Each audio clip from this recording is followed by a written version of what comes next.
Hey there, hi there, everybody. Hello, hello, and welcome back. Mephisto, thank you for the metric year of support. And Thyron with 2 nautical years, thank you for 24 months of support. Heck yeah. How's everybody doing today? How's it going? Sam Bamalam, Just Blake, Steve with a B, Charmander the Knight, Rail Tracer, Barry the Chopstick, Damp Bomb, Pie Guy, Canine Mancer, Piece of Pie, and everybody else. Hello, hello. How y'all doing? Good to be jumping back into some Slay the Spire.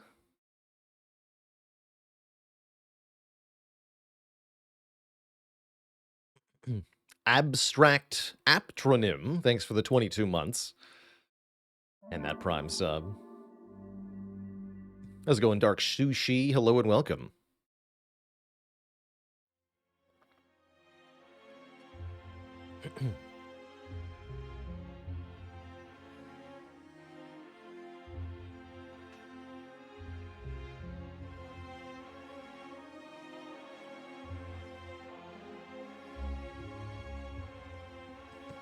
Hey there, Bailey.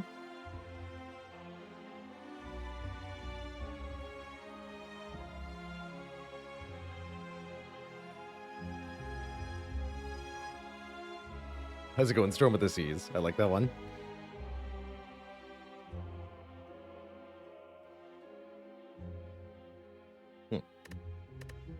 So, we had 2 pretty good Ironclad runs yesterday during our stream. One Velvet Choker Snekowai run that was pretty interesting. We took a Berserk early in this run. Honestly, based on how this run went, I would not redo this decision. I think we almost got freaking killed several times because of this Berserk. So I do not think... Oops, I meant to disable that. Heck. Make a note to do that. Apologies there, that was my Windows noise as I turned down my volume. How's it going, LOTB?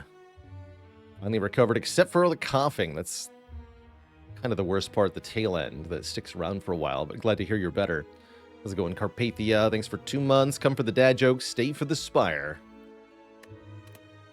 And we had... this was more of a exhaust-oriented deck. This one was... Actually, we were really utilizing the double evolves to make this one victorious. I don't think we would have won this without 2 evolves for card draw.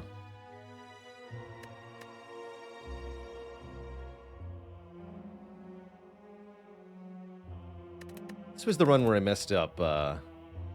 It was the Chosen fight.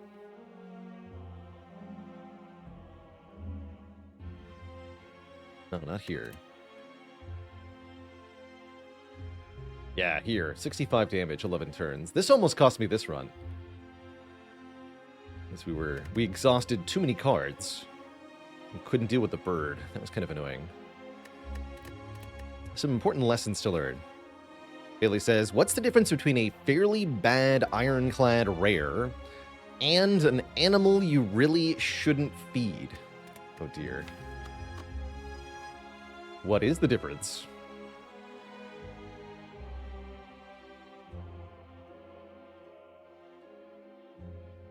One's a Berserk, the other's a Bearzerk. And on that note, let's play some Clad. Bear no. Hello. Again. Would you like a random rare relic? Although rare relic for a curse is a little bit difficult to want. Only a little, though. Only a little. I mean, we could ditch the curse very early if we wanted to. In fact, I really like this path. Look at this. We get 2 events that could be a remove or money. We get to remove at the shop, guaranteed. And we get exactly 3 combats and 1 upgrade before the first elite. So we end up with an extra rare relic here. Or we could take 100 gold going into this initial shop. I think that's also pretty good. Yeah, unless it's Dead Branch and Clumsy, in which case we just keep the relic and the curse. Nasty Drac with the Prime sub in the 4 months. Hockey Puck, Rattlesnake, Monkey, Underpants, they say.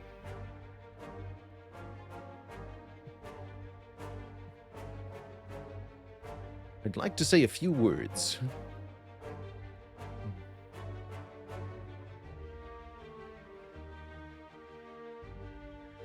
Can you view full screen and overlay the chat on top? Yes, there's a couple ways to do that. You might be looking for theater mode is this Twitch option that allows for that. You'll have chat and an enlarged video.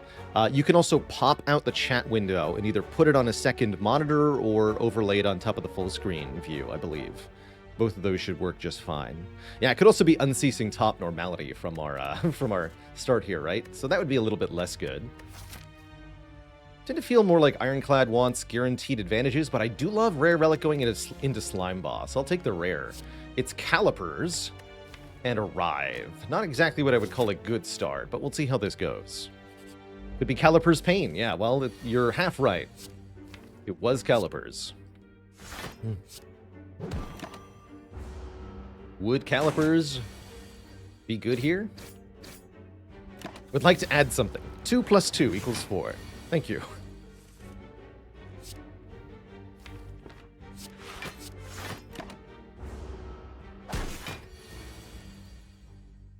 Three strikes kills you. Okay, not the worst first combat, considering we had a curse. We're fighting Jawworm. I think I said never again to Wild Strike. So do we take a Ghostly Armor or a True Grit? I think with Calipers, we probably want the block 10 card. True Grit's pretty nice too, though.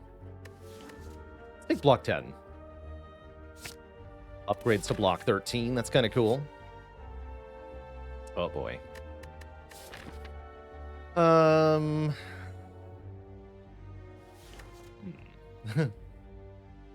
Trouble.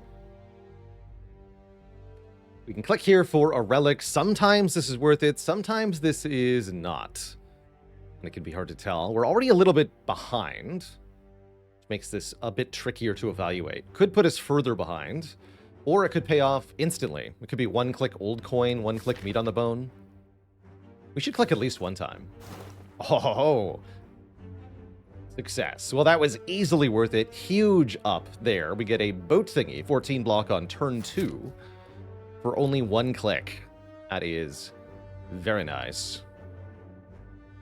Excellent. Okay, so that more than makes up for our starting thing here. And we can remove a card with Cleric here to get rid of the curse if we want to. Or we can heal for 15 health. And I think we still have enough money to... Actually, wait. 35, 75 is 110, right? I would not have enough money for remove at the shop. I'm 1 gold short.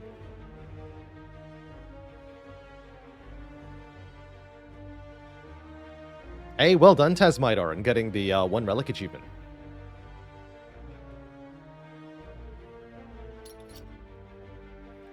Yeah, we only have 34 gold left, which is actually not enough to buy anything in the shop. But we can look at what we might have gotten with 100 gold. We could have taken Red Skull or Sling of Courage. And that would probably be a better start than Calipers, I'm going to be honest. I really like Sling of Courage in the early game. Although in a Slime Boss act, I think I'd be taking Red Skull here. Guardian of Mjolnir, thanks for the 2 months. You're heckin' welcome for the amazing content.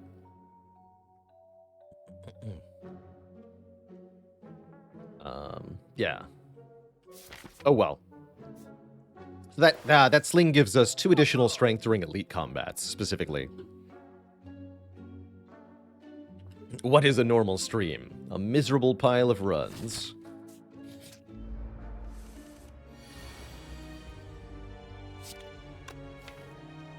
Could retain 5 block. Actually, the boat thing is going to make it easier to use the calipers. That's kind of a fun combo.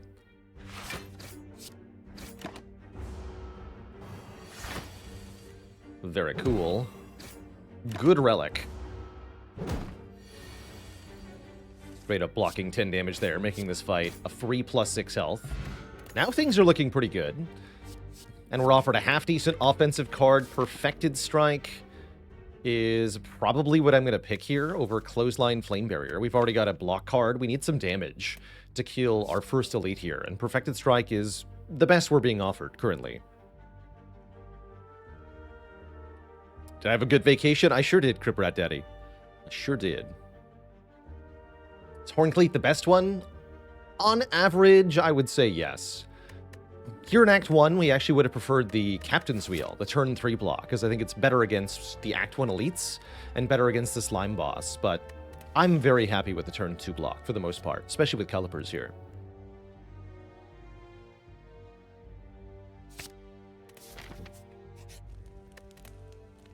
And we want to upgrade this Perfected Strike, so it's proper damage. Currently, it is 18 damage, I believe, as you count the... It does count itself, so there are 6 strikes in the deck currently. This is 6 plus 12, 18. If we upgrade it, it gains 1 more per strike, so plus 6 more damage to 24. Not quite as good as upgrading, say, a Carnage, but it's almost as good. And if we find any strike card at all, then it'll be even better. Can't get either of these louse. That's a lousy turn 1. Oh well. Oh well.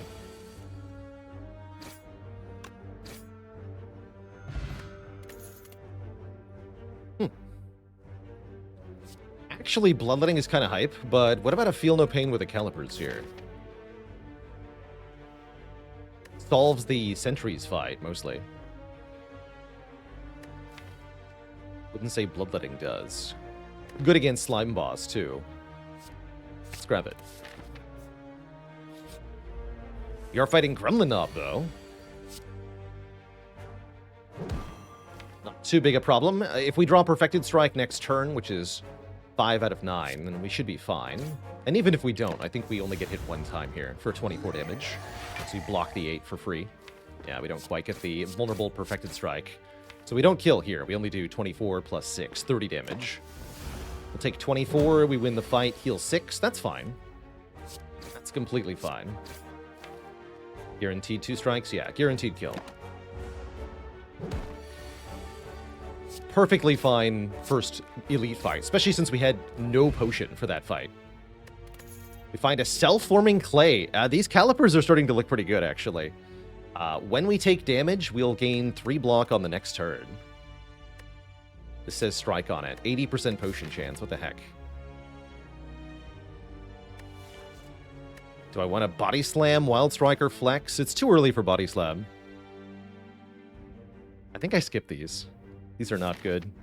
We just take some more combats, get some more cards. Never again. Yeah, I mean it. Never clicking on this card again. Get out of here.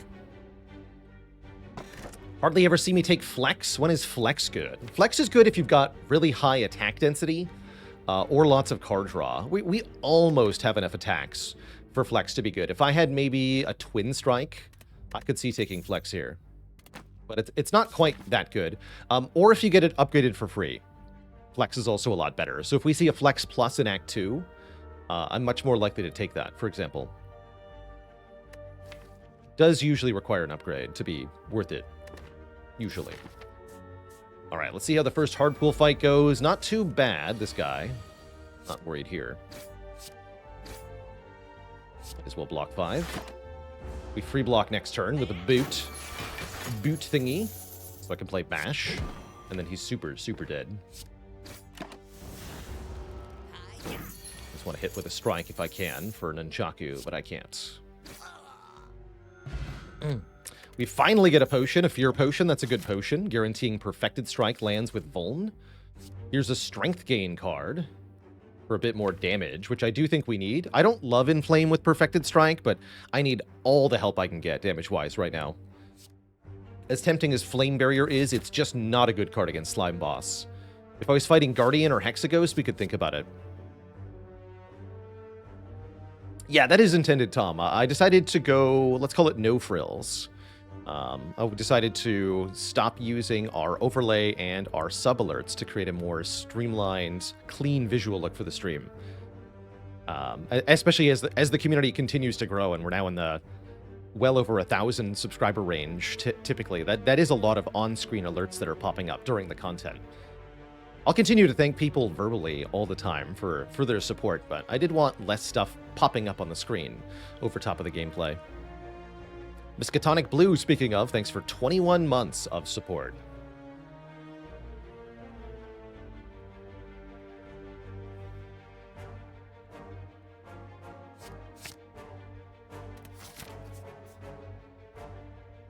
And there were other reasons behind that decision, too. For example, I for a long time, I wanted to get custom 3, 4, 5+ year sub-alerts, but I was never able to actually get that to happen.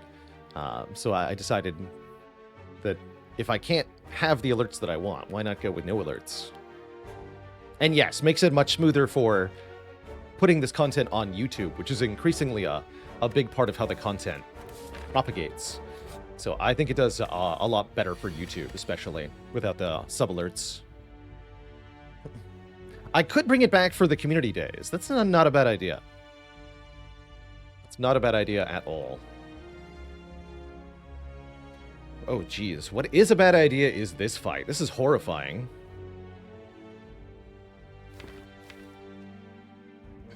I think I have to kill the wizard first here. Woozala Day. Rank. Thanks for the 2 months and the Prime sub. Could kill wizard on turn 1. I think I want a Perfected Strike and defend. Although there is the chance the shield gremlin shields the wizard twice in a row. That would be a real problem.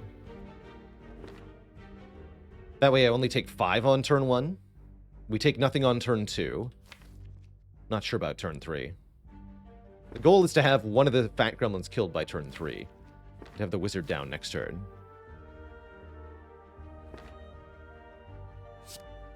I'm gonna do it this way.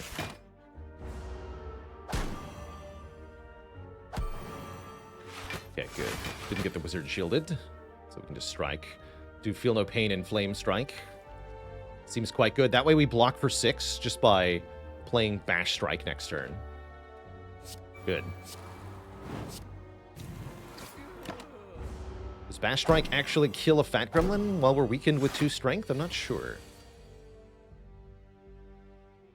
7 plus 10? 9. Dang it. Boo. Okay, well, I full block with Ghostly Armor, so let's do that.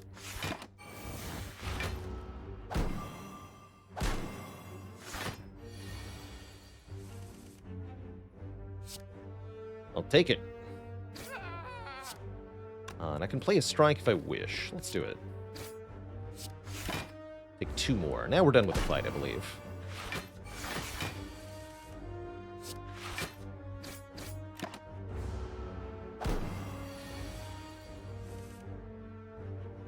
Yeah. Okay, that wasn't too bad. Certainly could have been worse. We get a second Fear Potion. And a Shockwave or a Pummel Strike. That's a good Pummel Strike. Dude, that's a really good Pummel Strike.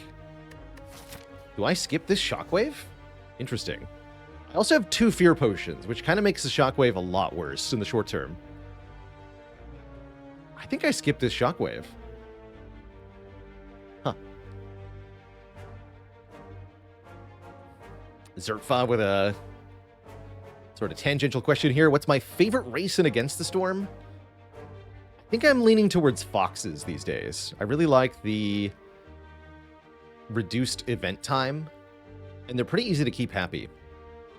Let's go in DMD. Happy New Year to you.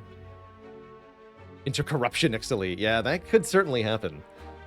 I still might take Corruption because I have a Feel No Pain and Calipers. I probably still would take Corruption. I'm taking this Pummel Strike.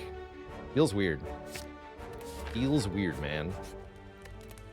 And we're upgrading, I guess, the Inflame. Although Feel No Pain as an upgrade is actually quite reasonable because of Calipers. There's nothing bad about overblocking here. But let's get the Strength first. Gotta make sure we can kill Gremlin Knob quickly enough. Or, I guess it's Legadulin here. I think we probably want to wake it up here on turn 1. That way we can benefit from the 14 block we're going to gain next turn. Feels awkward.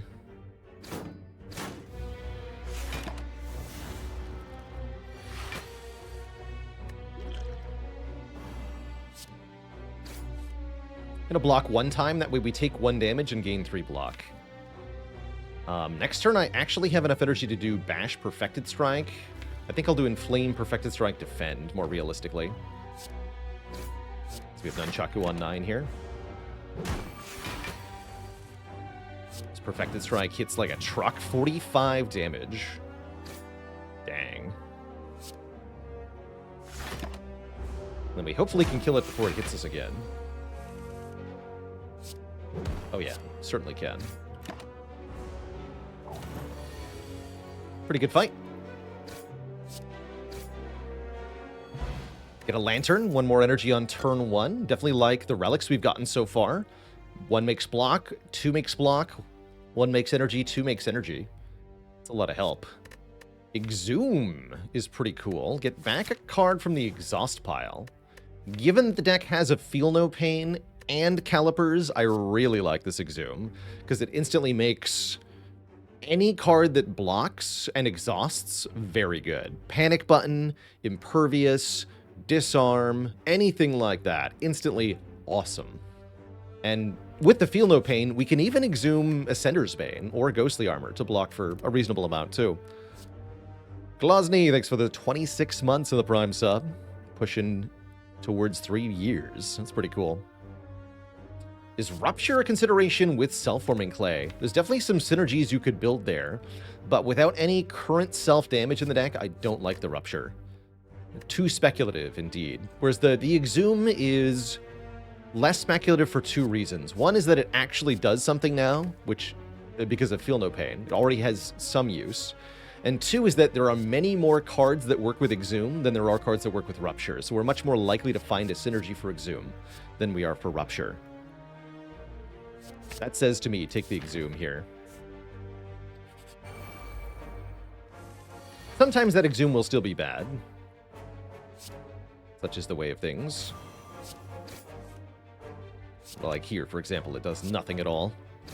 And in general, on turn 1, it won't do anything. But as soon as we get our first half-decent exhausting card, oh boy. Probably want Nunchaku on 9 for Slimbo, huh? Smoke Bomb, just what I wanted. Guess I'm taking a Cleave here? I guess so. Yeah. We have to fight Slime Boss. And our deck is not that good. We only have 1 vaguely okay potion. I wouldn't say we're that good at Slime Boss here. So we should probably take something that can hit multiple enemies and scales okay with Strength, which is Cleave. Do I upgrade the Cleave is my question. What's our upgrade here? We could upgrade Feel No Pain to try to get more block per exhausted thing, including the Slimes. That's not a bad idea. But will it be enough? I'm not sure. Upgrading Cleave for 3 more damage to each target might be better if we're really worried about the Slime Boss fight. We could also upgrade Pummel Strike to draw 2 and deal 1 more damage. That's entirely reasonable as well. Maybe that's something I'm undervaluing currently. We have pretty good energy generation. We might have 4 energy base after the boss. Let's upgrade Pummel Strike. I'm down for that.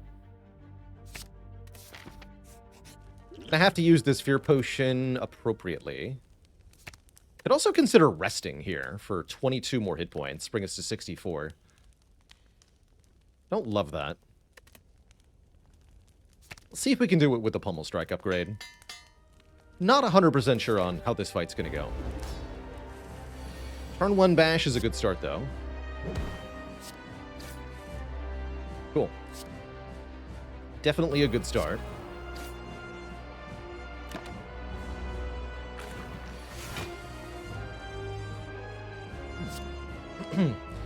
With Inflame, we know this does 45. Oh, God. Spooky.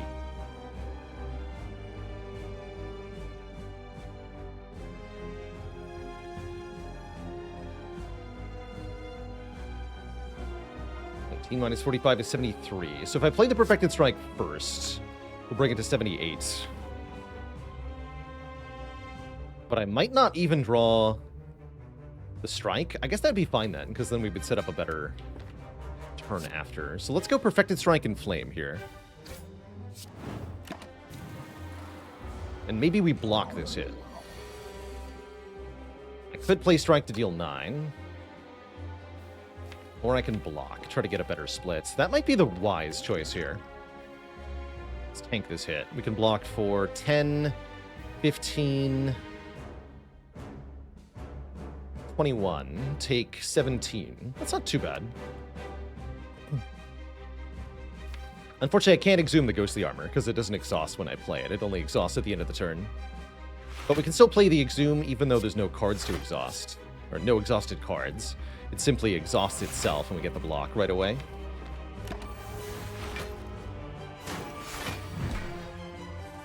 Okay, that's much better.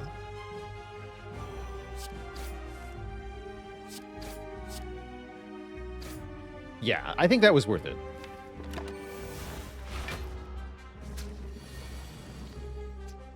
I think that was worth it. Uh-oh. Ouch.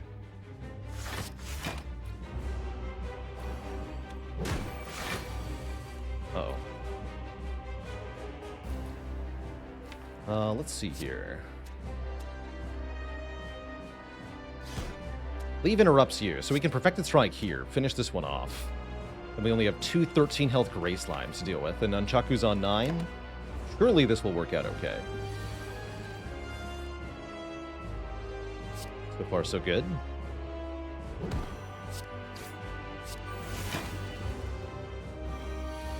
We're going to Act 2. Heck yeah. Whew. Was a little close. I think there probably was a draw order where we die in that fight, but we didn't see it, thankfully. We're through. We're alive. And here's a card to exhaust. Very hard to say no to this Fiendfire, for many reasons. Fiendfire says, exhaust your whole hand, deal damage for each card exhausted.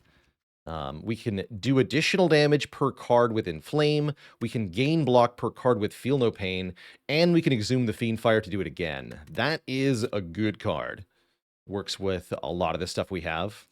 I think I'd prefer to see... Reaper would be pretty good here, Impervious would have been pretty good here.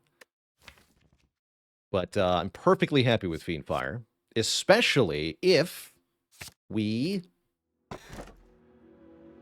get a Snecko Eye? That's a pretty good Snecko Eye, actually. Don't hate Philosopher's Stone with Calipers.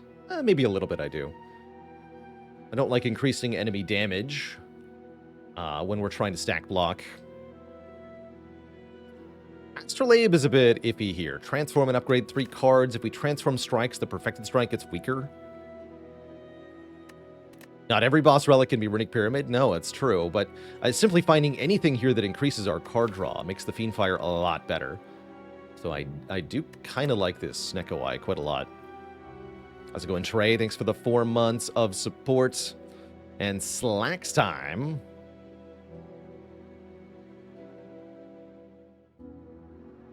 Wants a dad joke for the crowd.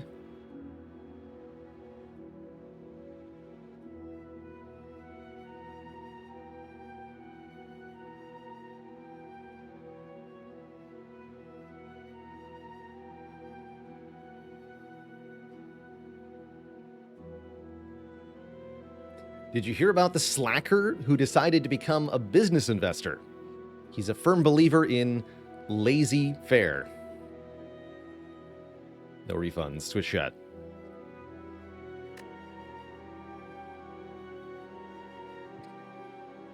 I'm going to take this Snecko Eye.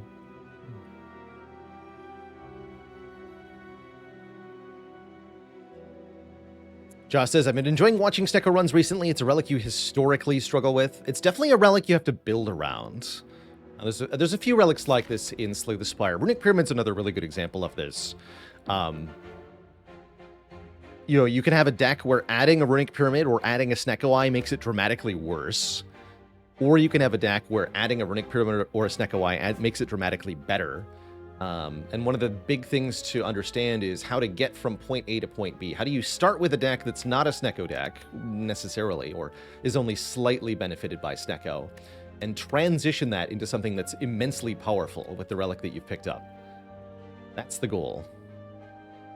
And that for us means we need some card rewards. We want to find high-cost, expensive cards with a large impact and add them to the deck. We also want to hit a shop.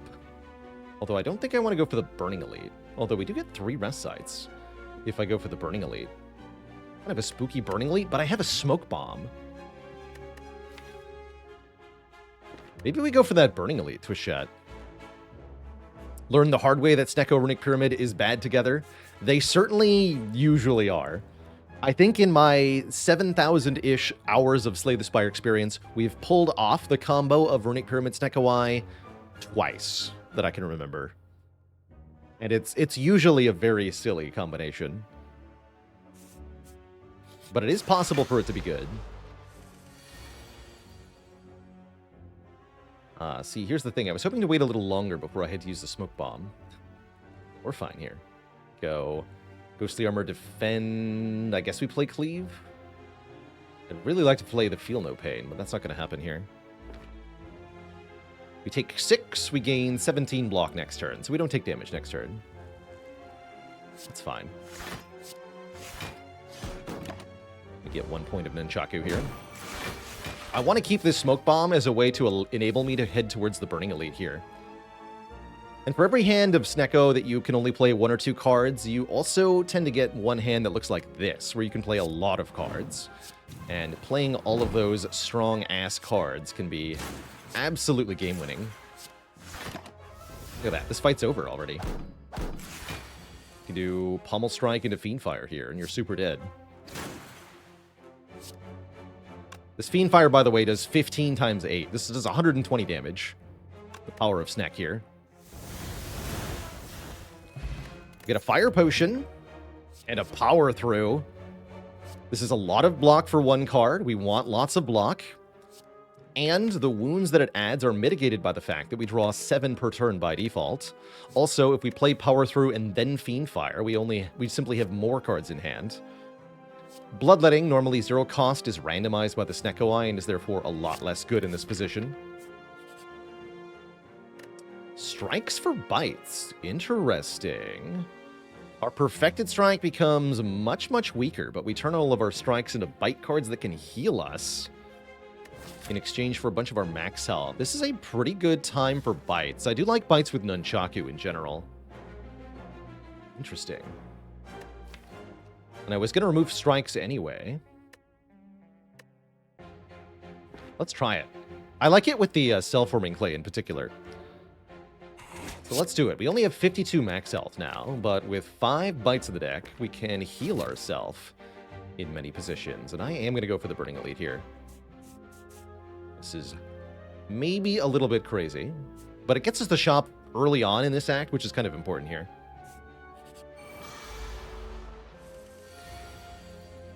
Generally speaking, I like bites when they let you path through multiple elites in your act. That can be quite valuable. Let's see, I could do Inflame, Bite, Fiendfire. That would be 50 damage exactly. So we can kill the front guy. Let's do that.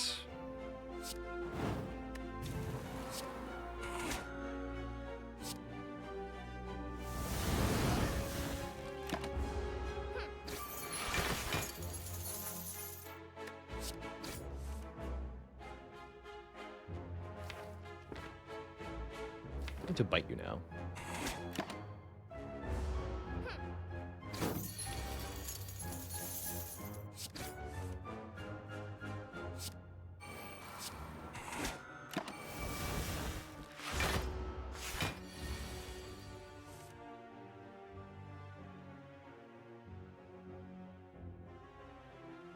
You have 23. This will kill.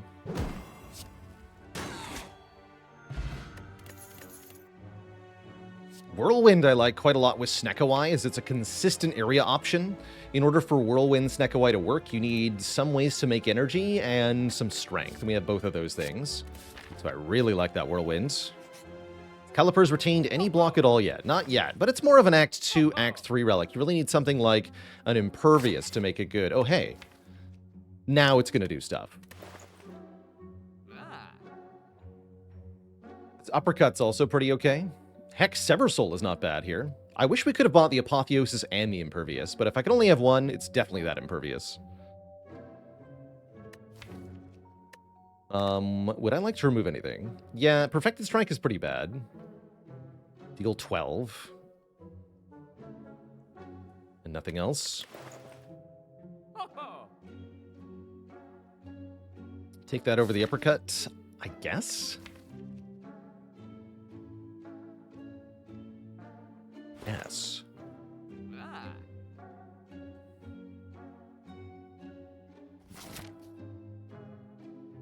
Maybe I want that uppercut. Although I'm upgrading the Whirlwind, right? Yeah. Let's remove Perfected Strike. Plus from the deck. It's kind of a awkward thing to have happen, but here we are. Oh, baby. Let's go Pummel first, actually. Get him.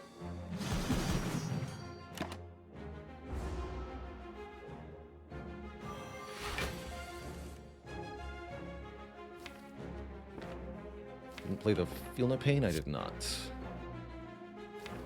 It's a pretty underwhelming hand next turn, huh?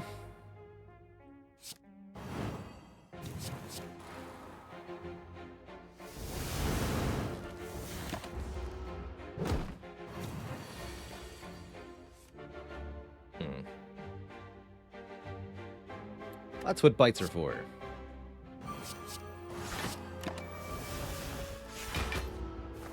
That's actually another good thing about the bites. Because Snekawai is such a variable relic, bites give us a mitigation plan of sorts.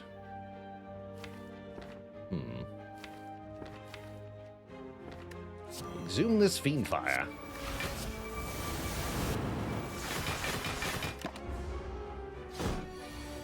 So even though we have lower max health, we can more consistently stay at that max health, which is quite nice.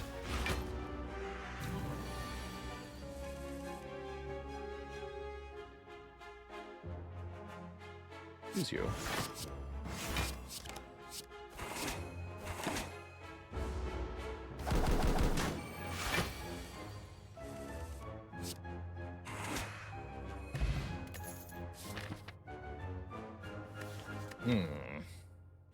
Do we commit by losing the smoke bomb and picking up an explosive pot? It's a really good pair of potions going into an Act 2 Elite here. And here's the Shockwave back, by the way. I'm super taking that. So glad I didn't buy Uppercut. Easy.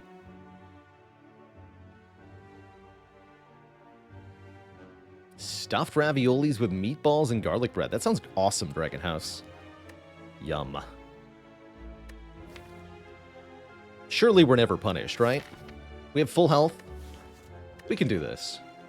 How bad could it be? Yeah, it's great potions if it's not the Book of Stabbing. If it is the Book of Stabbing, maybe we should upgrade the Fiendfire. Because although upgrading Whirlwind is better for the other two, the potions ensure the other two aren't a threat. Book of Stabbing is definitely the most threatening option here, and upgrading Fiendfire will help a lot. So I think that's what I'm going to do, now that we're committed like this. Let's upgrade Fiendfire, our best attack. This will also help with Gremlin Leader quite a bit. And see what happens here. We are facing Metallicized Gremlin Leader. I guess it certainly could have been worse.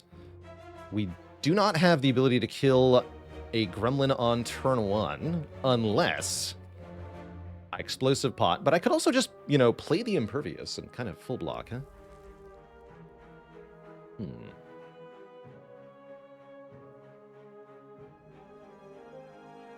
I can even do Triple Bite, Impervious, Defend, block 35.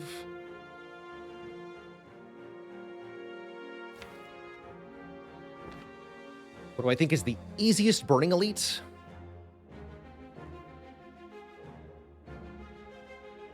Plus Strength Gremlin Knob is pretty easy. Plus Strength Giant Head's not too bad either.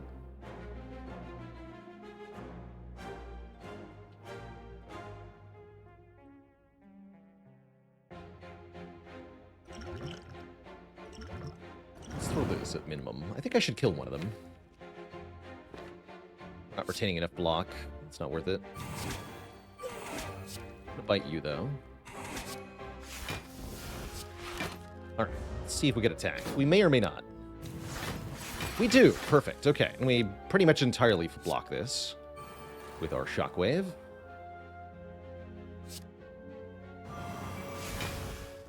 We lose ghostly armor. That's fine. So that's essentially a free turn. That was good.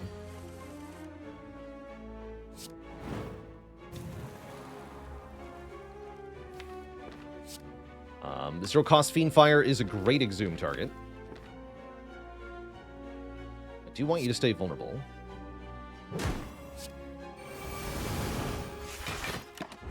Okay, I think we're good here. Very happy we took this path.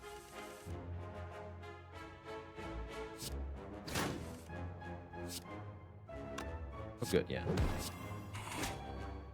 Very happy we took this path. Could have gotten one more Nunchaku there, but whatever. We get 31 bucks, an Omamori blocking curses. We get the Emerald Key. We get a Snecko Oil, meaning that we can draw 5 and re-randomize the hand. Really good potion with the Snecko Eye. Perfected Strike is back. I don't think we're going to take that one. Sorry, Perfected Strike.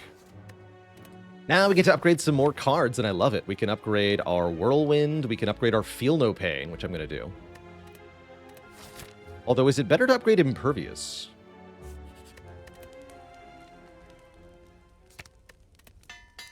Kind of unclear, actually.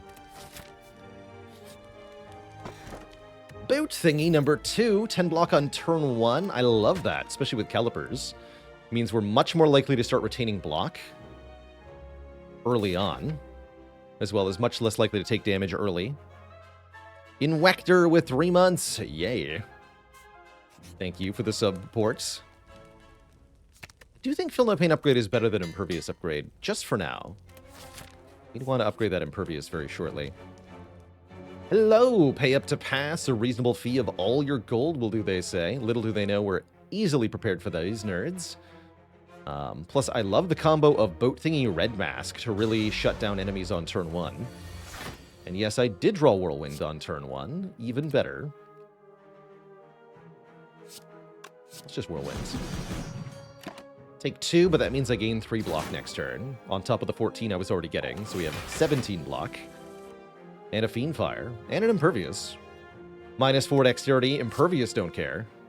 Still 26 block. You're dead, and you too, actually. Alright, that was good. We get some money, we get another relic, the Red Mask. We get a Dark Embrace, which says when a card is exhausted, draw a card. You know what? I don't mind if I do. Yoink. Let's fight another elite. We feel good here. Welcome to Silly Town. Population, everyone else. Kind of a bad inflame at 3 cost.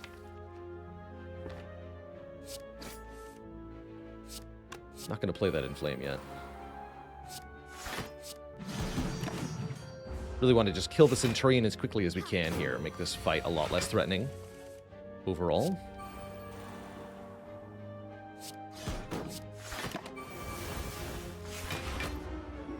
Card draw. Card draw, especially via something like Dark Embrace, is extra good with Neko Eye because since our cards are random cost, the more cards we draw, the more likely we are to see 0-cost cards, basically. So the more cards we draw, the more cards we can play. Delete all of my cards. Beautiful. Body Slam starting to look better. Not that good with Snecko Eye, but better. Am I killing Champ here?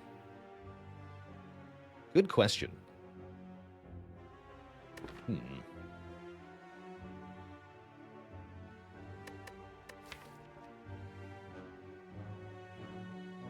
I think I'm going to need this. On review. On review of the footage, I've decided to accept Body Slam into my deck.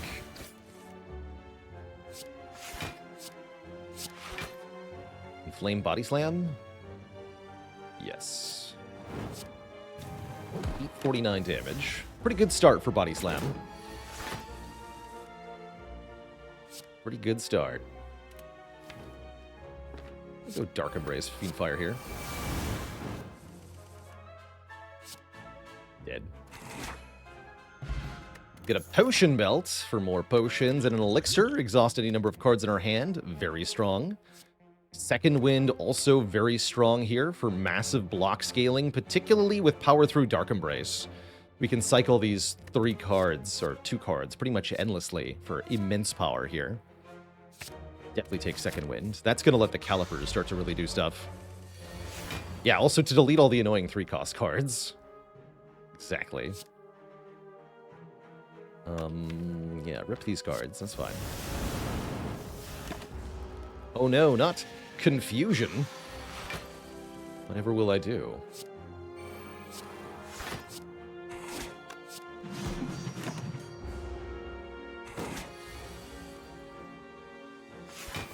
Anything but that.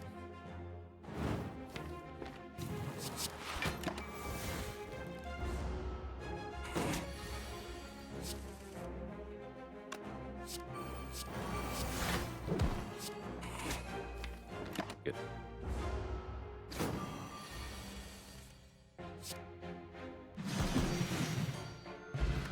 Power Potion. That'll probably get used against Champ here, as I'm not 100% sure we can beat Champ currently. Do we want to consider a Combust? Does area damage to all enemies each turn and gives us block each turn via self-forming clay. I don't know if that's a good enough reason to add it, though. Did I miss a cutie redemption? Oh my goodness, I sure did. Do not put me on pizza. Welcome to the illustrious list of channel cuties. Let me see some waffles in chat there for someone spending so much time in the channel as to accumulate the necessary half mil of channel points. Holy heck. Get you added right now.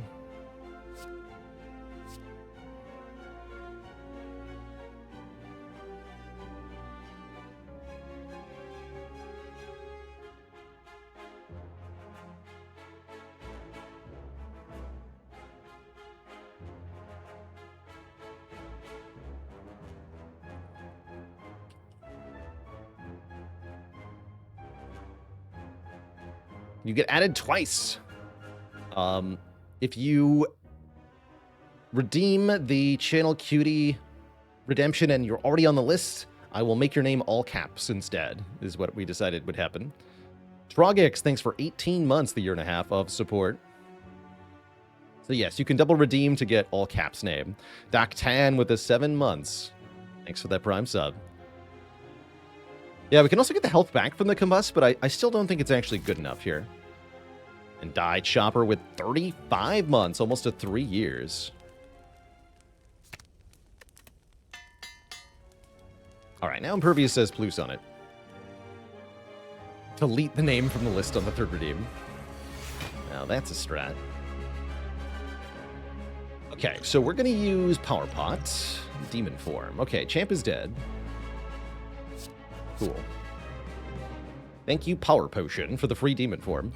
Joni Maui with a Prime sub in the 4 months. Heck yeah.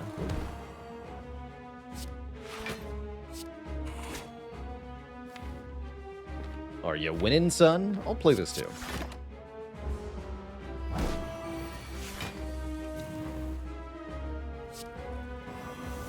Not ready to Fiend Fire until it actually kills him.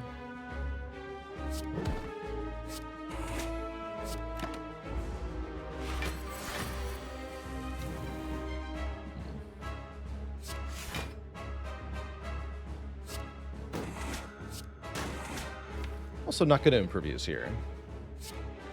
Can full block without it. And we're not getting attacked on this turn, as it's turn 4. Just how Champ do. Not yet ready to Fiend Fire here either. EJ with the Prime sub in the 2 months. Let's add a plus sign after their name. That could work. Let's see that working.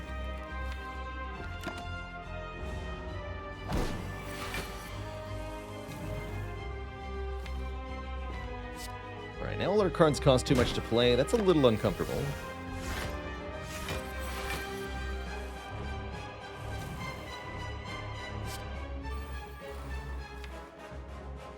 Keep the body slam, if you don't mind.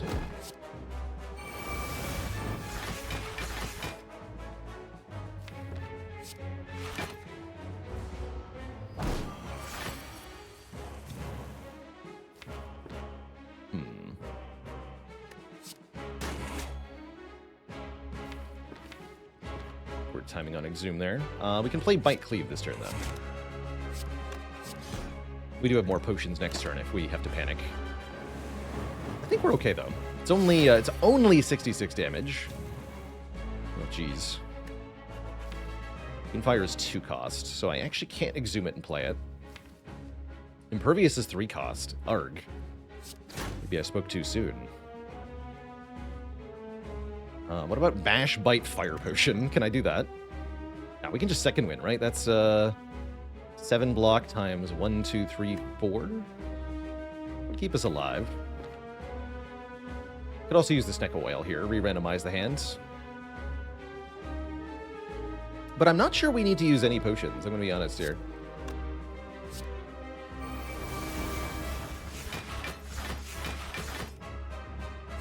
Come on and slam.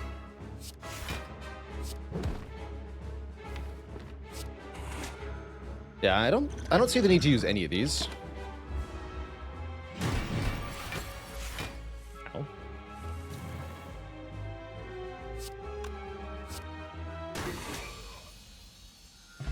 GG. Get a duplication potion and either Limit Break or another Fiendfire. I don't actually have a demon form, so probably the Fiendfire.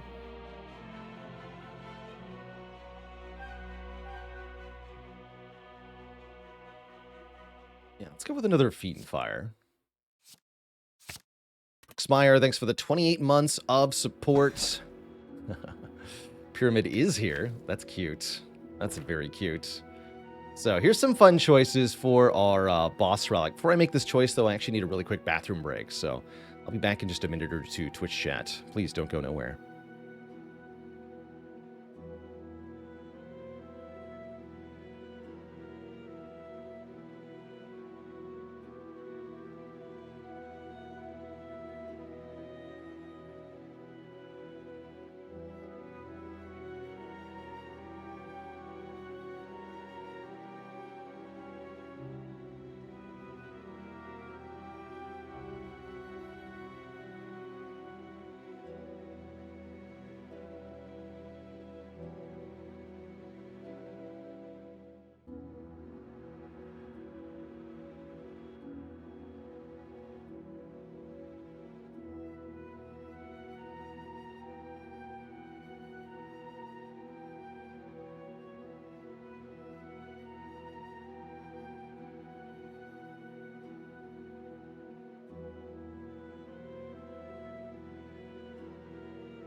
Alrighty, folks, we are back. It's Pandora's Box, Runic Pyramid with Snecko Eye. Had I a corruption, we might actually be able to pull off the pyramid here. But we don't have a corruption. We do have 2 Fiend Fires. I don't know if that's better. Mostly seems like that would enable us to delete the entire deck and then lose.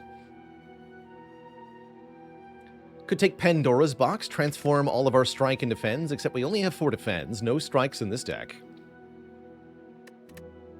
Or Runic Dome, gain energy, but we can no longer see what enemies are doing.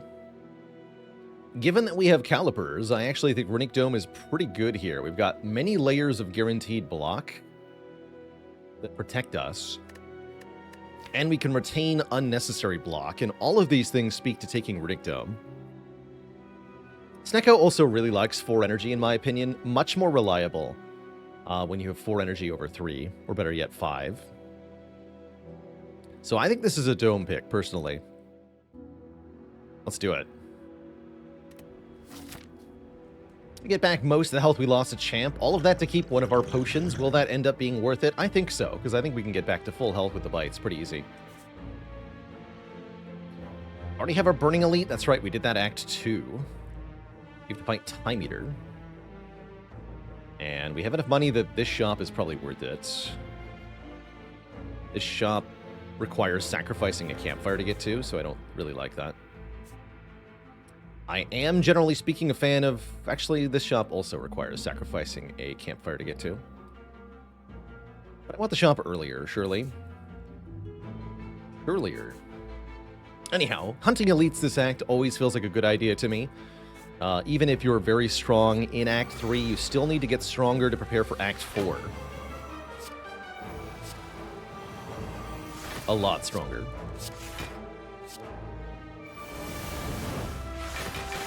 $50 block, turn 1, seems like a good start. These 3 are usually pretty tricky with Runic Dome, as you can't see what they're doing, but you know, we have some advantages.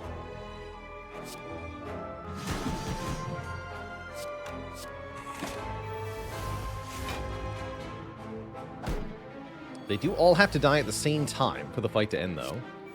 Sometimes that's easier said than done.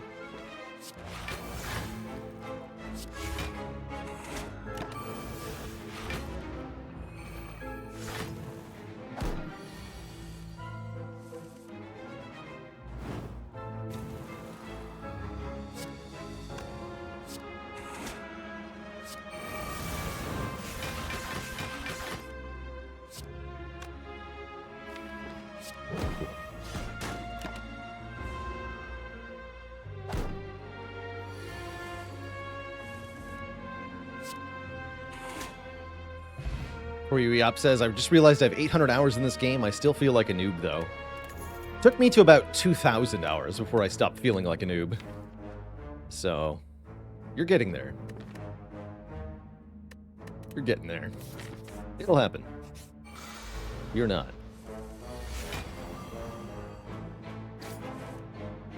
All things in time.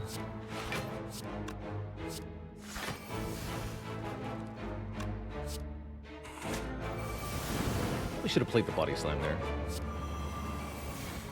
Or it's good.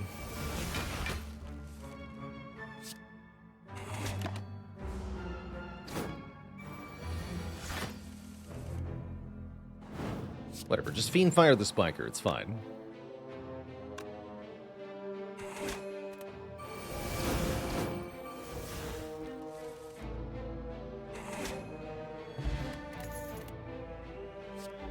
Evolve Plus. Draw 2 extra cards when we draw a status card. Not as good with Snecko Eye, mostly because you can only draw up to 3 additional cards on your turn. And there's also Dark Embrace drawing cards. I might not need it, but it also could be handy. I'll pick it up. Don't like Battle Trance with Snecko Eye, as it's not reliably 0 cost. Uh-oh, Transient is here. Transient could be trouble.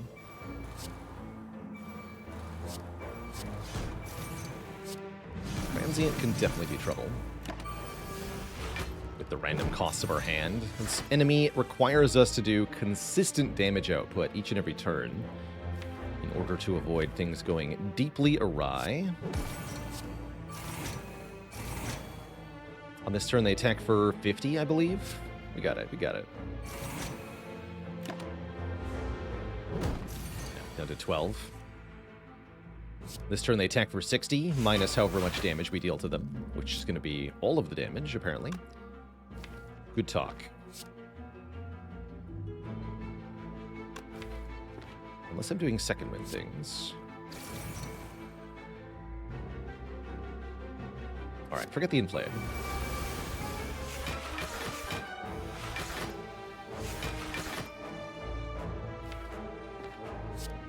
Just have one really good turn, and that should be good enough. We bring transient to 0 damage, and we block for a bazillion. And I can exhume the Impervious. A block for 2 bazillion.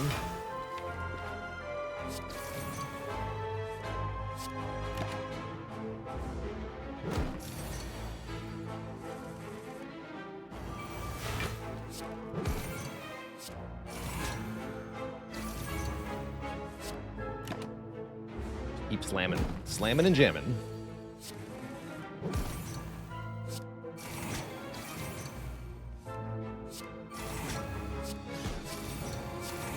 Did we actually kill it? Yeah, you're dead. Easy game, apparently. Correct. Are there any cards that drastically change tiers depending on the Ascension? Asks Keanu Reeves in chat. I'd say the easiest one to point to is Clash. Clash is genuinely really good on low Ascension, but as soon as you add Ascender's Bane, it becomes deeply unreliable.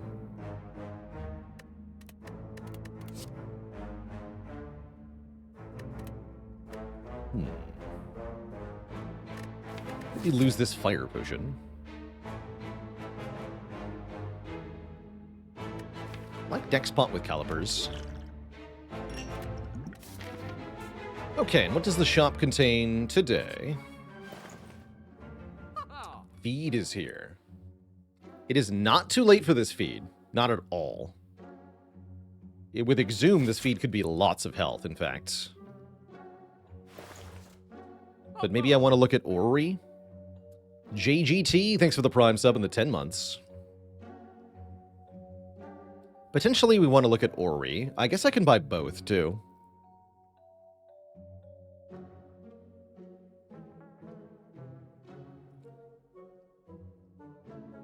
Orrery could be nothing is the risk, and then we spent all our money on nothing. But I'm going to risk it here. Look at a bunch of cards. There's a whole bunch that are pretty good. Another Inflame Plus is actually solid. Uppercut Plus is very good. Okay, this is excellent. Offering is actually still good with Snecko Eye. Juggernaut is pretty good. Holy moly, this is a great freaking Orrery. Heavy Blade Plus. Wow. Are we 5 for 5 here? I think we were going to take 5 cards. Faron Ferret with the 41 months of the Prime sub. Thank you, thank you. Juggernaut isn't actually insane with Fiendfire, Feel No Pain. Power through Second Wind, Feel No Pain. That's a very good Juggernaut. So we definitely take Juggernaut. I'm going to take Offering. I'm going to take Uppercut Plus. So I could take Inflame Heavy Blade, or we can just say Juggernaut's enough, and I don't need 2 more cards.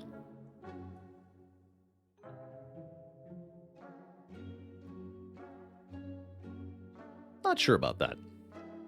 Guess we have Body Slam, right? Yeah, let's skip the Heavy Blade Inflame. Go 3 for 5 here. And then, yeah, I'm going to buy Feed, right? Feed a little bit worse with Juggernaut, but I think still very good here. We can potentially double feed in this fight. I'm certainly going to try.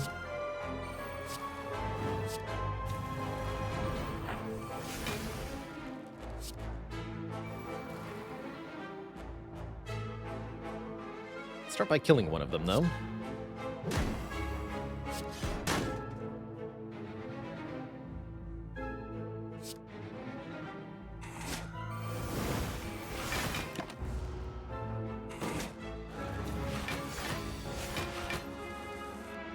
This one is the only one guaranteed to attack this turn. There's feed. We don't want to kill it. I could kill with Fiendfire and win right now, but we want to...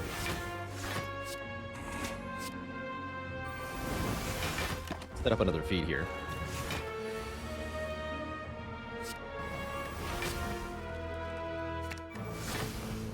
Glorious.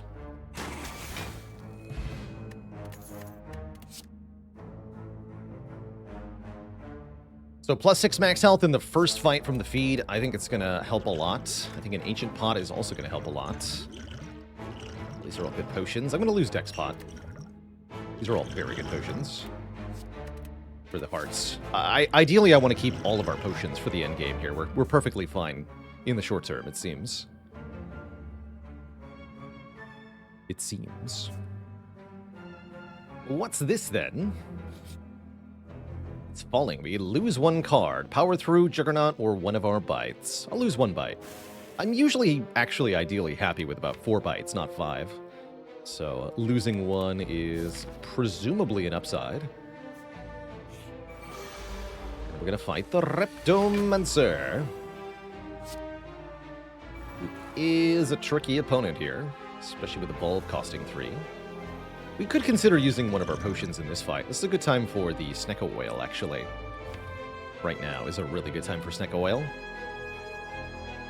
Alright, I'm sold. Let's Snecko Whale now, draw 5 more, and re-randomize this hand. That's what I'm talking about.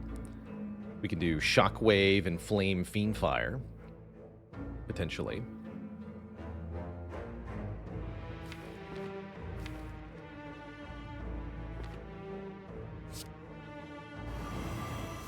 Or Dark Embrace Fiendfire. Do Dark Embrace Fiendfire.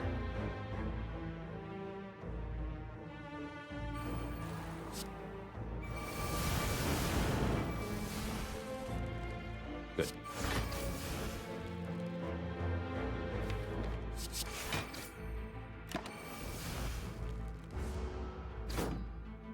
Got Whirlwind on the summoned dagger turn, so we can wipe out all 4 of these minions. Hard to disagree with that.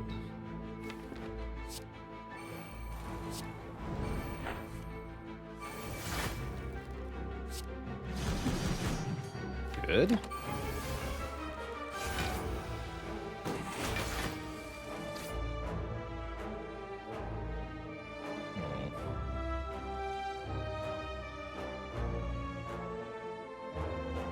By second win now, we block 10 times. So we'll deal 50 damage with Juggernaut. That won't kill her, and I can feed.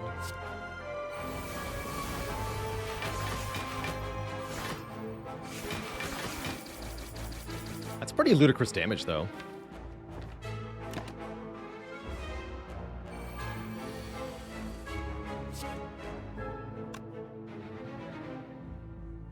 You've got to be kidding me. Help. Please. I can defend as well before playing feed. No, I can't. Awkward. Ooh. Alright, wait, no! I'm a fool. I could have easily just fed. Just read chat. The Duck Pond, thanks for the 16 months. That's a square number. Hey, it's hip to be square, okay? Now what?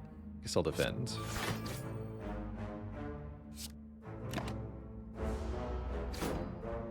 I'll be back, feed. Maybe. Maybe.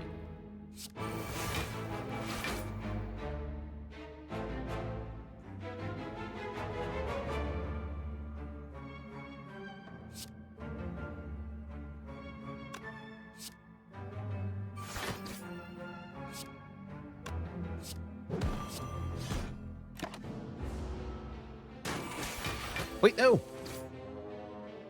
Alright, you're not getting fed, huh? That's fine. Okay, we missed the feed on Reptomancer. I'm a little sad about that, but not that sad. Lithian, thanks for the 15 months. of support. Plus, it was my misplay, right? We could have landed feed. I just didn't. But I want to upgrade that feed. We have a few upgrades left. It actually feels more important to maybe upgrade Juggernaut. Although I get 2 upgrades. Plus 1 more. Upgrade probably Shockwave Juggernaut. And 1 more. I guess okay, yeah. We can upgrade feed. We can upgrade feed. Or I can skip upgrading feed and take another fight, which could be up to 6 more max health. If I upgrade feed, we're going to get 1, 2, 3, 4... potentially more than that. Okay, we'll upgrade feed. Kind of close, actually. Somewhat depends if we find Transient again.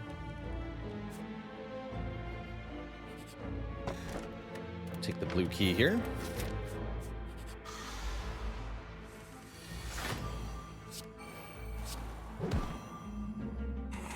Enemy never attacks on turn 1. Turn 2, they attack for either 5 or 30. A lot of variability there. Guess we're fine either way.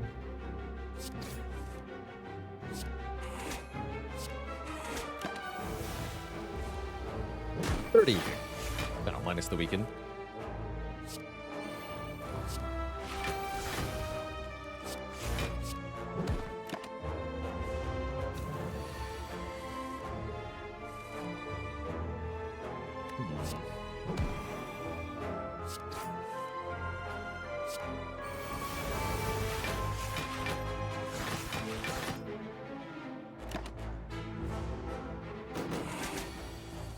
And then never attacks on this turn. 14 per card. 14 times 6. It's not a kill here. Although Body Slam certainly would be.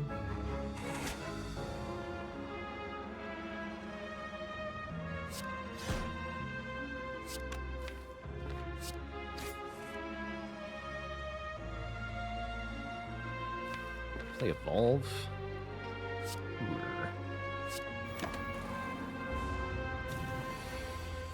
Just to avoid redrawing it, of course.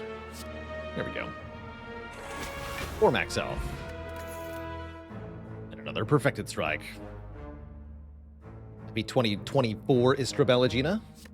Happy New Year's. Alright, Nemesis is up next. Not too scary of an opponent here. Thanks to, again, Calibers, putting in a lot of work.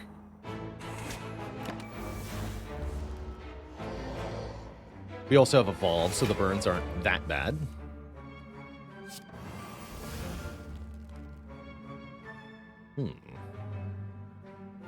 The greatest draw. Hopefully we're not getting 45s here.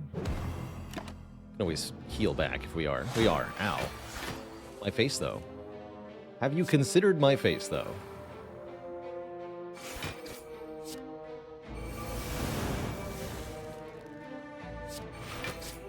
Okay, Evolve gets down, at least.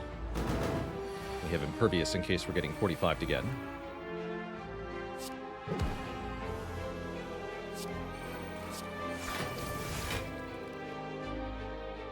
I don't think I want to play this offering.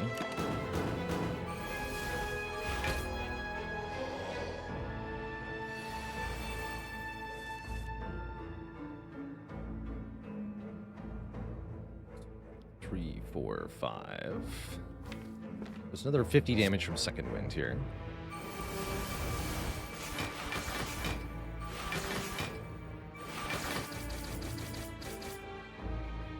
Plus an additional 30?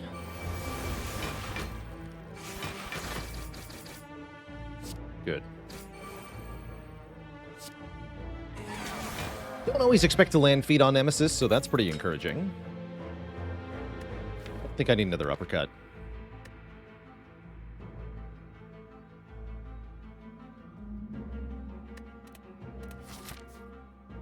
Juggernaut is definitely putting in work here. If we really want lots of max health, we could do something like 3 regular fights instead of this path. Do want another relic and another upgrade, though. So, I guess there's also this, right? We take 1 less event, 1 more combat. It's a guaranteed, or all close to guaranteed feat. Let's do one more combat here.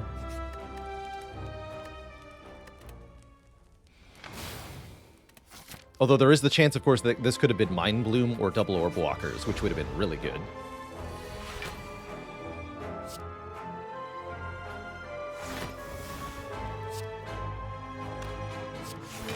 Bonk.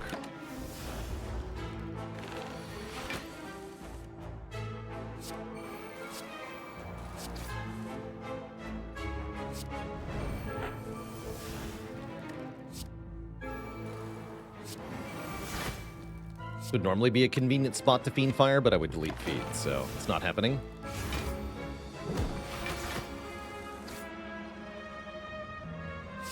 This, I think, would kill. Or would it? It would deal 70 damage plus another 35. 135. Or, no, 105. So it lives on 5. I have 2 energy left. I'll do it. Wait, no. No, it lives. It dies, exactly, yeah, because I can't math. No! Forgot about the Fiend Fire, also exhausting. Anyone for a Reaper? Anyone at all?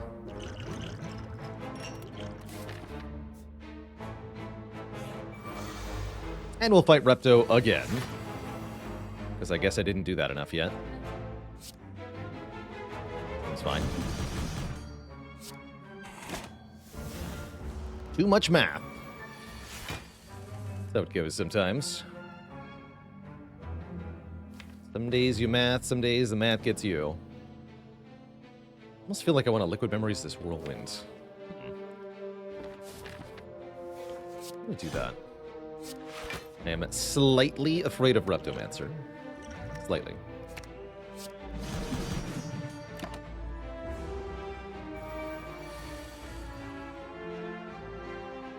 Oof. Very afraid of Reptomancer. Uh-oh. That's going to hurt. Guess I should bite first.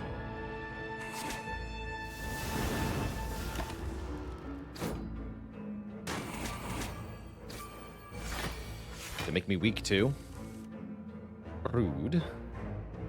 This Reaper is next to useless. All these powers are exactly on the bottom. It's kind of rude.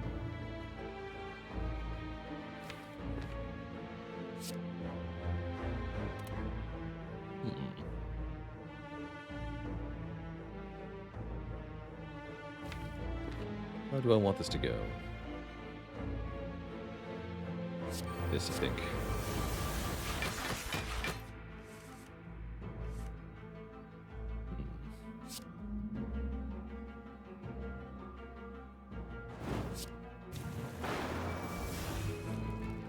Not in love with how that went. Uh-oh.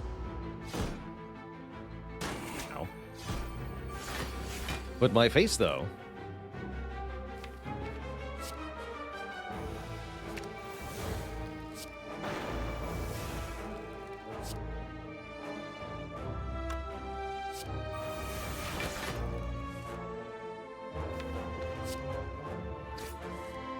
Jeez, man. What an uncooperative feed. However, we do get the Magic Flower, meaning healing is more effective during combat. Our Reaper and our bites just got a lot better. But unfortunately, it's boss time, and we only have 37 hit points. J-Bones with the Prime sub and the 4 months of support. Thank you, thank you. That almost makes me want to upgrade one of our bites or something.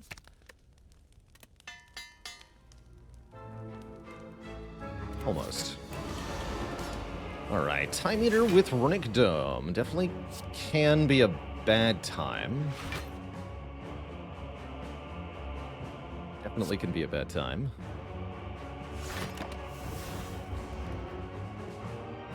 Hopefully we get some block to get us started here.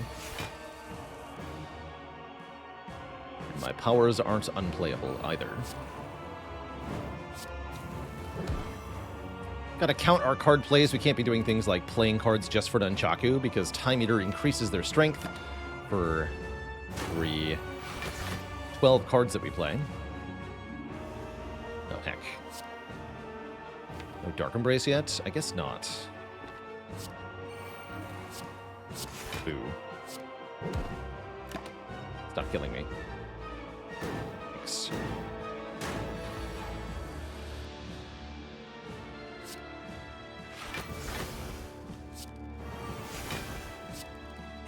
Heal 3 for each bite, at least.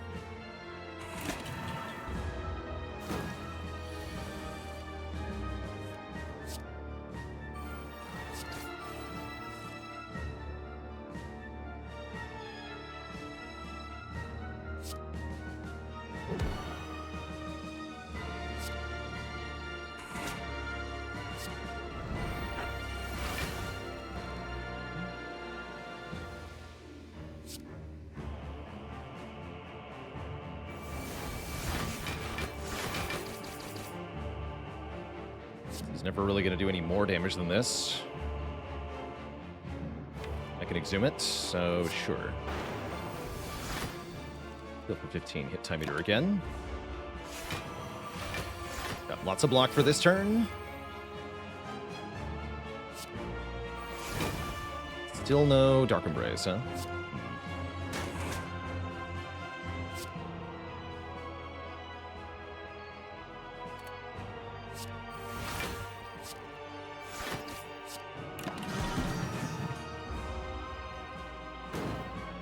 Managed to get Time Eater below half health, which means they'll purge their debuffs and reset their health back to half on this turn, or I can just freakingly kill them, right? I can Fiend Fire for how much damage? 19 times 9 plus 7 times 10. It's an instant kill, I believe. Can I make it less than that? That's actually too much damage. Let's see, 19 by 9 is 171 plus 70. Would be 241. So yeah, we're doing just slightly too much damage. If I can do slightly less damage, that'd be helpful. I guess playing Bash is slightly less damage. Right? So now we're doing 19 times 8 plus 63.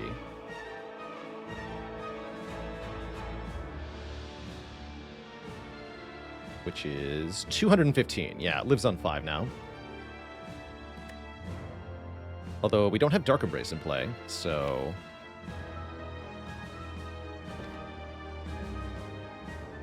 I guess I do want to kill it, huh?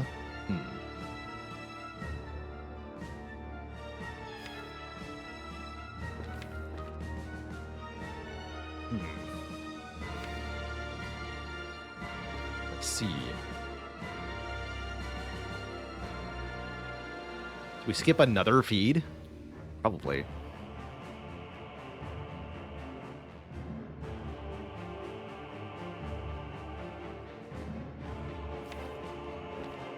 Yeah, I think we have to kill now, actually. Fun review. I forgot we didn't have Dark Embrace to play there.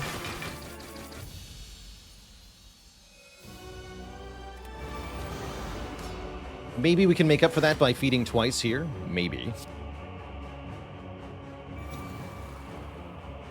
I think I'm playing Inflame in this fight. Means we kind of have to play Juggernaut, yeah?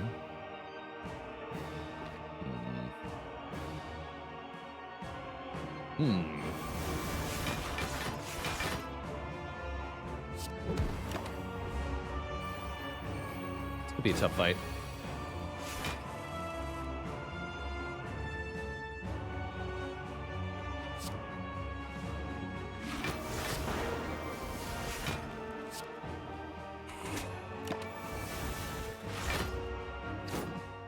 Generate lots of block, but losing 15 per turn, it won't stick around for long, unfortunately.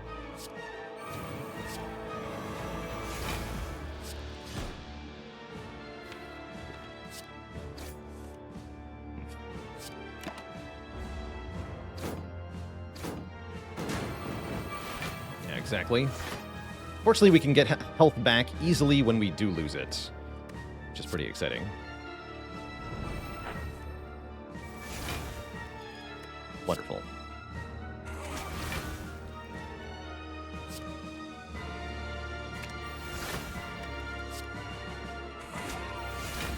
Okay, that makes up for things quite a bit.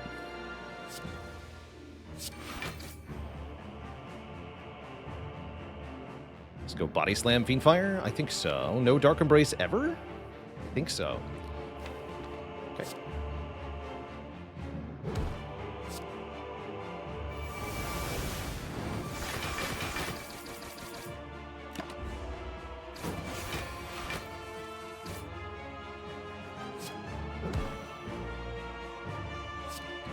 What about Evolve? We're going to do Power Through Second Wind on the same turn, usually.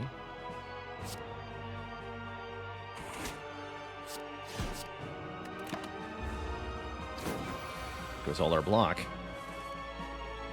Love that. Not happy about that.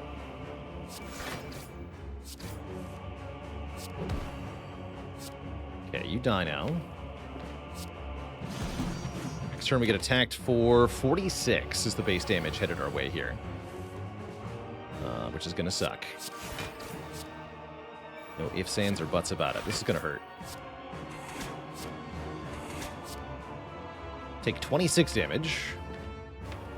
Draw a bit of a mess next turn, too. So we don't get donked by the Awakened one. Oh, gosh. That's not good. Brick to draw again. Cute. And no Dark Embrace to even let the elixirs save us here. So, I mean, we can drink potions, but if you could explain to me how the potions actually help, that would be novel. As I see it, they don't. Weaken at least keeps us alive no matter what's happening.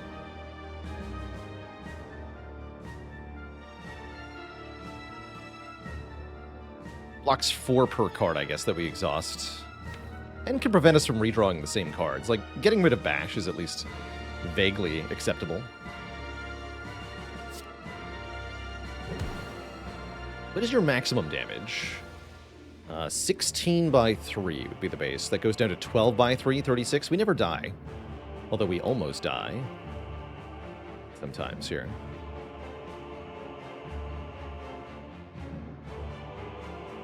Would make Body Slam do more damage as well.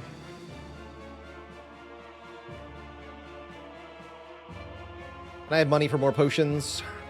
I definitely don't want to die here. Alright, alright. Don't lose second wind, though.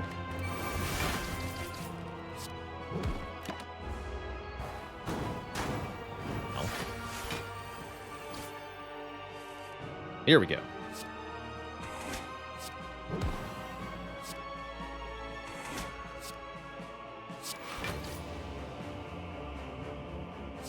So we want to Body Slam first because of Nunchaku. And then we lost a lot of damage there, and now we're fine, as you can see. Ain't no problem.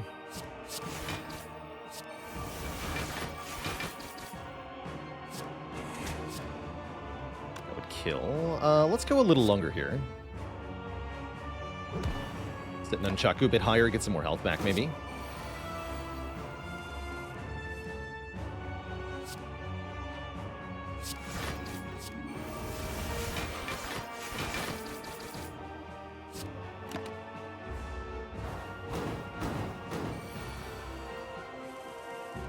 No.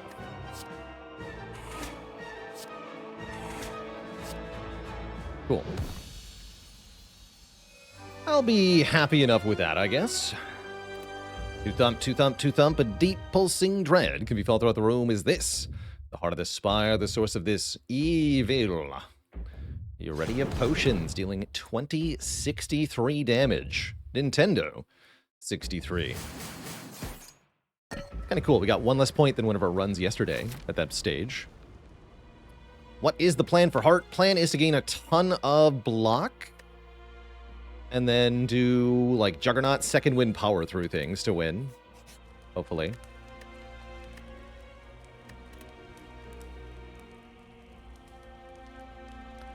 Let's upgrade this Shockwave.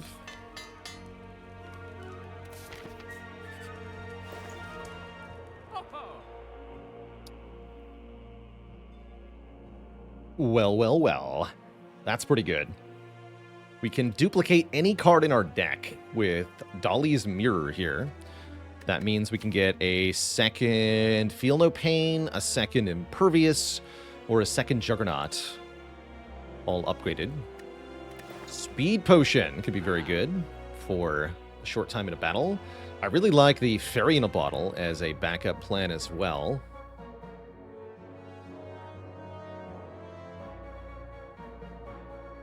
I think I'm going to dupe the Impervious. And then use the dupe pot on the Juggernaut in the Heart Fight.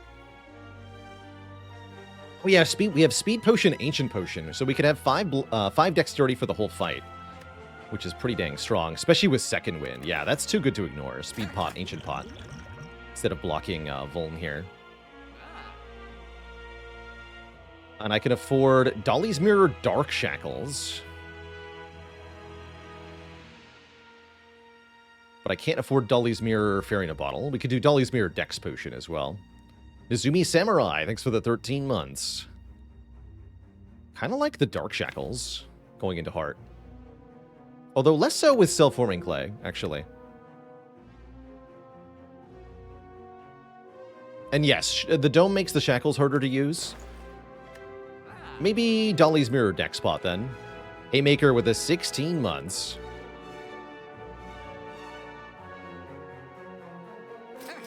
Let's definitely dupe the Impervious. Wish I could buy this. Alright, Dex Spot it is. We got 4 potions. And we have a dream. Here goes. Oh, what a great turn 1. You love to see it.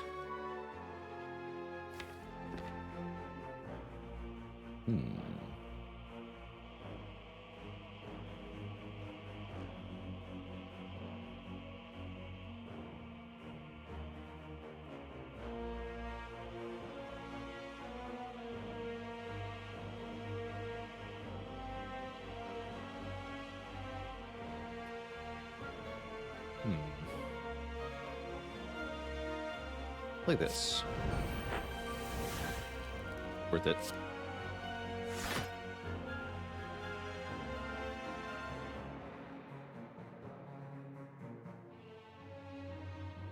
I could kill Spire right now by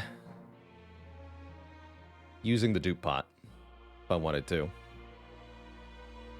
Seems unnecessary though.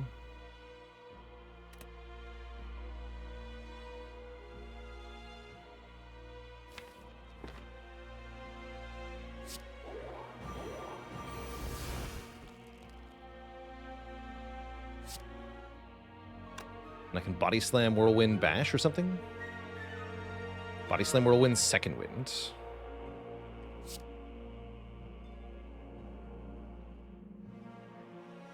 We should kill Shield first. If possible, anyway.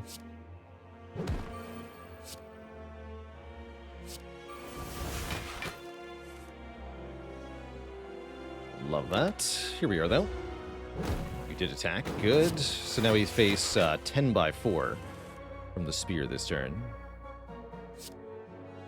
Does mean we have to turn around.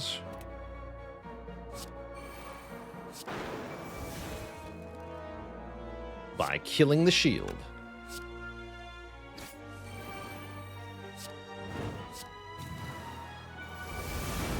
Excellent. Wait on that feed. Perfect full block here.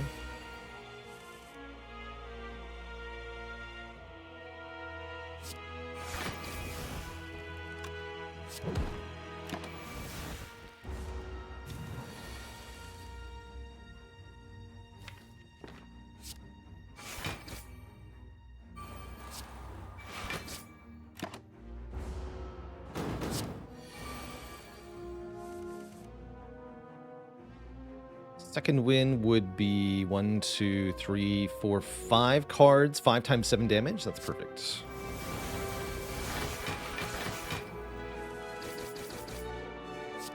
Delicious.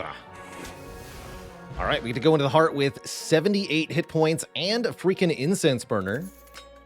Set to 0. That blocks the second attack of the second cycle. Also, would anyone like an entrench? Anyone at all?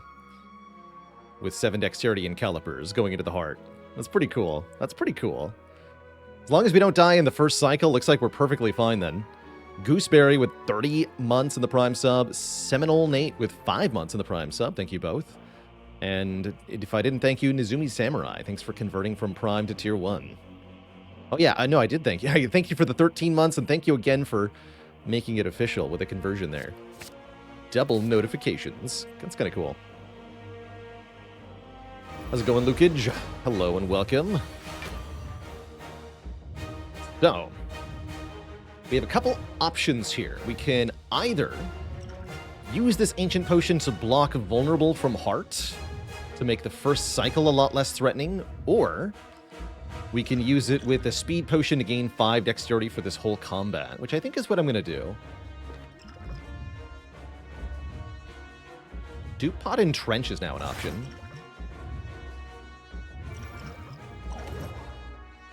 It's kind of cool. When I can do Feel No Pain, Evolve Impervious turn 1, which is spectacular here. If I wanted to, we can dupe the Feel No Pain, get that down early. But I think I'm going to be duping either the Entrench or the Juggernaut for this fight. That's my guess. Dupe Entrench is an easy way to win here, right? You go from 50 block to 200 block, and then we win. So I think I'll save it for Entrench here.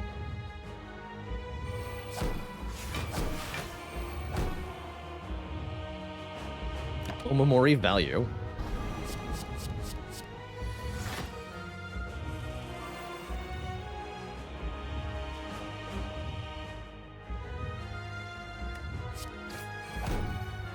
Cool.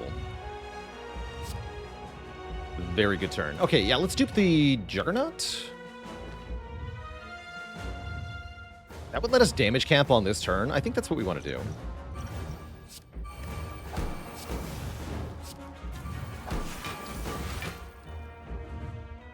Play this.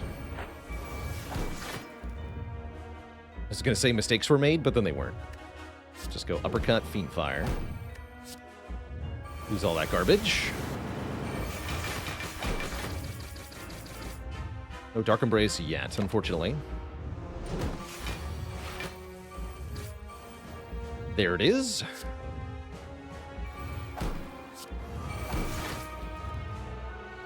Do Power Through, Second Wind. Get wrecked. 9 block per card in hand, plus 4 from the Feel No Pain, and then 14 damage back per instance of damage we just dealt. So we cap damage again. No need to play either Cleave or Bite here, or Bash.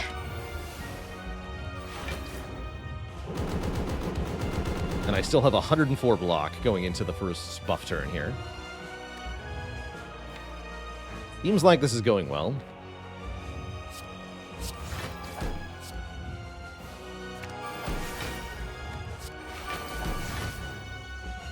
Even without playing Entrench, going quite well.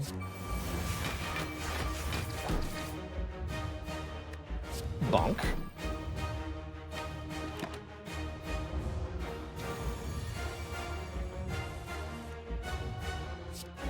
Don't mind me. Just slamming and jamming for 559 damage. Good job, Incense Burner. You did it? You did it. GG. GG, Twitch chat. That was one-sided. Decisively so. Yeah, I didn't need either the Entrench or the Burner. That's a good sign. It's a good sign if you don't need all this stuff for the hard fight. GG. Get wrecked, Heart. GG.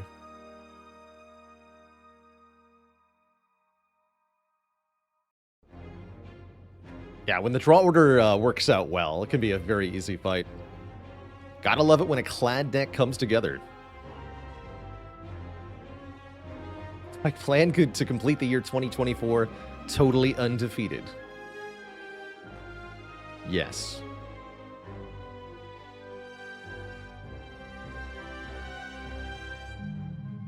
Yeah, what has it been done? The Spire sleepeth, and so shall I? Not yet, I shalln't. Got at least one more clad run in me here, Twitch chat. Before that happens, though, I am going to take my first proper break of the day, refill the legs, stretch the water, grab a quick snack, all that. Shallot. Shallots.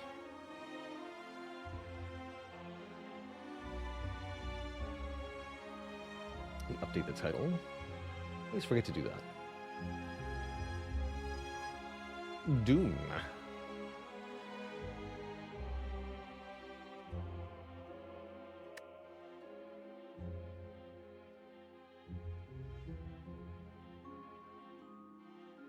Yeah, very cool run. Very cool run. It's been a while since we had a corruption run. So I'm actually almost itching for one. Will I switch game next? No, we're going to do at least one more run of Ironclad. Then later in the stream, I will be switching to some Against the Storm. Playing more of the Queen's Hand mode. Working towards the seal in that. I feel like most of the games end as corruption runs. I think many of them do. But we're now at 3 in a row without corruption. I'm getting withdrawals here. Man. We're also at 3 runs in a row without Runic Pyramid. Although we saw Runic Pyramid, we just didn't take it.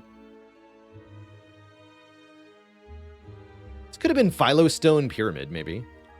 So I wonder how Act 2 goes with Philostone. Probably not all that well. That's my guess. Maravdis, thanks for 3 months. Happy New Year. We've just been enjoying some Wild Frost. We're going to see more of that this week as well. Really been enjoying Wild Frost. Try some more true ending runs. Anyway, I will be back in a few minutes. Twitch chat, call it 5 or so. When I return, we're doing Ironclad again. BRB.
All right, Twitch chat, the wait is over. Thanks for hanging out. While I was away, Math Bandit, thanks for the Prime sub in 34 months. Heck yes. Heck yes.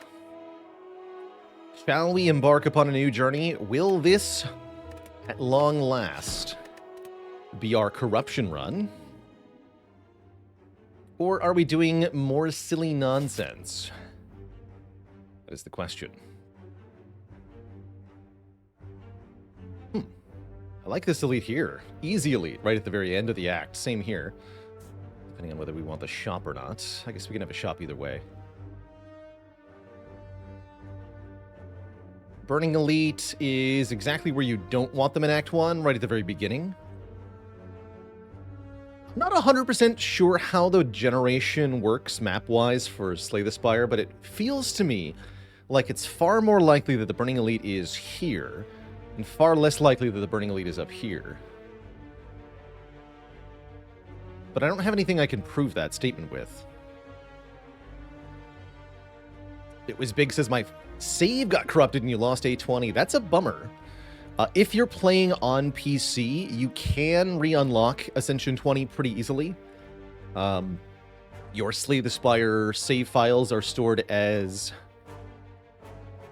like data files. Let me see here. Slay the Spire. Which you can edit with a text editor. So if you... Oh, on PS5. Yeah, I don't have an easy answer for you there, unfortunately.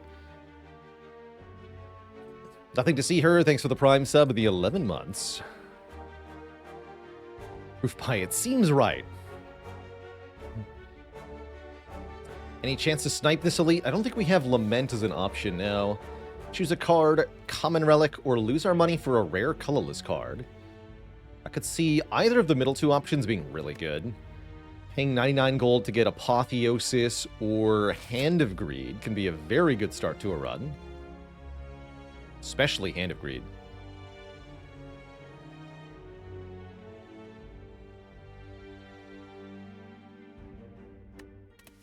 But a common relic could be a perfectly good start, too.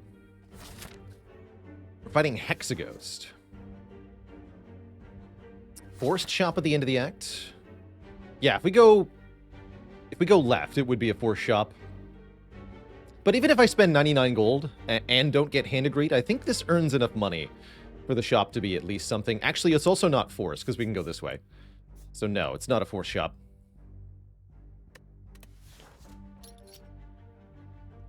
Do I choose Violence? Metamorphosis. Interesting on Clad, actually. Metamorphosis is. That said, maybe Secret Weapon is just the key here. Pick any attack from the draw pile, put it into our hand. Never miss the turn 1 bash, basically. We've taken Violence before, and it's interesting. It's directed draw. If you get Violence on the bottom of the draw pile, it doesn't do anything. Kind of awkward. Where's that clip? I think it's exclam choose Violence. Yeah, there it is. There's the clip for you. I'm going to take a Secret Weapon here. I think that's a good Clad card. Not the Hand of Greed we wanted, but so it goes.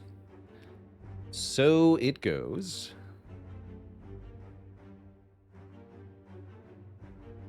And yeah, let's go here to start, I think.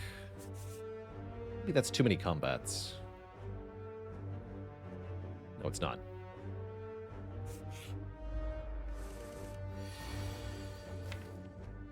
Classic. Not particularly likely to get both strikes next turn, so rather than playing the bash, I'm just going to play 2 strikes. So that's actually more damage. If we only get 1 strike on this turn, which we didn't.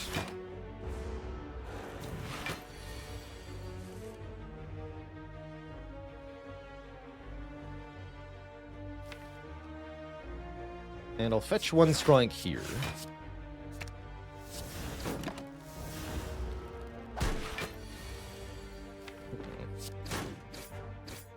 Trying to avoid having that happen, but oh well.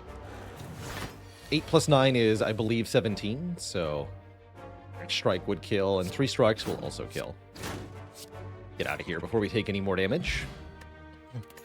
Pick up a Swift Potion, and we're offered an immediate Evolve, a card I've been liking a lot more recently. Evolve, in particular, can help us a lot against Hexaghost here, who will add many burns to our deck.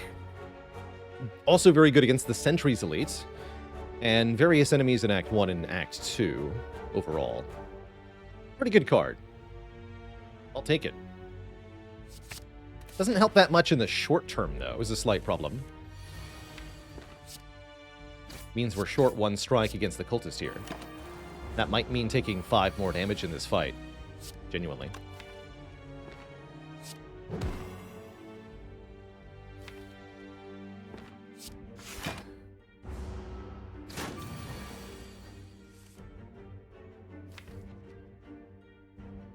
Sweet. Secret Technique for the Bash. Bash again. Then 3 strikes will kill, which we're guaranteed to draw next turn now. So yeah, we do have to take a little bit more damage for missing, because of that Evolve.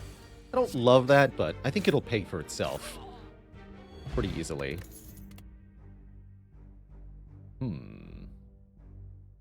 Sever Soul, Combust, Clothesline.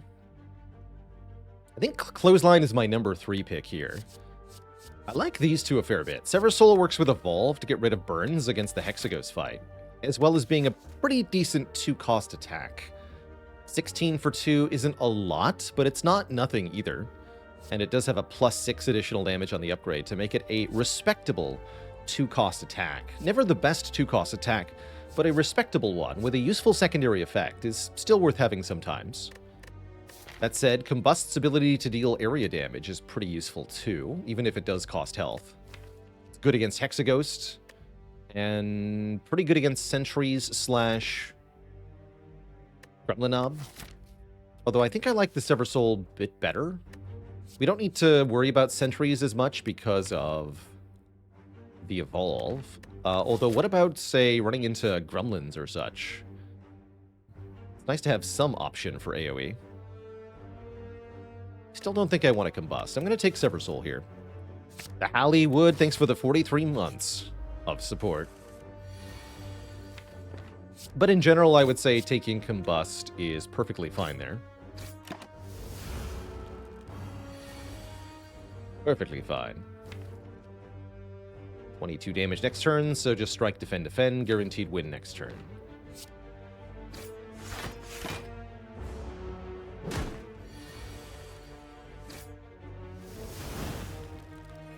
Perfectly good damage. Anger versus Pummel versus Clash. Really like Anger with Evolve. Like Anger with Secret Weapon, too. Don't usually like Clash much. Is Sever Soul comparable to Unload for Silent? No, because you're not having to choose Sever Soul against a rare card. Usually.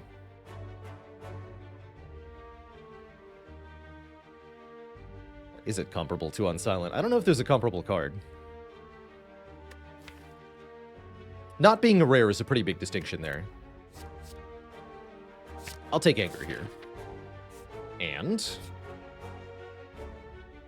heal for 9 for 35 gold. I don't think so. No, I don't think so. Time to riot, they say. And who can blame them?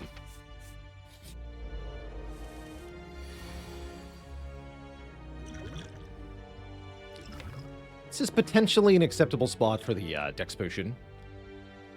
Would let me play 2 strikes on turn 1. Or 30% chance to get another potion. I'm going to do it.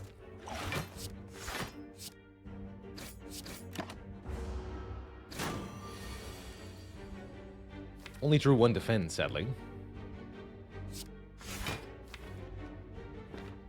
We are still weak next turn, so even if I bash, we're never killing, right? We'll do 6 times 3. It's not even close. So, Secret Weapon the Anger now. Can bash Anger, or do we Sever Soul and Anger? I think I'll bash Anger.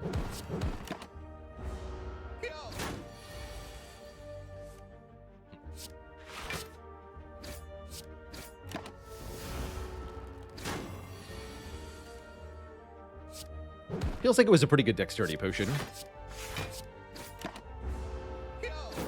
saved us quite a bit of health.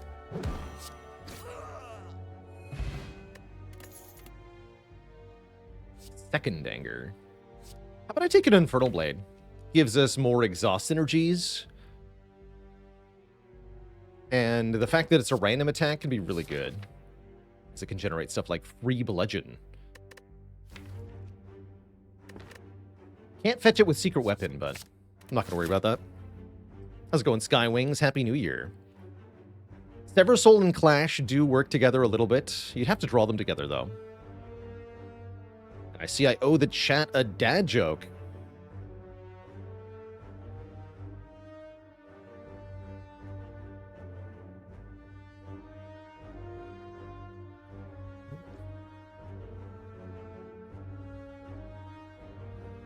Did you hear about the Ironclad who had his boots cut in half? It was unfortunate that he severed his soles. No refunds.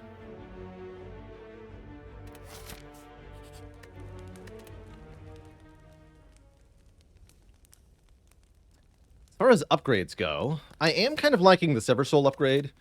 This also feels like an upgrade bash sort of situation to me. Getting that additional vulnerable and 2 initial damage. Good for Hexaghost in particular, who I am definitely worried about. I also like the Anger upgrade, so we do more damage with each of the Anger plays. I'm going to upgrade Bash here. Means we might wake up Lagavulin with it, but that's still fine. Uh-oh. Alright, this would be a really good time to make an Immolate. Or a Bludgeon Infernal Blade. Really good. I need somebody to bail me out of this very bad situation that we find ourselves in. Excellent. That's what I want to see. Boop. Okay. A much more reasonable combat. Vel3S, thanks for the 8 months of support. Pretty much no other card in Ironclad that could have saved us like that. Thanks, Infernal Blade. That was awesome. Ask and ye shall receive, apparently.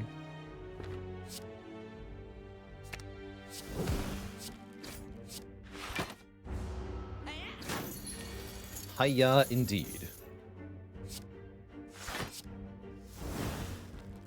We still take some damage. We might even get tapped on turn 3 here. Yeah, we do.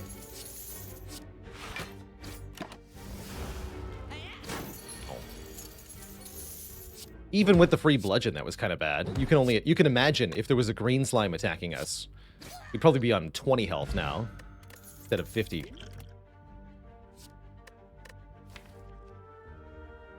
I do like Headbutt here. Put a card back on top, get back Anger, get back the generated Infernal Blade weapon, and we can use Headbutt with Secret Weapon to get back a card immediately, too. Is there a particular Act 1 boss that Ironclad is scared of, says Jam Jam. I think the worst matchup by default is actually the Guardian. Ironclad has trouble finding block cards consistently, and cannot trade blows with the Guardian to succeed like he can with the other bosses.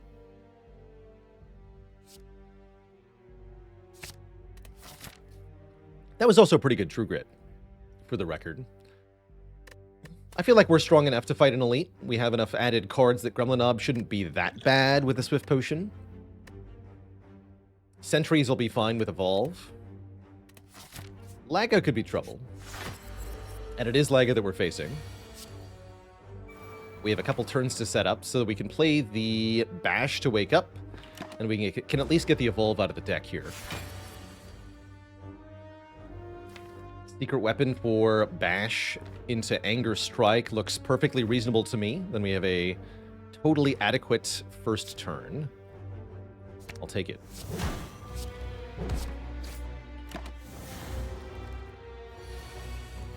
What are you? That's not too bad. 18 for 1 energy. I'll take. I'm not sure how aggro we have to be here. I'm going to block at least 1 time, probably 2 times. But expect to take a lot of damage here. Because I want to play the Sever Soul and the Headbutt onto the Anger.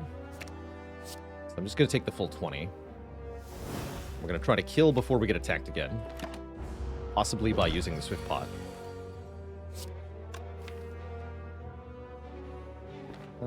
This does what? 24? Bring it to 6? That should be fine.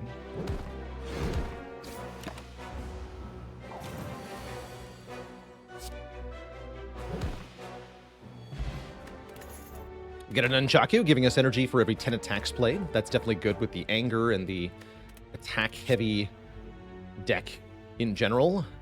And we're offered an Offering, one of my favorite freaking cards here. Lose 6 health to gain 2 energy, draw 3 is definitely a burst of power. Perfect for being more aggressive. Very good find early. Definitely going to take that as a rare card against other non-rare cards. You almost always want the rare. Usually want the rare anyway. And what's in the box? There is money, meaning we could go to a shop, actually. If we wanted to. And a Centennial Puzzle. Draw 3 cards the first time we take damage. Makes Offering into draw 6, which is ridiculous. Simply absurd. Do I upgrade Sever Soul? I think with Headbutt we upgrade Anger. How often is money in the chest? I think it actually depends on the type of treasure chest. The spreadsheet knows.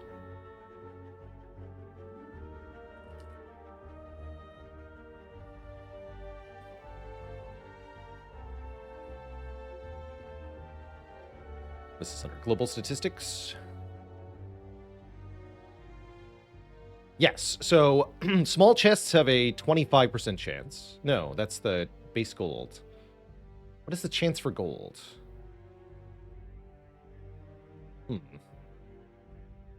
You know, I'm actually not sure.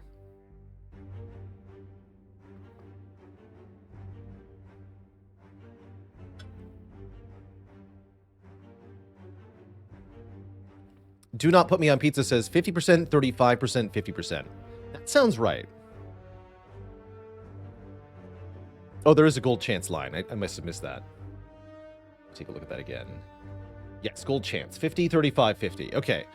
So the large and small chests are 50-50. The medium one is 35%. That's kind of odd.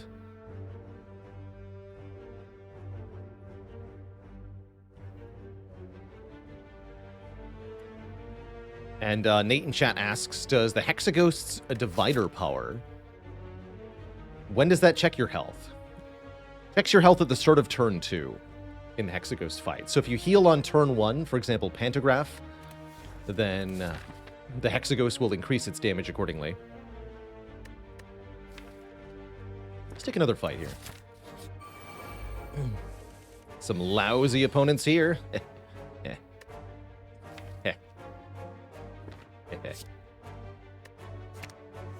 Oh.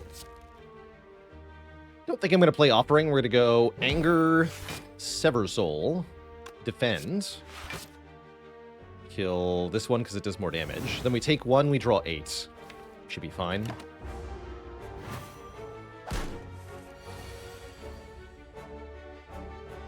I do have to take 1 more, but that's acceptable.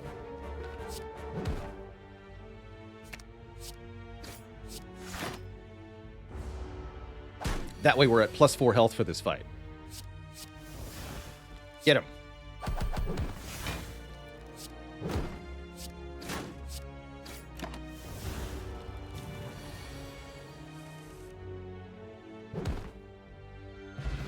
Get a potion, so I'll drink the fruit juice and pick up the liquid memories.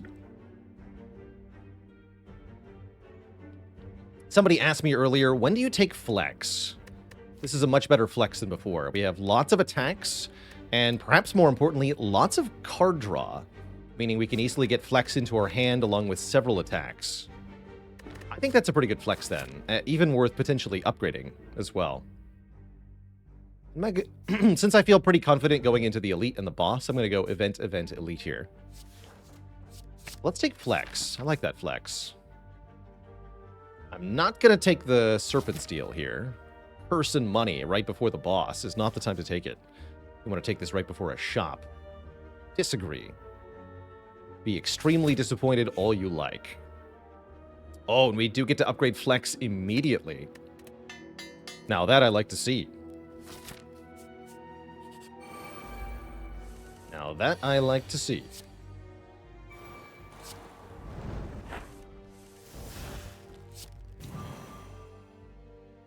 So we could actually strike kill the middle one here if I wanted to.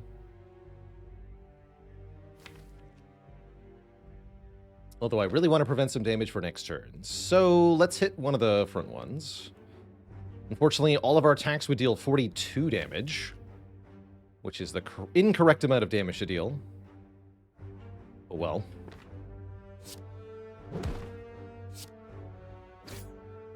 Because I can also full block after playing all my attacks, right? Let's just do this. Seems like a good turn one. We get Evolve in play, we almost kill one sentry, and we full block.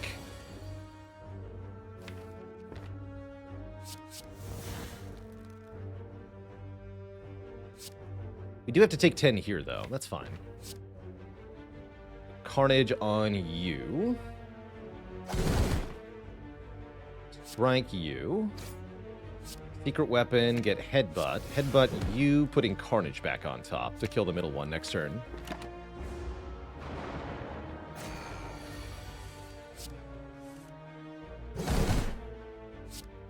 And then Evolve should make us safe on this turn. Yep.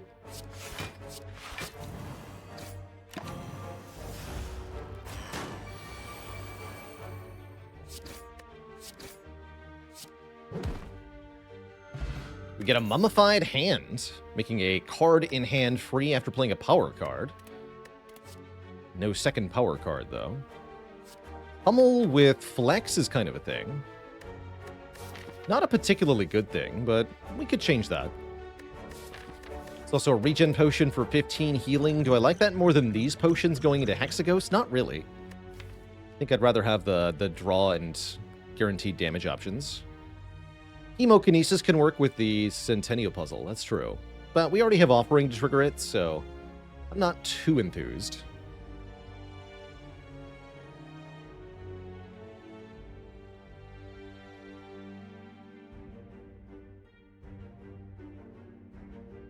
This Pummel is just not that much damage. Do we get to upgrade Infernal Blade, then? We could think about upgrading Secret Weapon so it doesn't exhaust. It's kind of cool.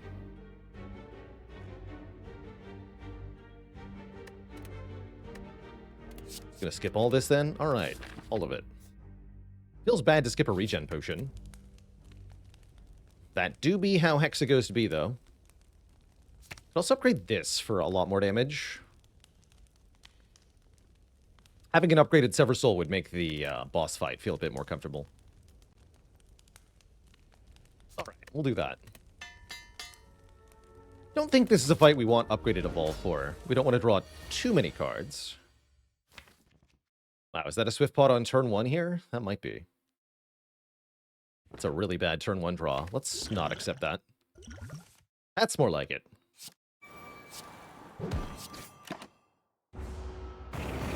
That's more like it. Alright, I'm going to need to block somehow, though.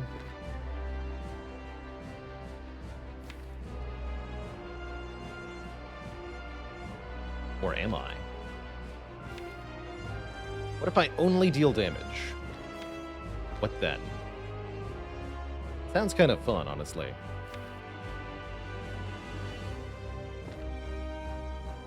We do a lot of damage this turn. Let's do it. Go Flex. Anger. Headbutt Anger. Putting Anger back on top. Use Secret Weapon to get Anger. Play Anger again. Although I probably should have seen what Infernal Blade had before I did that. Strike. Strike. Sever Soul. Boom. Hexaghost only has 100 health left, but we only have 5 health left. It's kind of bad. We could have died right here. I might die next turn. We do have Liquid Memories.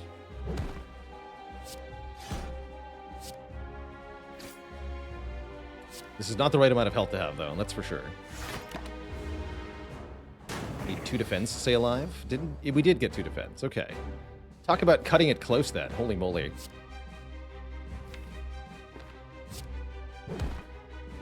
Yikes.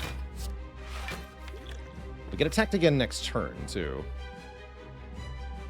I'll headbutt a defend then.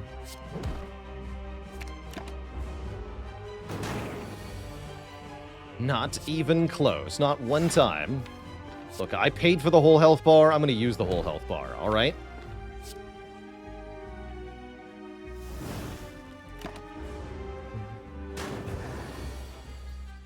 Easy.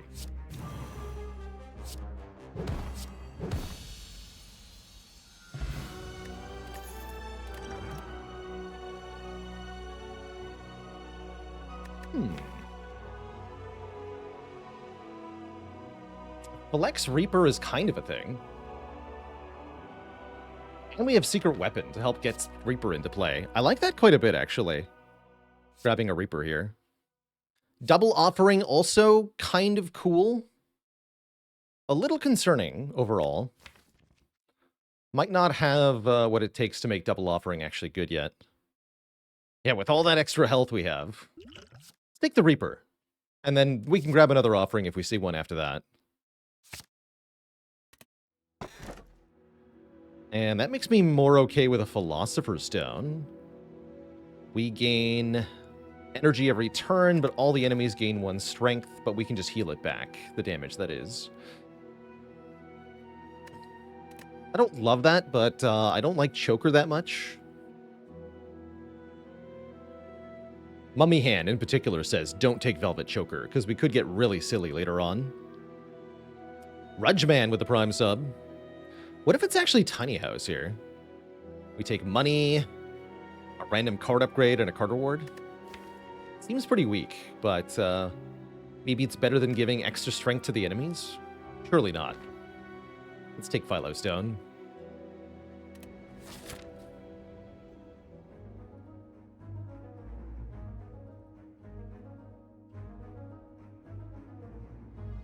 Okay, I like this formation all right. Don't have to go Burning Elite early.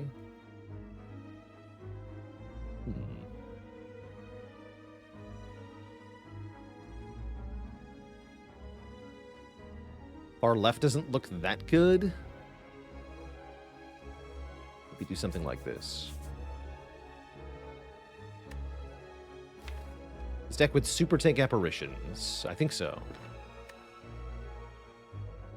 Okay. Let's go to the shop on the far left here.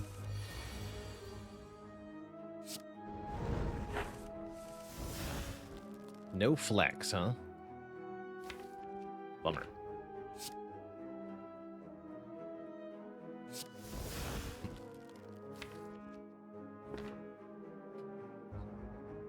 So the question is, can I kill one of them?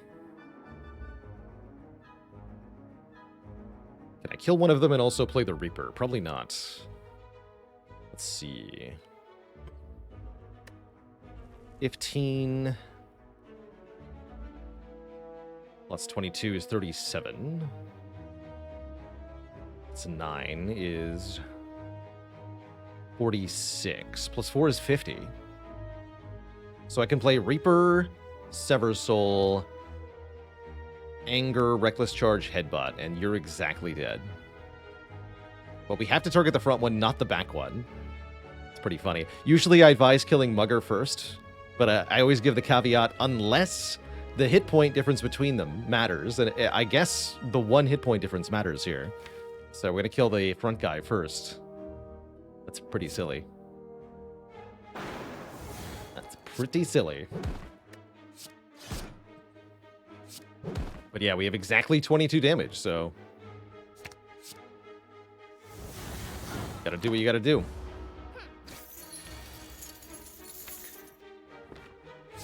Don't think Secret Weapon would have changed how that went down. I should have done the math on Bash over Sever Soul there, I guess. Could have maybe got 2 more health off Reaper. This is not 27, surely, right? 14 plus 15? Oh, it super is. Get out of here. Blood! Let's take an Arma. I have no block cards. Could have secret weapon to the headbutted anger. Ah, yes, of course. Coulda, shoulda, woulda. Smart. Very smart. Apparently should have fire potioned as well. Let's go Liquid Memories Blood Pot. We could drink the Blood Pot, buy a new thing here. How do we feel about Frozen Eye? Letting us know the exact draw order of the cards in the draw pile. Is kind of cool for stuff like Offering. Lets us know, more importantly, what to headbutt. Doesn't do a whole lot directly, but none of the relics here do.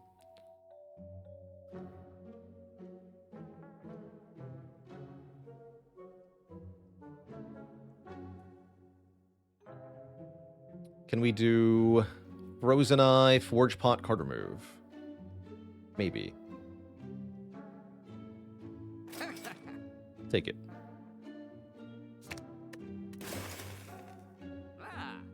Not Forge Pot. Has to be Attack Pot. Fine. Ooh.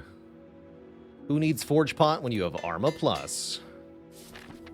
I should have grabbed the Panacea. Yeah, I forgot I had Flex. Dang it. We're offered bites again. This time I don't want them because I have Reaper. That 2 upgrade shrines in the same run. Yes, you can find 1 per act.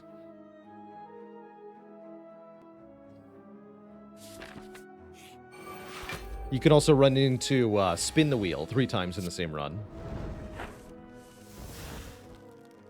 Not that anyone wants to.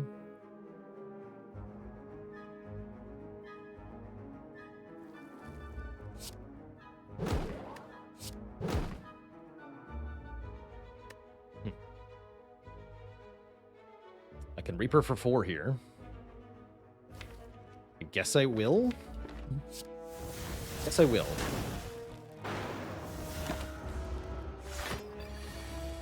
Why not?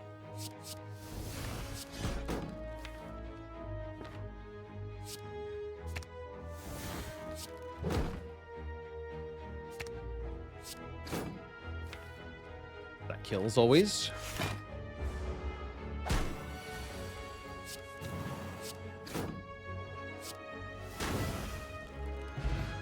Good, didn't get a potion.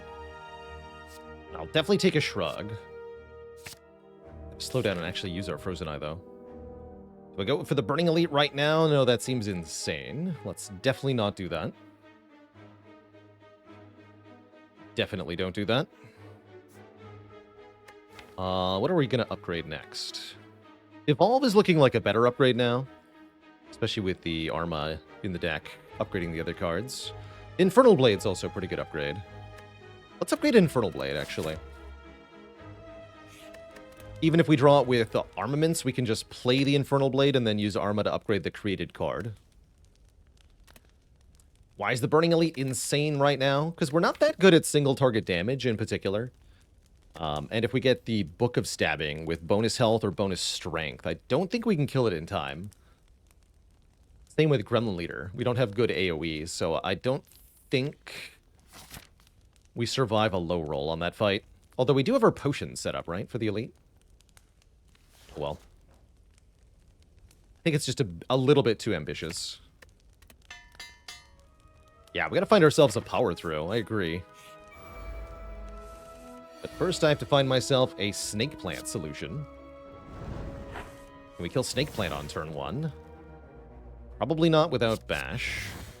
Although I do have 2 Sever Souls.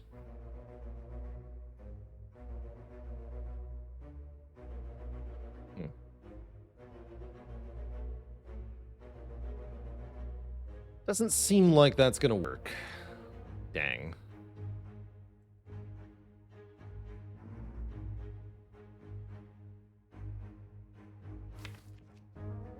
It's really sad. Debating using the attack potion right now. I think we should. We should use one of these potions.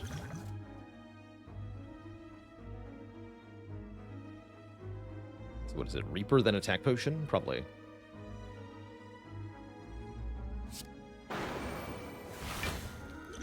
What do you got? Bludgeon. Still no vulnerable, but that's a lot of damage. Maybe I can kill it now. I could with the liquid memories, but can we do it without? Let's see. We have 5 energy left, so we can do Sever Soul. Sever Soul.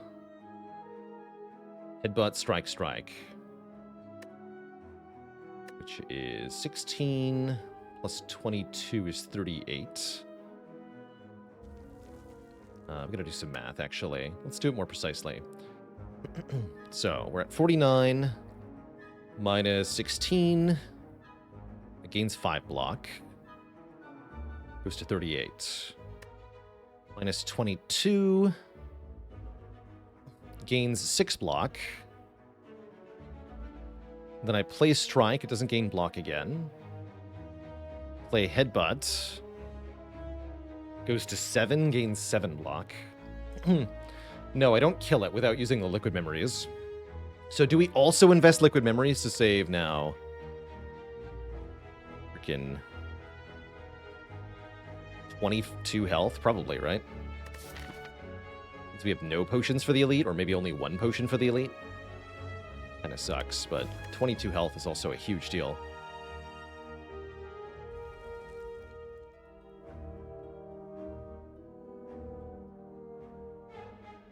But yeah, we can't kill it because of the malleable.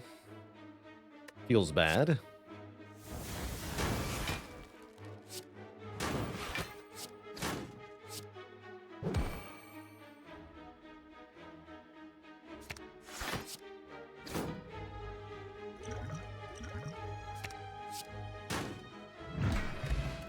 Okay, we get the attack potion back.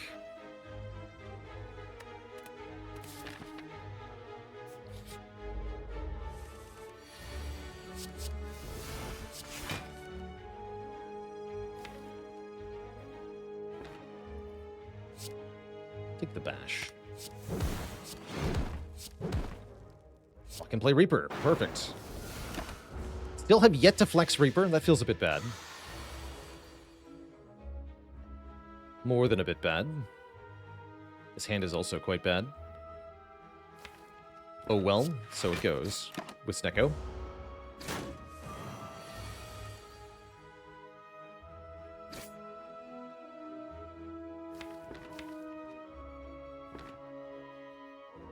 So we headbutt Arma. Makes the most sense.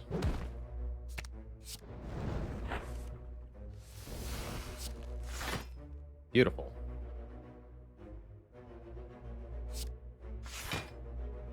Can't kill you, yeah? Probably just full block. That means no vuln?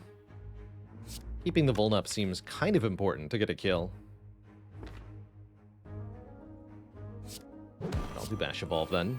Oh yeah, and I get to Mummy Hand. I almost hit End Turn button. I'm a fool. Good job, Mummy Hand. And this is bad anyway. Bummer. What a garbage. Oh well. Nothing I can really do about that.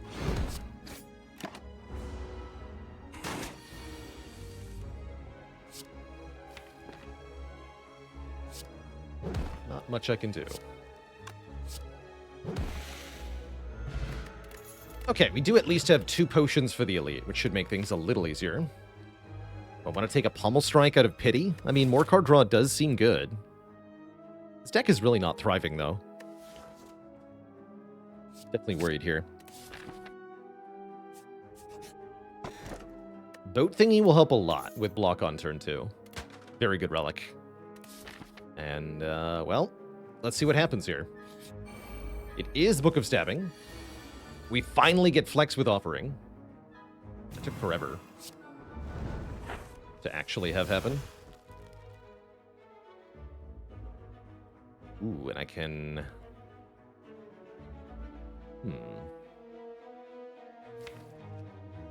No, we want to be more aggro than that.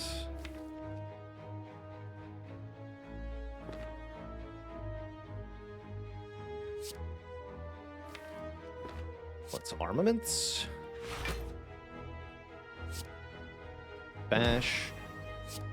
Secret weapon for anger.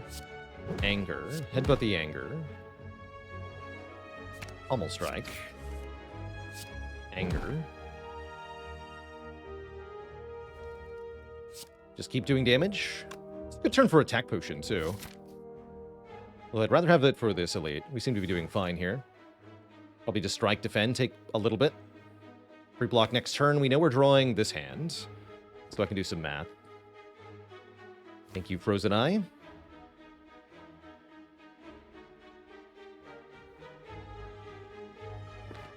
We have no strength. This will do 33 plus 9 plus 9.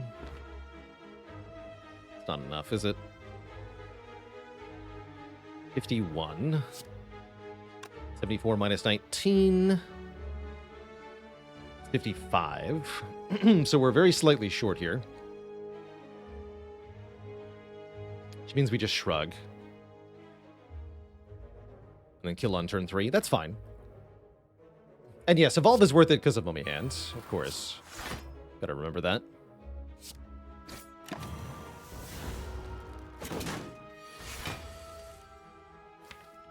So, playing Shrug means missing Reaper, I think. Or we can Reaper and try to kill next turn. I'm a little worried, though, that if we don't Sever Soul, we won't get enough damage. So I'm going to Sever Soul. But I guess we can defend Sever Soul, probably. Don't take any damage here.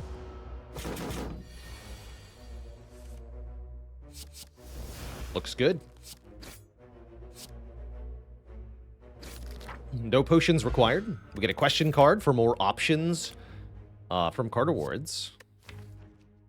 We're offered a Juggernaut, but I don't think it's that good. We have to beat Bronze Automaton in a few floors here. That's going to be hard to do. I really should have taken that Panacea.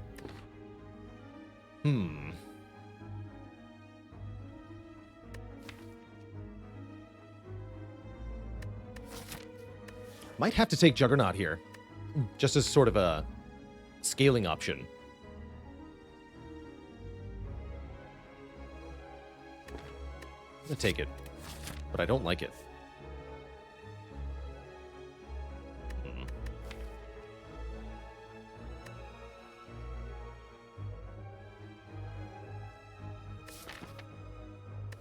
Yeah, one Feel No Pain away from greatness. Well, maybe a bit more than that. We need cards that actually exhaust properly.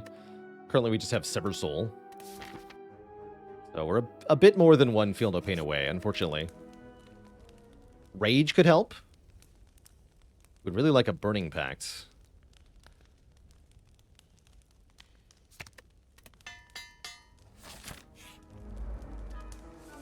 It's them.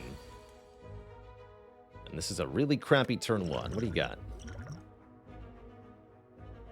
think P-Strike is the most damaging here. We have 4 strikes, 5 strikes. Yeah, P-Strike is the best, with the Forge Pot especially, although, or not Forge Pot, with the armaments, that is.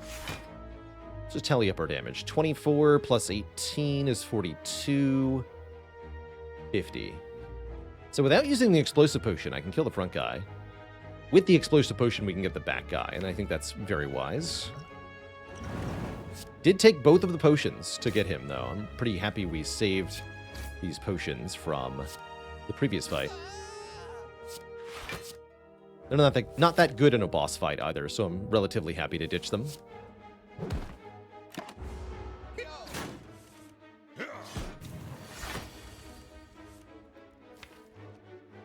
Ash, Sever Soul, Reaper are the next cards. Well then. Prepare to die. At least this fight went well.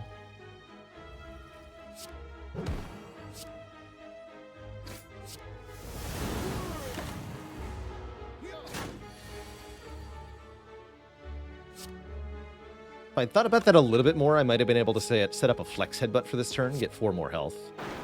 This is fine, though. Or Flex Reaper, rather. Paper Frog makes vulnerable enemies take more damage. There's a Burning Pact. Juggernaut says maybe take another Shrug. Or Metallicize. Metallicize with Mummy Hand is very good with the Juggernaut, actually. I guess I'll take the Metallicize. Seems cool. And we need to take more combats. Hopefully we can get healing in this way. Hopefully.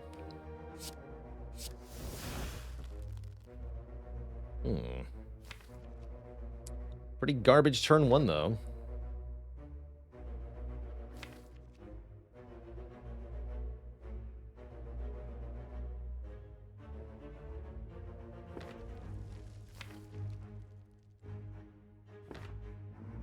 Pretty garbage turn 1. Yeah, free Juggernaut, right? If we play Evolve, Juggernaut becomes free, and then we can play Juggernaut to make another card free, like Bash. Or Sever Soul. Looks like I might need Pummel Strike, actually.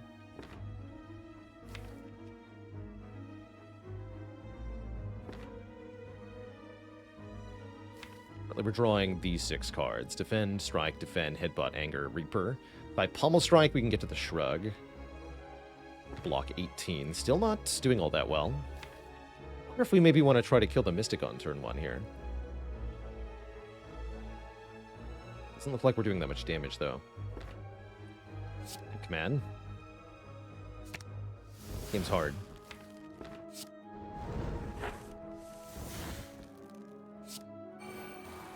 Ooh, this game's easy.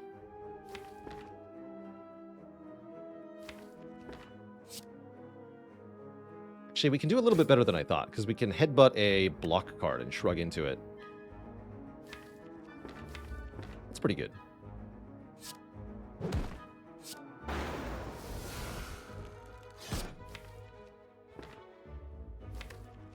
So just go defend, headbutt, defend.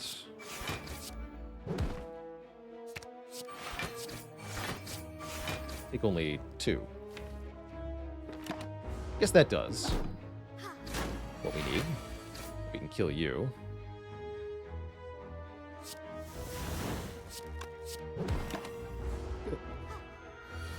Yes, we did gain health from this fight.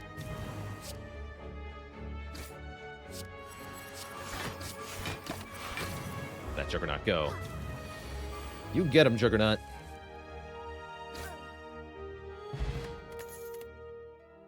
Now we can take the Shrug. Maximum Shruggernaut.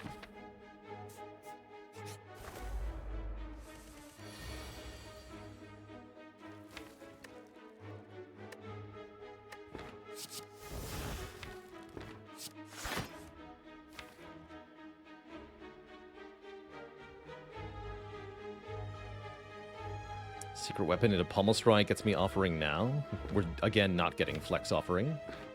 Guess that's fine. We'd be able to knock the bird out of the air with the Twin Strike here.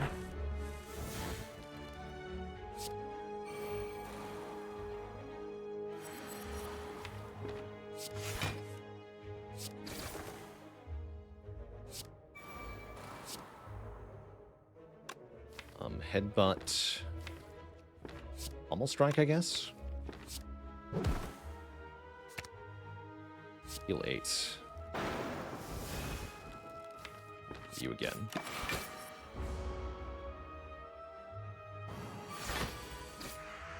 Get him.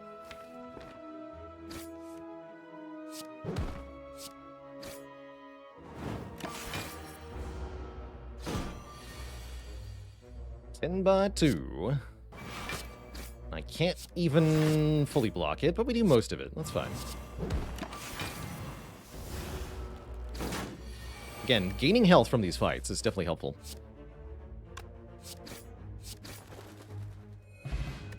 Get a potion for the boss. Hopefully we don't have to use it, but it's not like we got cards that are good, so we might have to. We definitely might have to. I'm not sure how we do in this boss fight. It's definitely going to depend on our draw order a bit. How quickly do we get Juggernaut Metallicized down? And do we get Flex with useful cards? Do I need to try to Heavy Blade Flex, Sword Boomerang Flex? What? How dare you?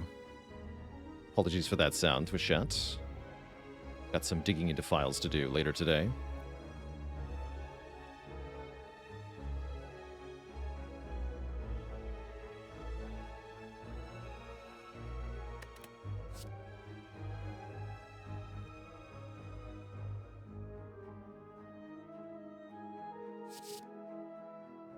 The joys of Windows 11. Warcry ever good here? Probably not. Do we rest?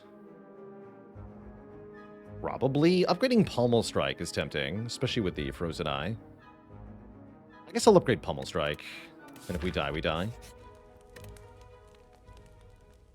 Distilled Chaos with Frozen Eye, by the way. I didn't mention how good that combo is, but we know what the Distilled Chaos will hit, which is extremely powerful.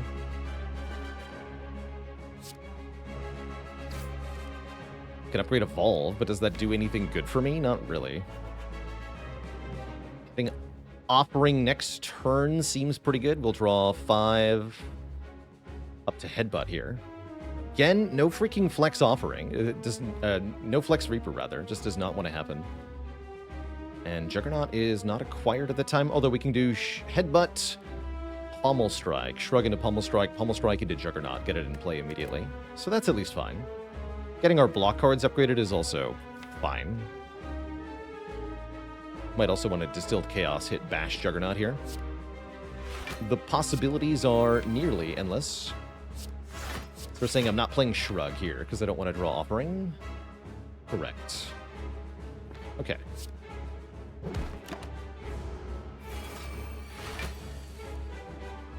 What are you? Iron Wave. That's fine. Seems fine. And yes, they're both stealing cards, so I absolutely want to get Juggernaut in play right now. So we Headbutt Pommel Strike. Shrug into Pommel Strike into Juggernaut. Play Juggernaut. Makes Iron Wave pretty good.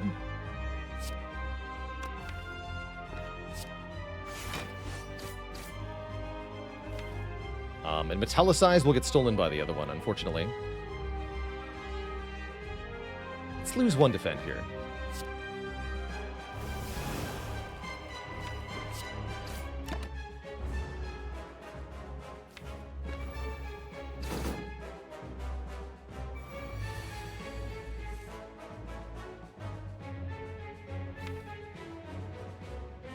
We're never getting through 3 artifact layers, so I'll probably bash this thing. Oh. Neat. Flex in my hand. I could Flex Reaper for 16 health right now. That's a pretty good idea. Let's do that. It's a nice little safety blanket. No Metallicize yet is pretty concerning. But what can you do?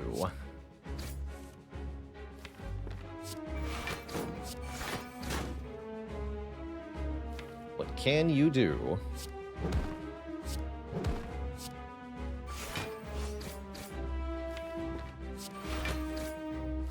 This is a good draw.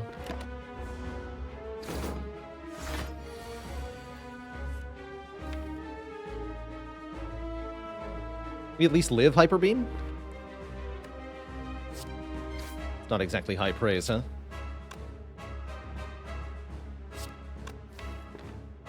Supposed to play Headbutt first. Or I could not play Headbutt. Gotta play it.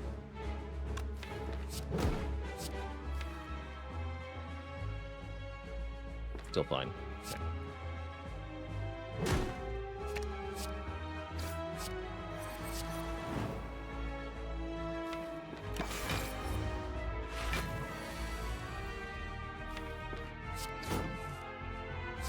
Okay.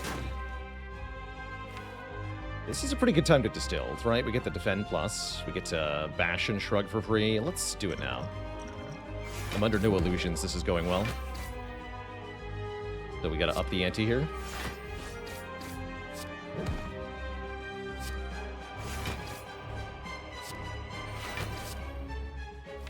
I just wonder if we're playing too many Angers. It's a problem for future us.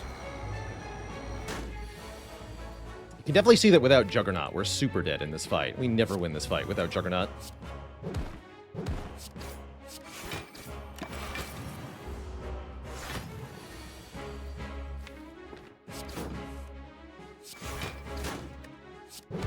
They're only 8 each. That's kind of sad.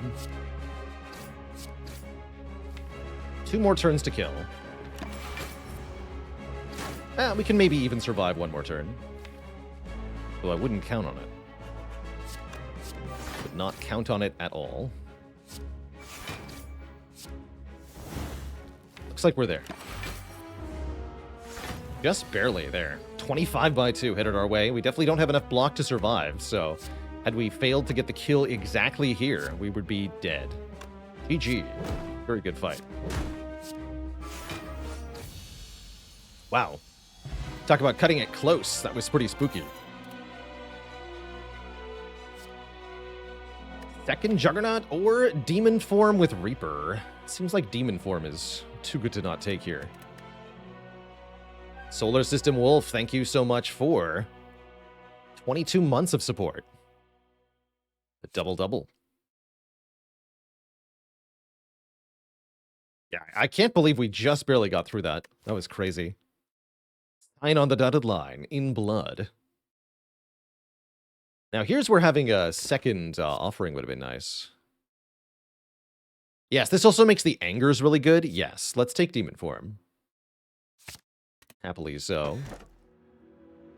And we can take more energy with Slaver's Collar or Fusion Hammer, or we can take Black Blood for more healing. I think with the Demon Form Reaper, we shouldn't need the Black Blood, so we should take more energy, and I think it should be unconditional. Or, well, energy that we don't have to give up something for, sort of. The Slaver's Collar will give us more energy during boss and elite fights where we need as much as possible. Better yet if we can get more card draw in those fights. Making it easy to play Demon Form and the other powers, although the Mummy Hand and the Nunchaku will give us enough energy for the hallway fights to still be reasonable. I think this is pretty good.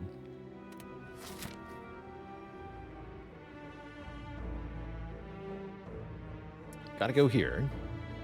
We are allowed to stop here, though. We should probably do that. Yeah, I'll probably do that. Okay, cool. In theory, we can end this fight at full health. Let's see what the draw order is. We're taking damage, so I draw 8. Ugh. Oh, dear.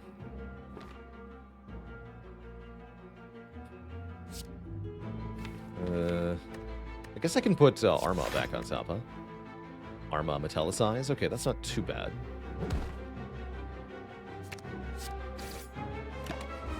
We get 14 block. Okay, really not that bad.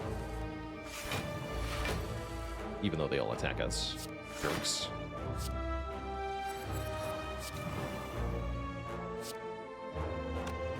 "13 by 3 can kill this one, can't it? Let's do that.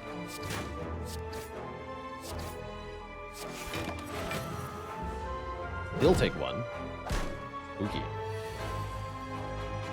Very spooky.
Slamming and jamming.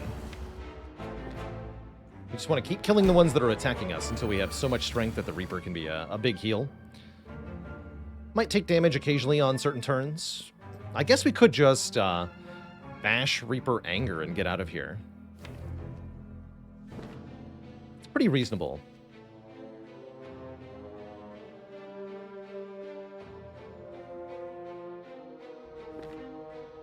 Let's see, that would be... We'd heal for 13 plus, I think, 19, right?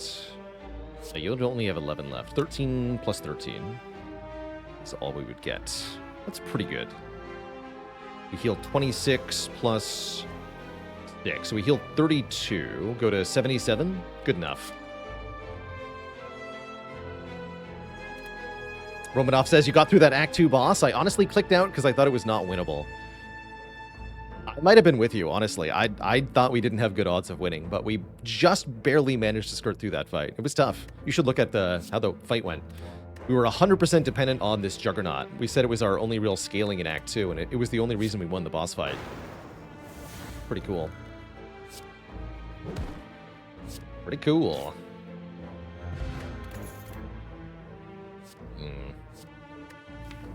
Another upgraded flex. I'm gonna try it? I'm gonna try it. Actually not sure about that. How's it going, Bruno or Win? We're currently 3 runs into a streak here. This one is a little bit sketchy, so it could go either way. But we're doing all right. Surely Flex Reaper will work. What if we had an Ancient Pot? It's a lot stronger with an Ancient Pot. Harder move looks pretty good. What about Medical Kit? Letting us get rid of statuses? We have Evolve, though. We don't want that. Statuses are good. If I want to get rid of them, I'll take a second wind. So is it card remove Ancient Potion? That's kind of weird. I don't hate it, though. Leaves us good money for the next shop, too. Card remove Ancient Potion. Let's do it. Expect to have to use the Ancient Potion against the Burning Elite.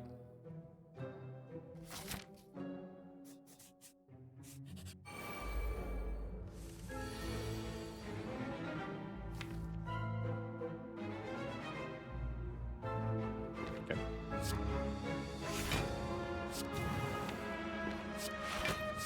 Headbutt. Flex. Flex Reaper Synergy. Go. Uh-oh.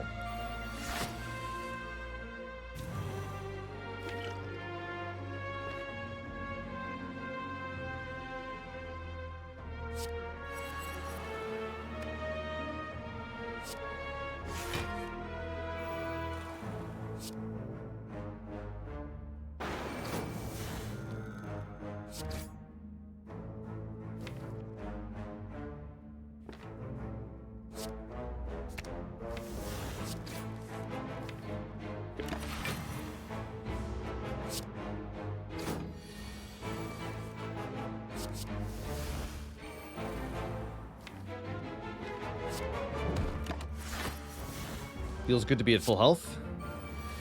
It's been a long time since we've been there.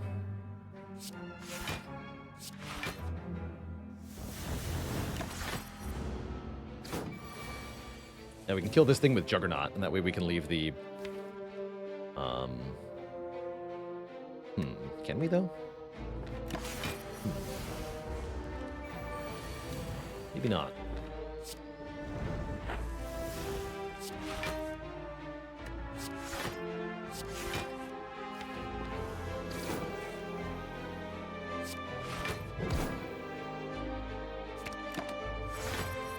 It's not.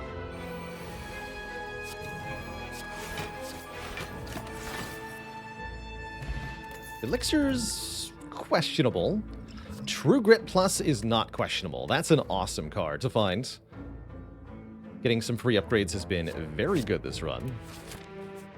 Now we can exhaust targeted cards, which can help make cycling the deck a lot more viable. Off the Pummel Strikes.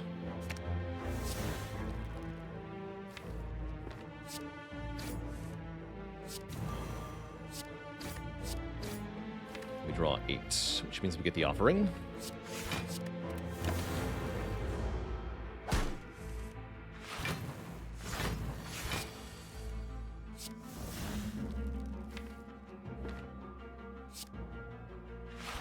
Flex Reaper is here.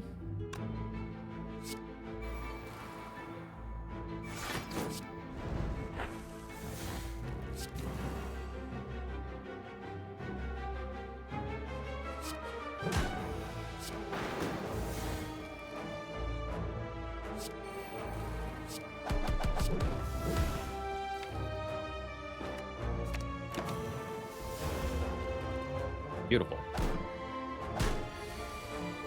No longer beautiful. Concerning instead.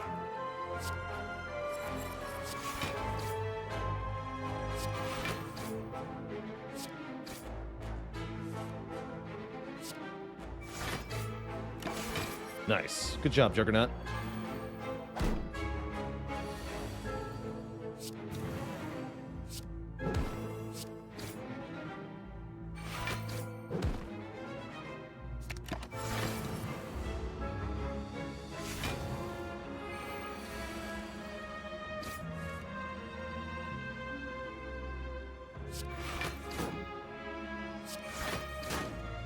Good.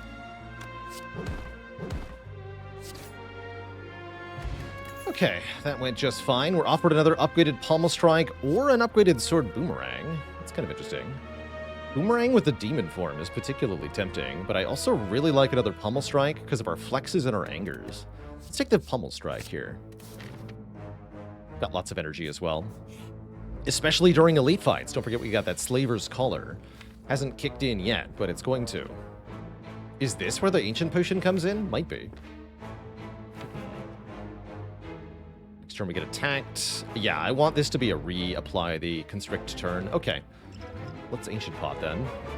Block the Constrict here. I was expecting to use it against the Burning Elite on Flex, but I think it's more important to make this fight not be miserable.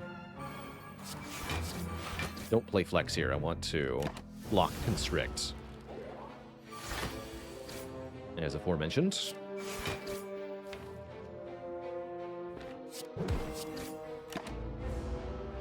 Wait, this turn is free to play the Demon form.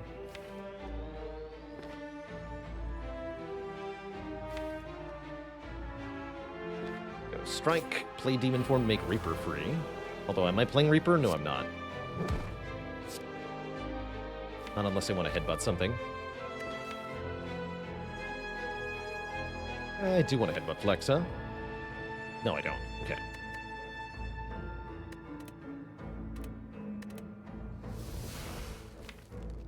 I should have taken the strike, though. Oops. Whatever. Seems fine. Seems totally A-okay.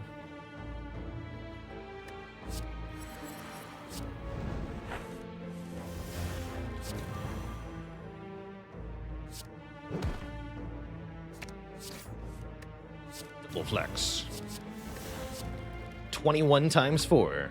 The power. And we get another potion. Feels fine. Do we want another headbutt? Do we want a Havoc, given that we have Frozen Eye? Do I want a Reckless Charge, given that we have Evolve? I might want the Reckless Charge. Although with the Anger, I think it's fine. We'll skip. Skip. Dr. Noodle says, if Mummy Hand hits a card and you dual wield it, are the copies at 0 cost? Yes, they are. If you Nightmare it, they are not. Because it will be a different turn. And the Mummy Hand wears off at the end of the turn. So, dual wield, yes. Nightmare, no.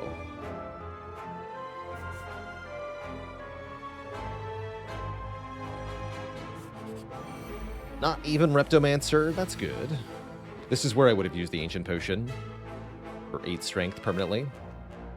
That would have been nice. Oh well. Here we are.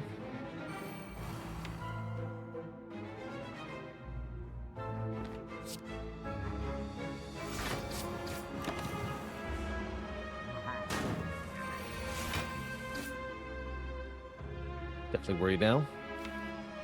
Get Demon Form next turn at least. That's not too bad. And I can Armaments plus Headbutt to make sure I draw Armaments again next turn. That'll have to do.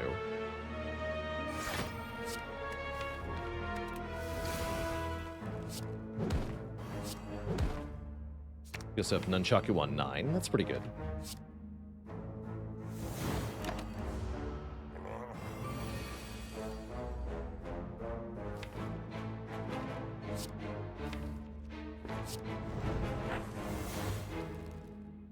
We could secret weapon. There's nothing to secret weapon.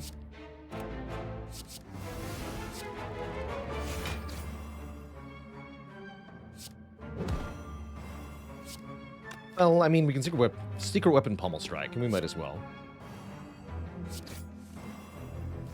Shrug gets defend. Trying to figure out if I can play the demon form for free, guaranteed. Yes, right, because we play 1, 2, 3 energy. Then this guarantees the demon form. So yes.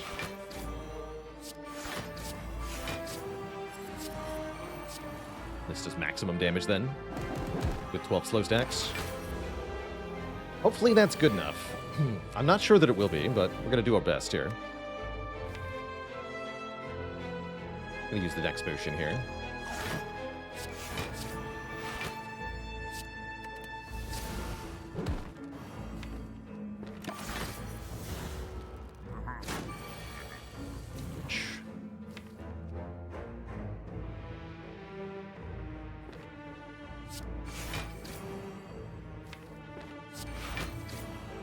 Is ending? That's bad. Should reapply that.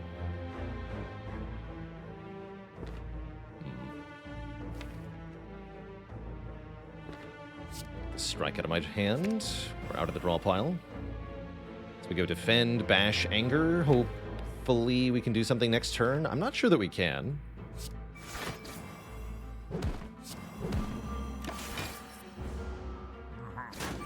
We don't die this turn, right? No, we don't die this turn. So that's not so bad. In fact, it looks an awful lot like we win this turn and heal for all of our health, actually. Never mind, I don't have anything to whinge about. We good. Full HP, bottled demon form. Second win plus. Or burning pact. No, second win plus. Seems like a very good set of rewards. We certainly bottle demon form here. Although bottling evolve is also a thing. For Act 4. Pretty sure it's bottled demon form. So that we get our strength scaling up as quickly as possible. Very important. Very important. Exceedingly important.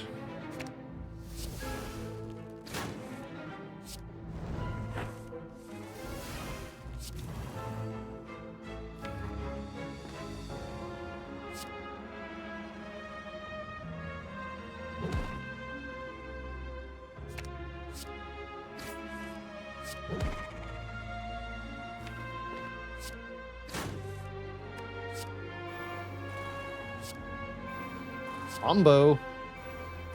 Good job. Good job. That's great. Just play Reaper? Just play Reaper.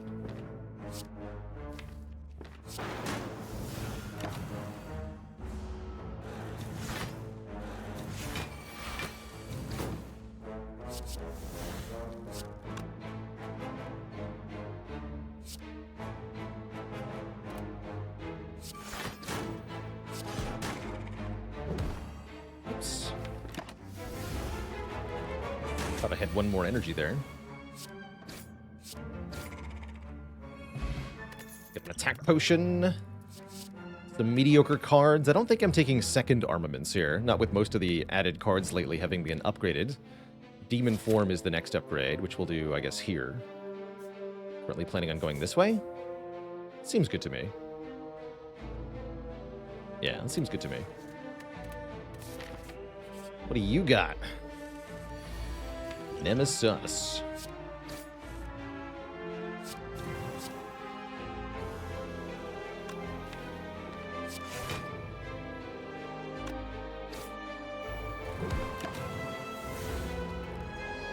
Kill me.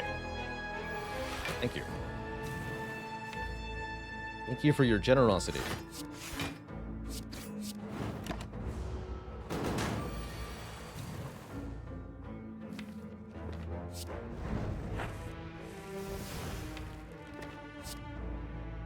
Flex. And but the flex. Draw it again. Super heavy blade.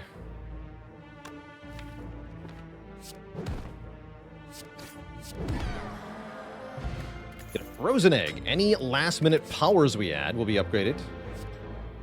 Bloodletting is a thing. Spot weakness is a thing. Feed is too late. This is definitely too late for feed. Bloodletting plus is kind of a big deal. And I have so much card draw. I want this bloodletting. With 2 Pommel Strike pluses. Yeah, somehow this deck has pulled together. It doesn't seem like it got any really broken combos. But we've done just fine for ourselves. Hoping we can get through the bosses. Demon form, turn 1 should make the second giant head much easier than the first one was. Although it looks like we can't upgrade the demon form in this fight. That's fine. Cute. There's no way to draw 7 cards here, right? I don't think so. I don't think so.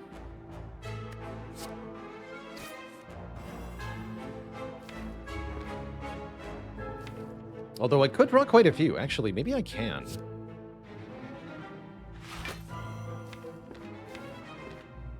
Although I can't headbutt... No, I can't. Okay, don't worry about it. Right, draw 1, 2, headbutt Pommel Strike, draw 1, 2. Actually, no, we totally can. Screw it. Wait, can't math.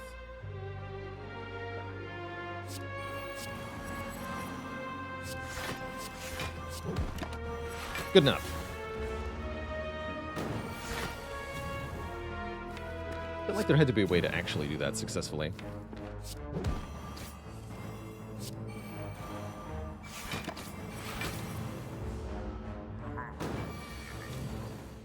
Well.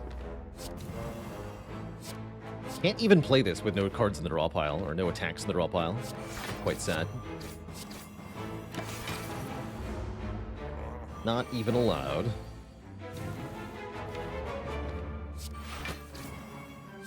I'll just delete all this, thank you. Have some damage. This hand is terrible, though.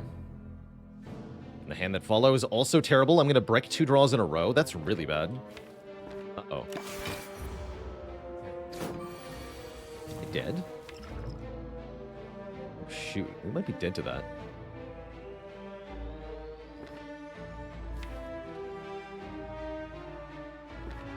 Oh my.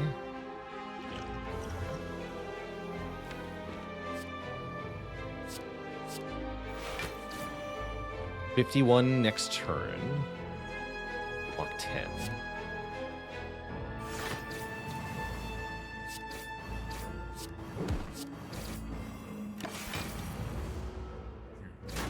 No, we don't die. We're barely alive. Which means I can Reaper next turn. Yay?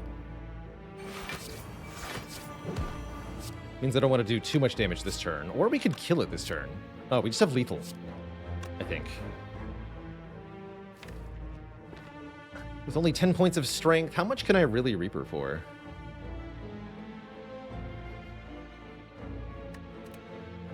Check. This does 40. This does 36. I don't actually think that kills. Get 1 more slow stack, so it's only another 1.8 damage. No, 2.7 damage. Oh, Metallicize will get it. Yes, Metallicize will get it. So we do win right now. Go to 50. I'll take that. I'll take that. Yeah, we were too short without the Metallicize. Get a Kunai. That's pretty cool, actually. We have a way to scale now. Playing 3 attacks in 1 turn. We've got Pommel Strikes and Angers. Will give us Dexterity for the Shrugs and the Second Wind, and...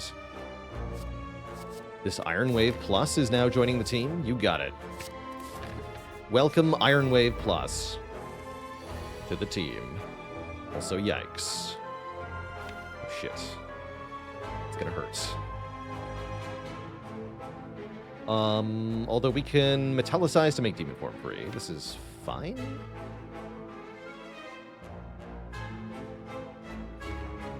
I think.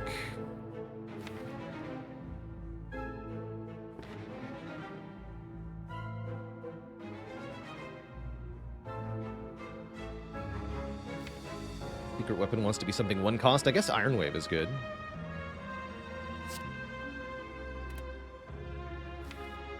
We could also secret weapon Pommel Strike to get Anger second wind. Which makes the following turn better as we get the offering. We're going to need it. Okay, so let's do that. Secret weapon Pommel Strike.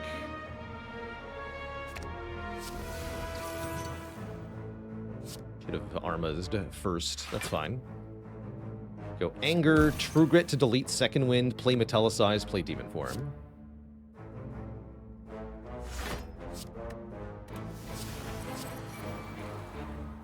Take a little bit of damage. Should be able to get back a lot of health thanks to Reaper in this fight, at least. Certainly one hopes, anyway.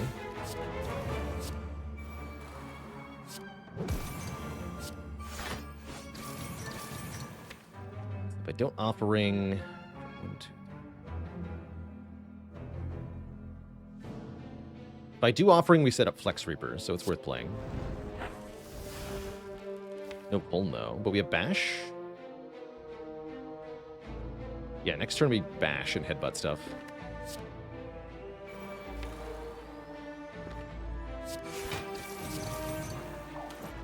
Question of, do I play Shrug into Pummel?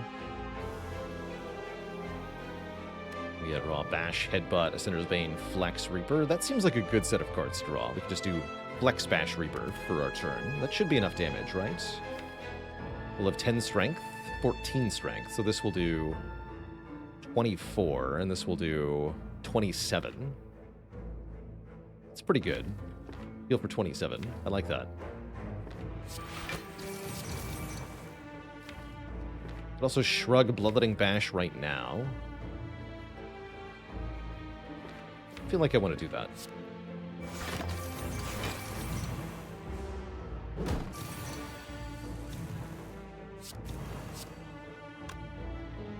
Oh, I miscounted my strength. That's going to be a lot less damage than I thought. Shoot. Bummer. At least Juggernaut is here. Take 6 still. Net gain of health, though. I'll take it. I'll take it. Can't complain that much.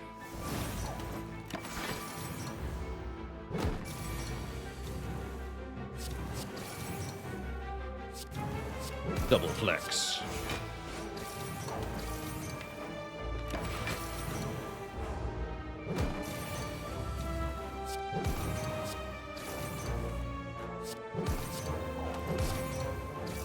Do I think this run would have perished without the Frozen Eye?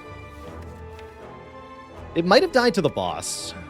The Bronze Automaton might have killed us without the Frozen Eye, helping let us know when to use the Distilled Chaos. That certainly could have been a problem. Not sure if I take either of these. Battle Trance looks okay, as we only have one battle... it would be our first Battle Trance. And we know exactly what it's drawing into. So we know if it would stop us from drawing cards. Yeah, that's super worth it. Super worth it. Okay, upgrade the Demon Form. For the love of heck, upgrade the Demon Form. And... fight a boss from Act 1. We can heal to full with Reaper, we get some money, and we get a rare relic. All of that is excellent. We don't want to upgrade all of our cards and prevent ourselves from healing because Reaper. We don't want to heal to full for a curse when we could heal to full from the boss fight. But what if the boss killed us? That won't happen. That will not be happening.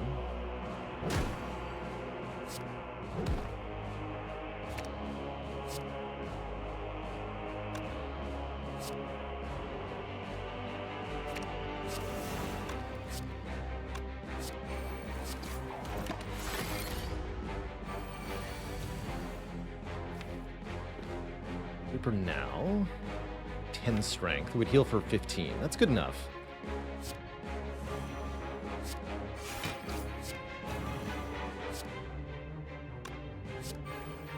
Typical.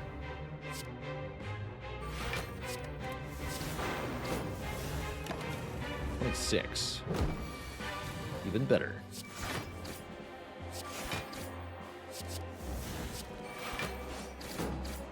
Almost Strike withdraw into Offering Flex. No need.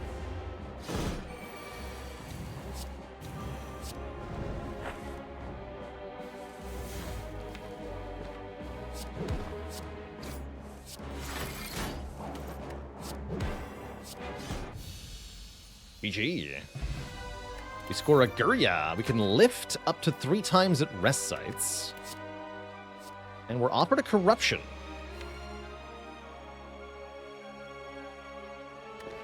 I don't want a Corruption.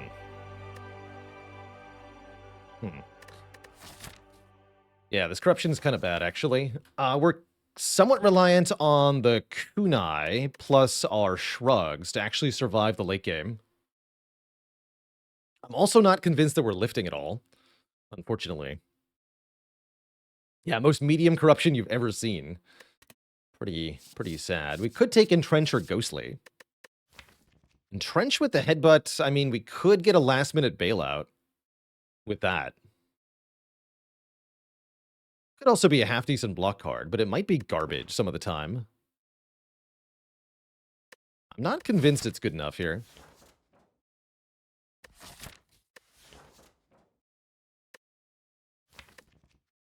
Very unlikely to see a Barricade at this point, or Calipers.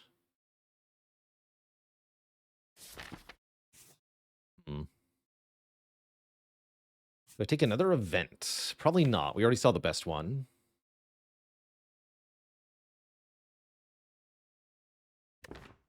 It would be a Barricade Plus. Just saying. Second Headbutt's not terrible. I wouldn't call it good, though. But yeah, not terrible. I'm just going to skip it all. And take one more fight here. Put our question card to use.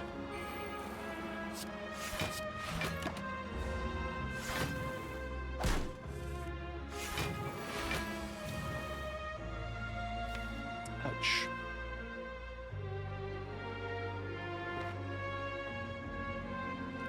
But my face, though.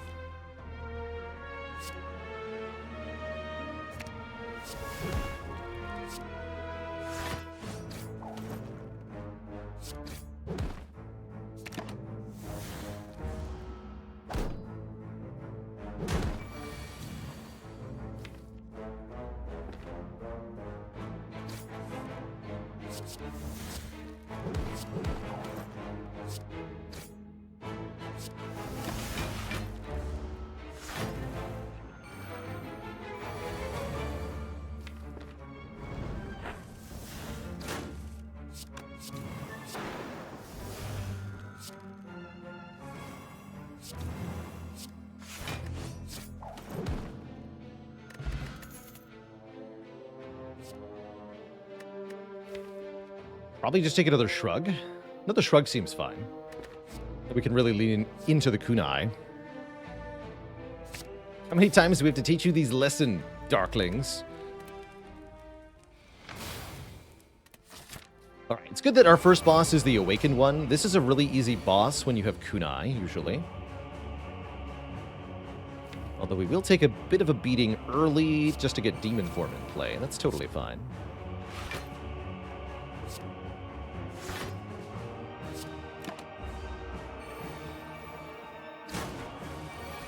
Goes for the multi-hit on turn 2. I guess that's okay. Metal Trance draws into Pommel Strike, sadly, but at least we can Secret Weapon here.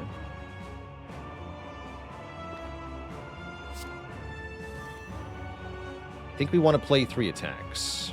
Pommel Strike, Iron Wave, Strike. True Grit to get rid of Evolve. Defend. Definitely take some damage, but again, with the Reaper, we can get it all back. Don't worry. There's no need to be afraid.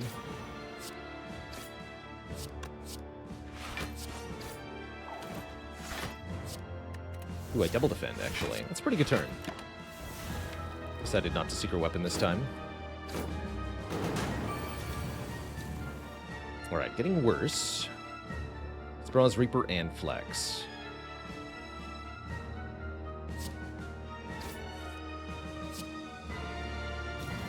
If I flex Reaper, we heal back to full, but then I'm going to take 25, minimum. Maybe we should wait here.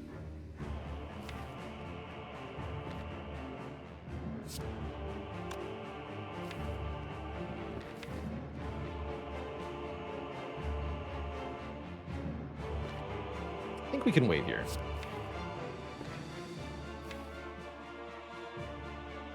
Although, this cultist will get out of control really fast. Then we have Offering. I think we'll be okay. I think we'll be okay.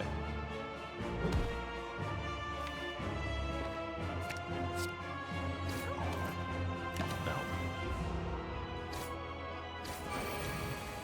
I hope we'll be okay anyway.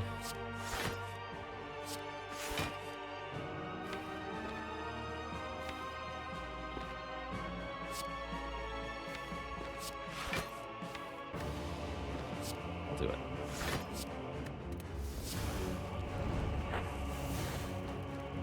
It's a bit concerning.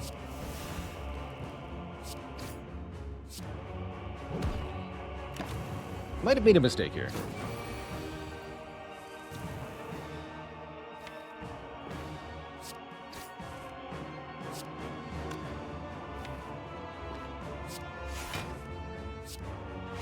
We seem to be okay. I'm going to take a little bit more damage here, but we're not dying yet. We're still gaining lots of strength. Still beating cards, very importantly. So we block 38, take 44, take 6, go to 4. Spooky. Very spooky. Next turn's fine. Turn's okay. I die on this turn. Shoot. It's not good.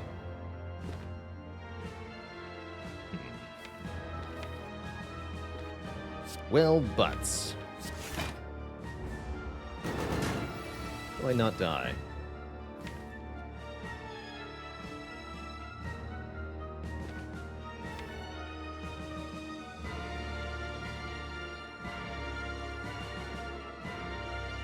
We're super dead here.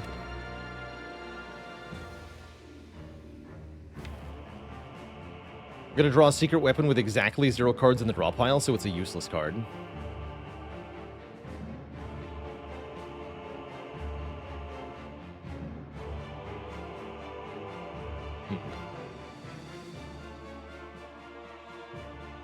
I think I'm just dead.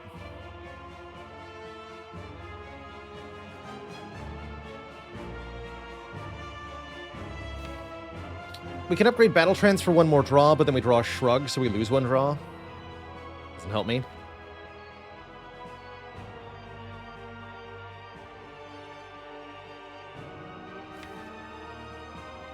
Guess we should have Reapered a couple turns ago.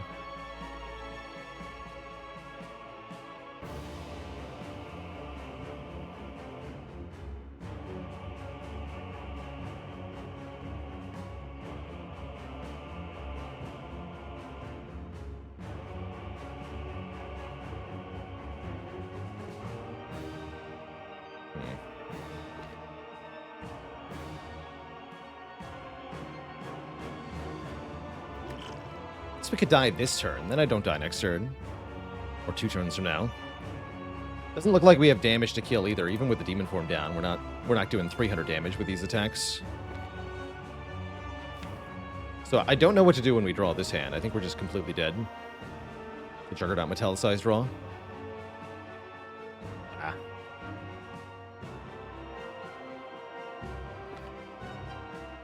Not surprised this deck could not make it through the end game, but I am disappointed.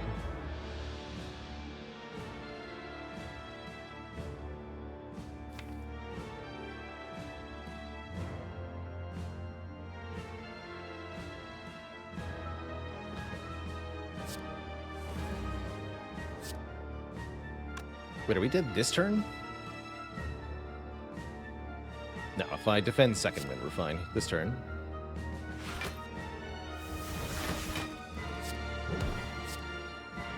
To have Nunchaku on 8, for whatever that's worth.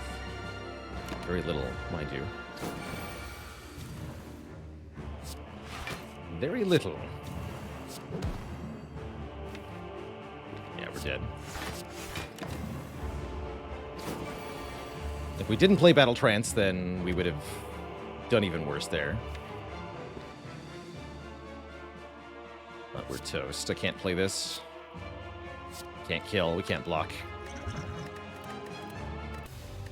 So it goes. GG, Bird Nerd. You did well. You did well. Set the streak back to 0.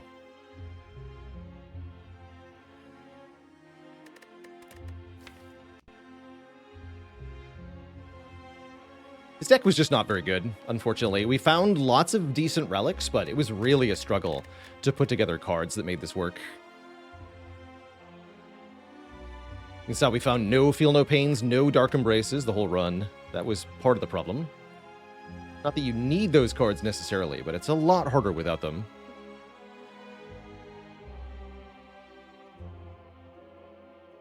Maybe if we'd used the Elixir on the Juggernaut and the Metallicize when we first drew them against the Awakened one. Yeah, I think if we used the Elixir more aggressively in that fight, we could have probably won it. I was really expecting to use them on the second boss fight, because I thought we were fine in the Awakened one. But again, if the Awakened one goes that badly, the other boss fights are going to go even worse, I think.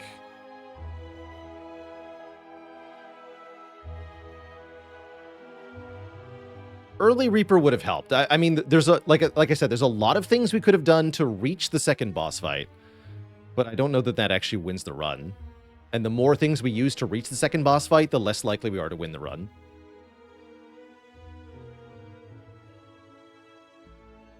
This feels like we had maybe 10% chance of clearing Act 4. I don't have a very good prognosis here.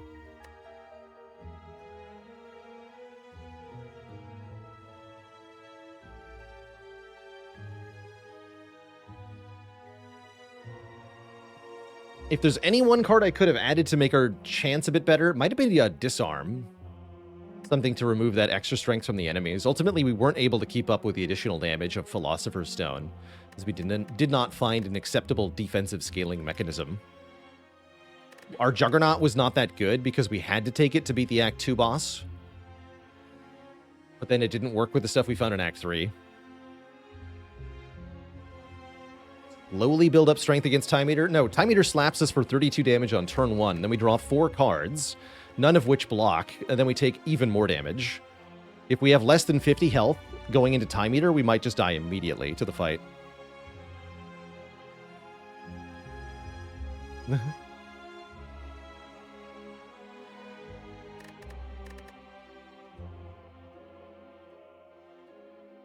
Well, actually, no. We have Horncleave, so we'd need more than 36 health, realistically. It's also not guaranteed to open with the worst-case attack scenario, but assume that it would. I don't see this deck full-blocking Time Eater on most of the attack turns, so we're going to lose health almost every turn. And I don't think the one Demon Form actually, as you saw in the Awakened one fight, right? We went 8 turns, and we still didn't have enough strength to kill the Awakened one quickly. So, yeah, I don't know. Very, very tough run. Very weak deck that we ended up with. Definitely a lot of different things we could have done in hindsight. I do wonder what this would have looked like if I had taken the first Juggernaut. Gone double Jug or something. Tried not to do strength stuff. We already hit the Flex, though. I don't know. Maybe the Flex is where it went wrong? Seems awkward. We barely beat Hexagos. We needed the Flex. God, what a tough run. Yeah, we just struggled against every boss the whole run. That was bad. That was a bad run. So I'm glad to be switching games here, as that's what we're going to do next. Play some Against the Storm. And get further into the Queen's Hand mode. I'm Vagabond. Thanks for 42 months. What is the meaning of life, the universe, and everything? Before we switch games, though, I'm going to take a quick break, refill the legs, stretch the water. All that jazz. Nimble Plunderer says, will I go back to Estrella? No. No. Cool game conceptually, but I didn't like it that much, personally. We did try Ring of Pain on stream. Yes, Lucag. That was one of our game-voted games last year. We almost beat it on the first try, which only in hindsight did I realize was actually very difficult to do. Could have had a winning first run, but didn't. We did Shogun Showdown as a sponsored opportunity. I think that game is still in early access. I will not revisit it until it leaves early access. Just double check that. Shogun, there it is. Yeah, it's still in EA.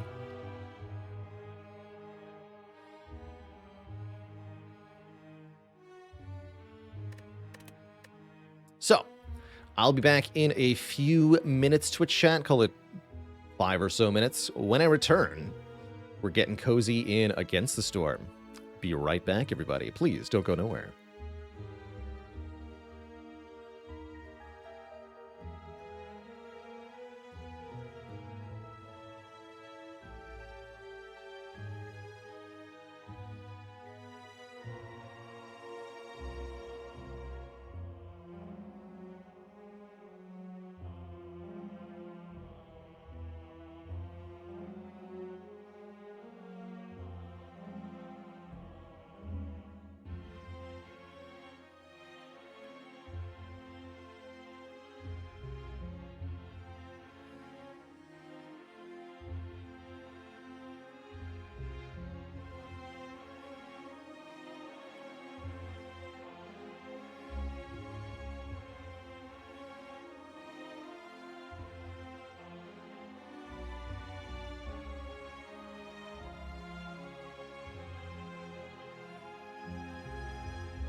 All right, Twitch chat, the wait is at an end. We are switching things up.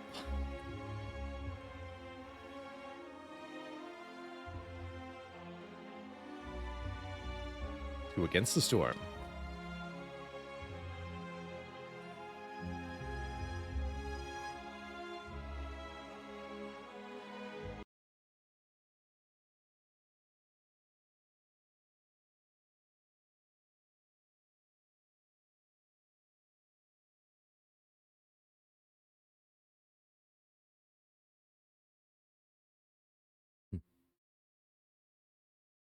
Chat talking about other games they enjoy. Some shoutouts to Wild Frost, Monster Train, and Estrella.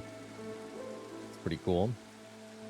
We have indeed played a crap load of Monster Train. I've completed the logbook in 2022. We did a fresh save to logbook completion. That was pretty fun to do. I could see myself doing that again someday, actually. I enjoyed that. Feels a bit harder to want to play without a longer goal to work towards. But maybe I could just reset it and do the same thing again. I don't know. Kind of a good game if that's true. So we're jumping back into Against the Storm here, where we're playing the Queen's Hand mode. This is unlocked after you break the Adamantine Seal on Prestige 20. In Queen's Hand mode, you essentially have a fresh save file, clear of meta progression, and the goal is to, within one cycle, break the Adamantine Seal once again. Easier said than done, definitely. What is this? Oh, that's right. We can choose a world map modifier, which we're going to do. Replace that with something that's easy to beat. Saylab, thanks for the Prime sub. Balthama says, Monster Train just goes nuts often enough for it to be a fun dip back into. Doesn't have the longevity of Spire, which I would attribute to it being easier to tell when you've won. Yeah, oftentimes you put together a combo by ring 4 or 5. The rest of the game is sort of just a formality at that point. That's right. In Queen's Hand mode, you're playing essentially a permadeath mode. You have only one cycle to rebuild all your meta progression and break the final seal. And to further complicate matters, if you lose any settlement, you lose the whole thing, and you start fresh. Pretty brutal. So, we're going to pay this fellow to choose a new world map modifier. I've really been enjoying Frosts, reducing the radius of Hearths. But there's some other ones that might make it easy. For example, playing with the starting Impatience could be good again. I would do that again. That helps to get a fast win. What was that called? Not Shattered Obelisk. That one's brutal.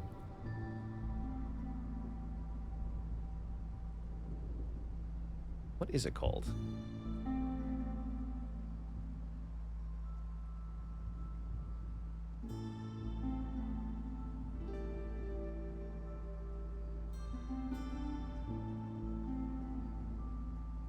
Spark 2 Crystal. Start with 6 Impatience. Starting with Impatience feels like a bad thing, but can actually be a good thing by speeding up our win.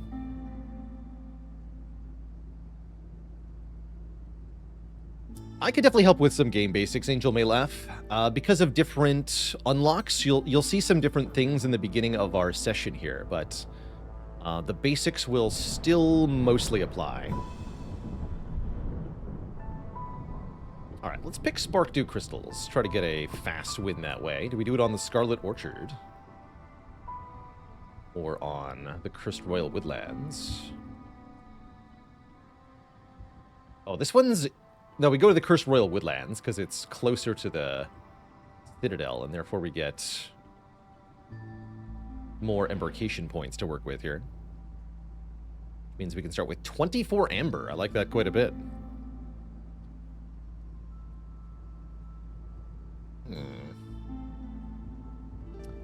Guess I'm picking Harpies here. Will my Against the Spire gameplay, Against the Storm gameplay end up on YouTube? I definitely want to, if we get a successful Queen's Hand victory, I would like to put that on YouTube, for sure. For sure. Let's see, are we feeling bold enough to raise our prestige level yet? I don't think we are. P20 would be 112 food, 9 seal fragments. Been trying on Prestige 2, where we get the longer storms to get fewer years until victory, basically. This game is really quite pretty, isn't it? And the user interface is really well designed for information. I'm going to pick... We don't have a lot of options here, but I'll pick the amber and the wood as our starting stuff. Tempting to take humans to go with their starting impatience, but this caravan only has 7 people, which is unacceptable. This one has 10 people, and more total resources, too. Interesting. We'll have lots of harpies, which can lead to swift wins as well. Harpies are pretty cool species. Underhand Pluto says, I tried going P20 on my Queen's Hand settlement for the 3rd settlement, and I was instantly killed by a bad glade event. Yeah. It's brutal. It's brutal. Still got to learn how to handle the first glade opening. Timing it with the settler, or with the trader, helps quite a bit. Itzazul says, went to a New Year's party dressed as a harp. Everyone said I was too small, to which I replied, are you calling me a liar? It's great. That's great. Okay, so this is what we're going to do for the 3rd settlement here. We'll pick the Harpies, still on Prestige 2, with these starting bonuses. Let's take a look at our map. Oh, that's right, we have to pick this. Thank you for reminding me. Give me 5 more seal fragments. Let's embark.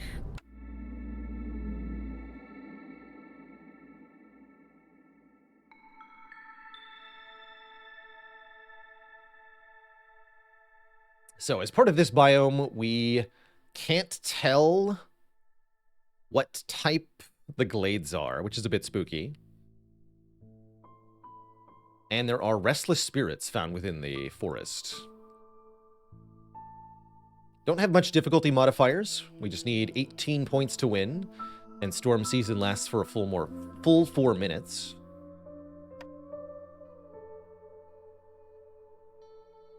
But otherwise, we're playing mostly unmodified here, in terms of bonuses. So usually what I like to do right away is get up 2 woodcutters camps. It's required initially. I also set up initial paths for my settlement, sort of laying things out in a grid.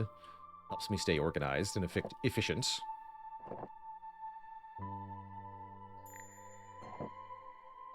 And let's have a peek at the sorting blueprints. I'm not sure if we're going to take any of these. Yeah, this one really depends on whether we find fertile ground or not, I suppose.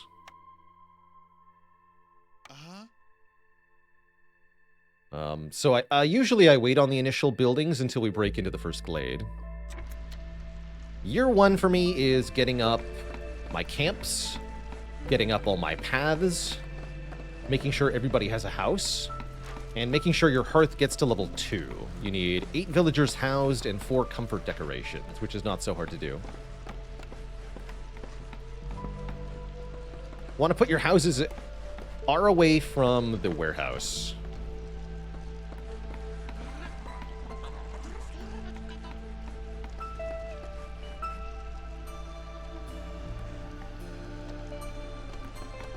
As the space next to the warehouse is premium space for buildings that require constant visits, like production buildings. Grishgore, thanks for the Prime sub in the 2 months. This game is awesome. Really, really enjoy Against the Storm. I don't have any reason to put up the trading post right now because we don't have any pack of provisions, which you need to trade. But it's worth getting pretty early. Might as well plop it down.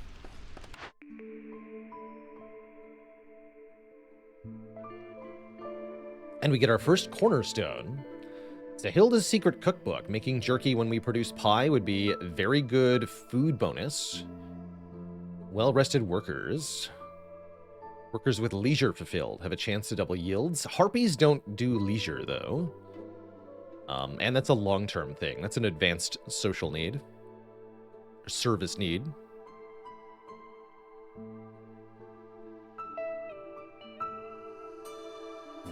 How's it going, Just Ogre? We're on Prestige 2 for this run, but that's because we're early on in an attempt at the Queen's Hand mode. The permadeath mode unlocked after beating the Adamantine Seal. So we're playing hard mode, but also easy mode. I'll take the cookbook, I guess. Seems like we're reasonably likely to get pie online, especially if we make a deliberate effort.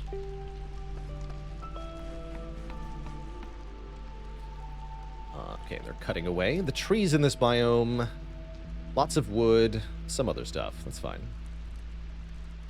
We actually want a harpy early on here.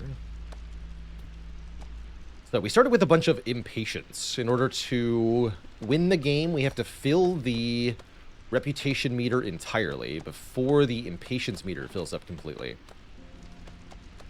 And starting with the impatience meter essentially halfway full means that we have some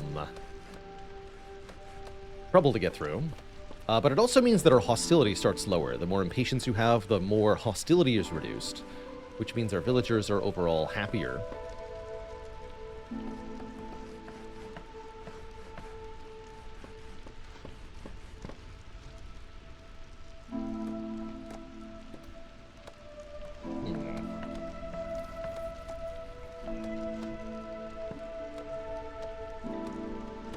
Don't usually look at my orders until I'm ready to open the first glade, which we're going to do during the first storm.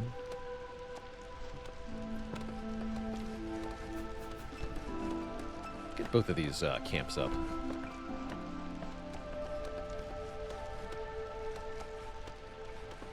And we also need the decorations for the level up hearth. Let's do a park. Park yourself right here. Any suggestions on how to keep the game fresh after 140 hours?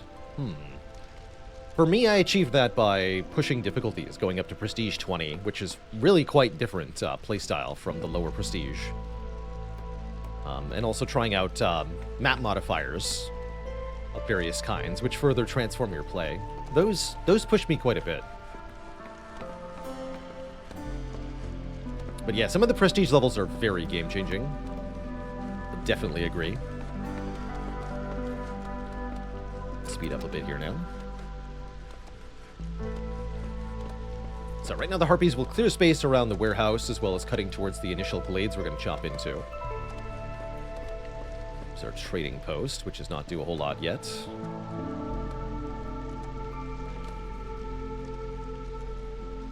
Get Raving just picked up Dome Keeper. That's a great game. Definitely enjoyed my time with Dome Keeper.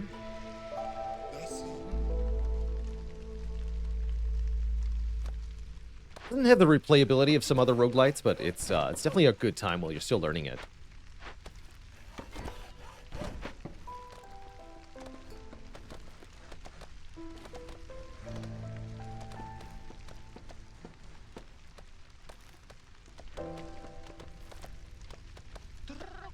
Okay. Oh wait, no, we still need the decorations. That's right. Not okay. It's anything but okay.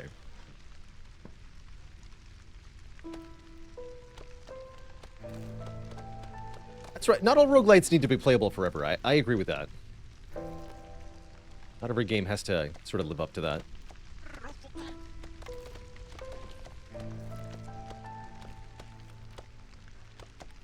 So, Harpies at 15 resolve will slowly generate reputation for us.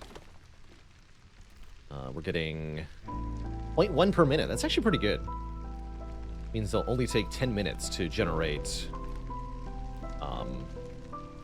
reputation points. And I think with zero hostility, we're only going to lose 4 resolve during the storm, too. Kind of cool.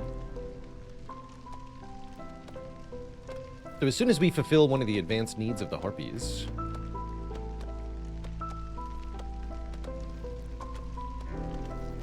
we'll be able to do some good stuff.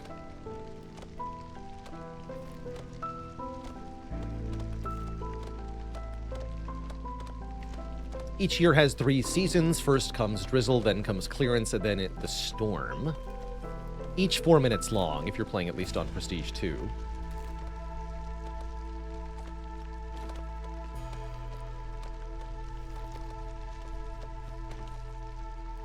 And our goal is going to be able to cut into the first glade about halfway through the storm.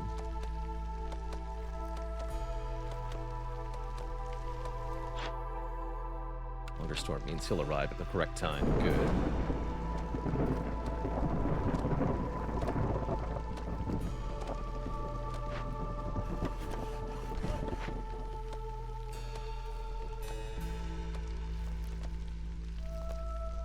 Not a whole lot else to do during year 1 here. Kind of waiting a little bit, gathering more resources. I guess we can expand the roads a bit.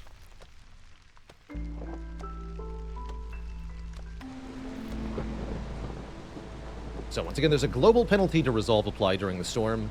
Depending on your level of hostility, you might also take additional penalties. For example, Creeping Shadows penalizes us for discovering a glade during the storm. It's kind of bad.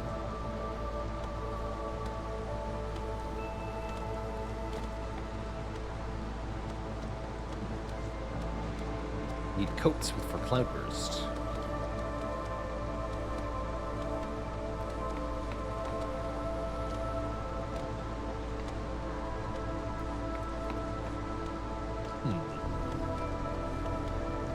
XCOM Long War is also very replayable. I think a lot of games can get much more replayable with the aid of mods to sort of polish out the really sore spots. And Long War for XCOM did a very good job of that. Although there are issues still with that mod that do diminish the long-term enjoyment a little bit.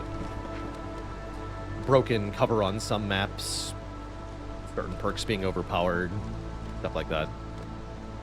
It does really well overall. All right, now is the time that I like to look at my first 3 orders, approximately 2 minutes into the storm. So we see a timed order here. Timed orders disappear if you unpause the game, but usually give better rewards. This would unlock Apothecary, which can make biscuits, and boost our skewer production. All we have to do is complete any one dangerous glade event within 10 minutes, something I already plan on doing.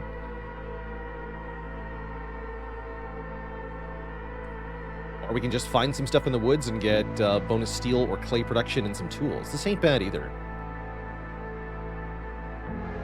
Let's do Hurried Expedition. I plan on fulfilling this goal anyway. So let's do it. Complete 3 glade events to get 10 planks, or keep humans happy to get 30 grain, 3 parts. I'll take 3 glade events. And the last one, either make 3 different packs, or deliver 10 bricks.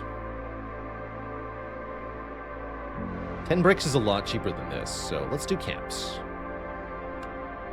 Camps can be fulfilled reasonably early. If we buy bricks from the trader, it's super easy as well. And now we should start cutting into glades. We're looking for a dangerous glade. Once we know what's in the glades, we can start picking blueprints with the knowledge of what we're up against. We're also going to accept at this time more people. Foxes are the 3rd species. Foxes are pretty sweet. They work on glade events faster. Harpies come with a part, though. Or the human comes with a part. I'll take the human and the harpy here for the part.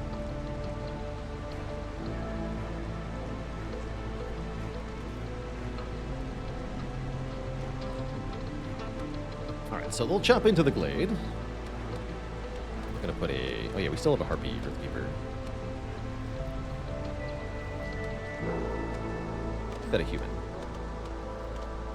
Gaining impatience at 0.19 per minute currently. Get a black treasure stag. What is this?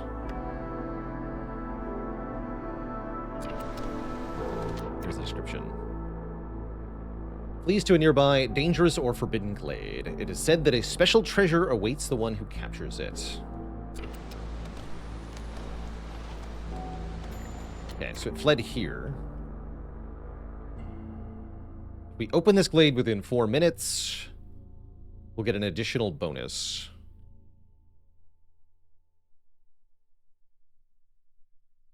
I'll play. I'll play.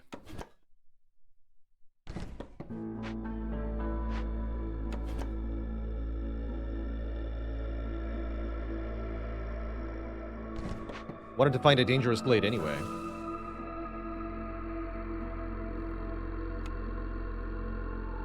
Don't have any fabric.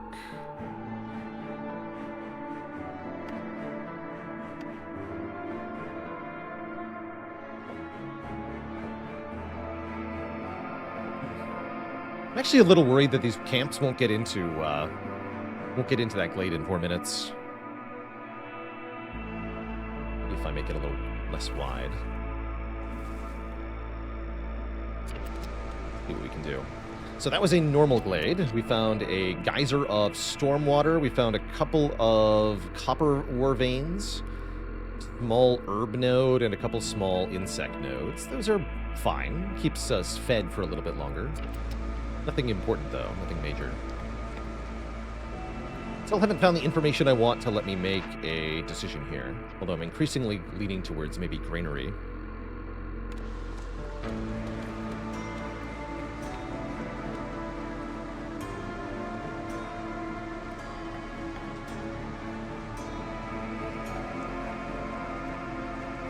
Yeah, the Kaizo, in the context of Pokemon, Kaizo has a totally different meaning. For those unfamiliar with Kaizo Pokemon, it's basically like you make a Pokemon game about as hard as it could possibly be, which is kind of hard to do in the first place, and then take away basically anything the player would be able to do to achieve agency, resulting in what is essentially a slot machine video game with a Pokemon flavor to it. But it's basically pure RNG hell, the game, and there is only suffering. It's a particular flavor, oddly popular on Twitch. I've actually watched a fair bit of it. Kind of fun. All right, so Farluff is here. We still have 2 minutes and 46 seconds to cut into the glade. I'm hoping that'll work out, but I'm a little concerned. Here's our next cornerstone. Old fedora hat. Increase the chance of bringing back twice as much from glade events by half, or improvised tools, giving us 10 tools for discovering a glade during the storm. Normally, improvised tools is awesome, and I pick it almost every time. However, creeping shadows will lower our resolve by -10 if I do that, which is really, really bad. So I guess I'll pick the other one.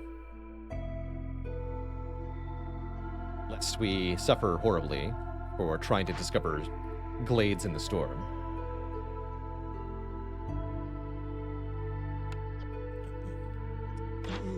Got any bricks? He's got bricks. That's what we would like to hear. Usually for my early traders, I like to pick up advanced building materials so I don't have to spend worker time making them. Especially since we started with lots of ember, we can buy quite a bit here. Give me all of your planks. Yeah, I mean it, all of them. Give me the 10 bricks I need for the reward thing. Give me, I don't know, 20 fabric. Enough to make harpy houses. Yeah, 20 fabric.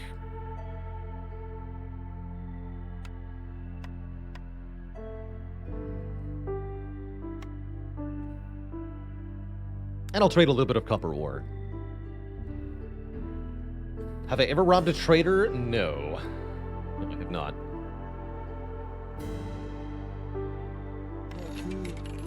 Okay, so we just need to make a harvester camp. That's not hard.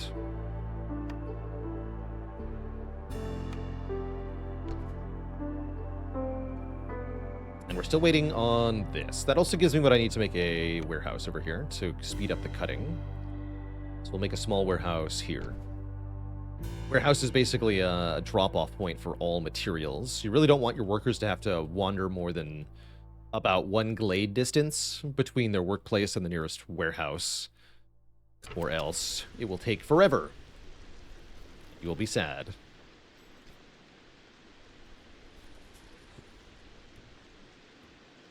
That's right. Attacking the trader gives you some immediate stuff, but then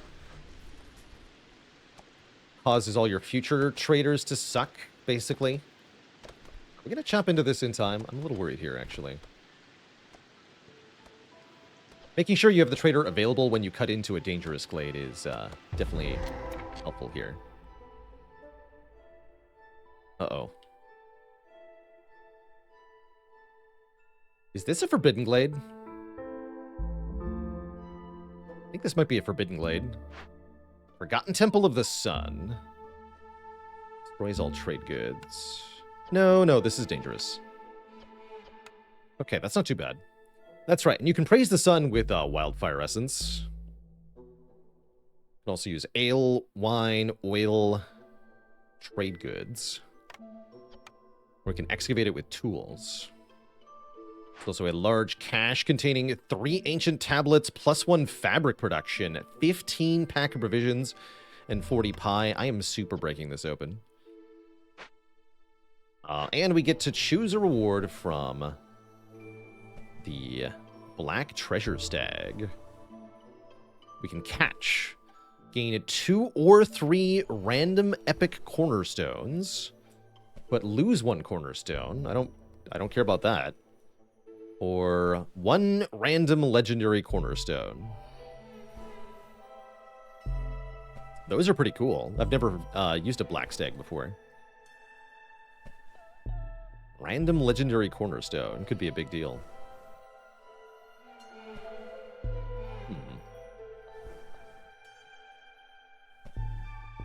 Could also be useless. 2 or 3 random epics is much more likely to hit something that's going to help. Let's catch it. So, what'd we lose? Looks like we lost the cookbook. Sahilda's Secret Cookbook. That's perfectly fine. Yeah, there it says. Sahilda's Secret Cookbook was destroyed.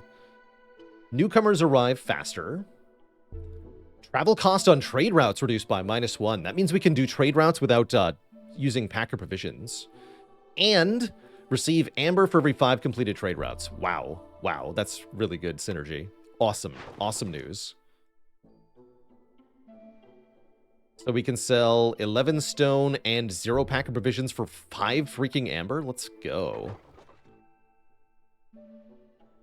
And I'll do the minimum here because we just want quantity of trade route. Well, that's delightful. You can also deliver this to get 15 more clay, 15 reed, and 3 parts, as well as another blueprint. Let's do that now. Okay, time to choose blueprints. We do have some fertile ground, so taking small farm is not a terrible idea.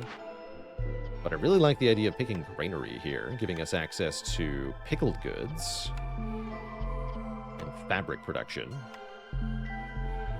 Let's take that. Supplier can make flour.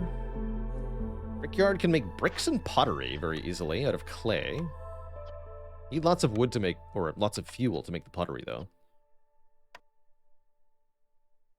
We don't want apothecary, because we can see that's already a reward for completing the dangerous glade event.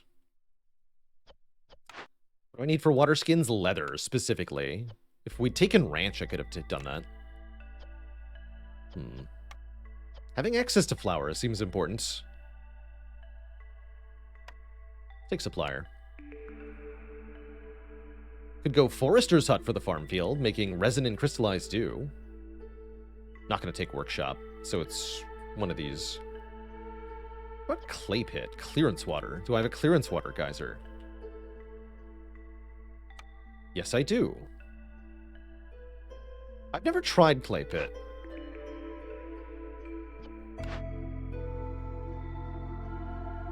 Let's try it. King Wilhelm, thanks for the Prime sub in the 4 months. Happy New Year. Ooh, I like Explorer's Lodge.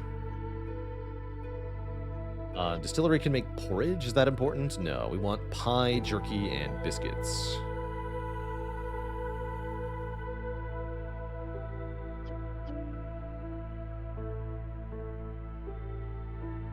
Probably Explorer's Lodge, then. +1 global resolve for every rebuilt or salvaged ruin. Fuck's species like porridge. That's true. It's true. And so do the humans. We actually have 2 species that like porridge. All right, all right. Antwalk, thanks for the Prime sub in the 19 months. Any tips on making diving into Domekeeper most enjoyable? If you don't like the base gameplay loop of Domekeeper, there are a bunch of modifiers you can apply to runs. Like you could do a no monsters run, for example, if you don't like the fighting.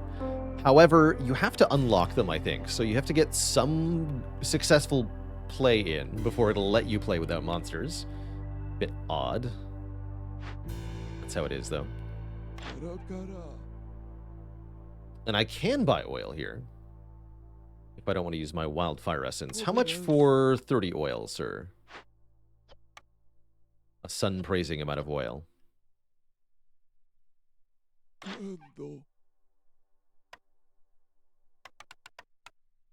750.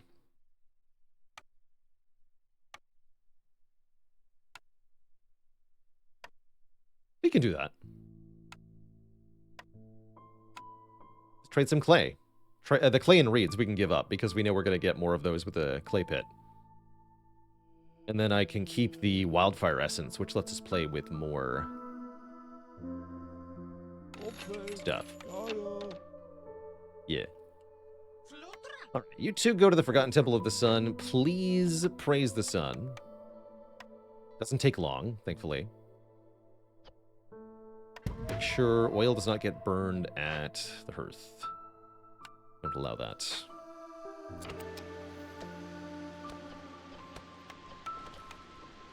Okay, looks good. Looks pretty good overall. We need some builders, is what I'm seeing here. We don't need the stonecutter's camp.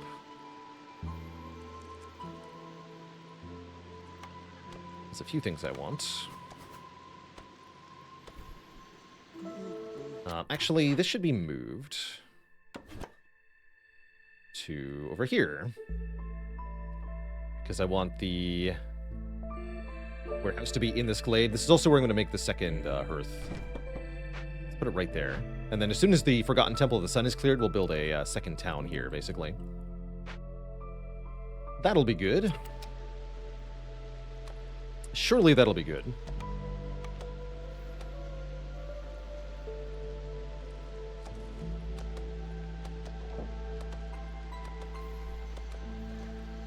Our hand Pluto says, clay pit feels bad compared to anything else you can do with fertile grounds.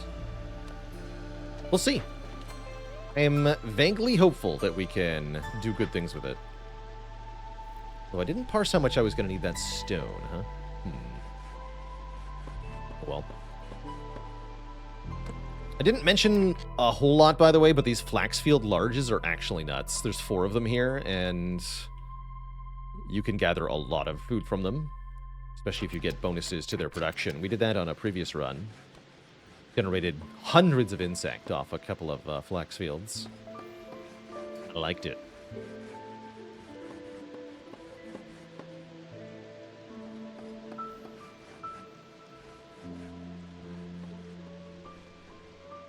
And build this.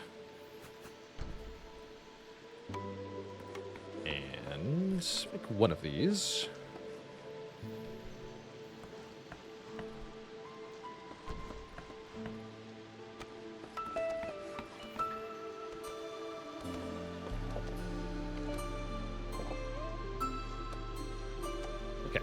Temple of the Sun is being praised. They will finish that easily in time.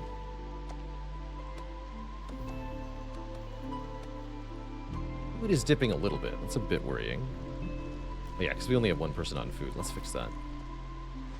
Need more food.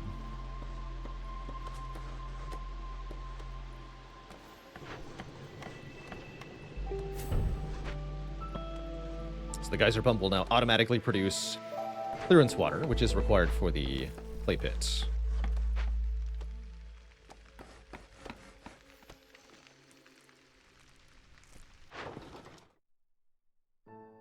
We're low enough on food that I think selling... Well, I'll sell, again, 1 for the trade route completion percent. Because we want to do 5 to get 10 ember. Good ratio of people to put on food production. Great question.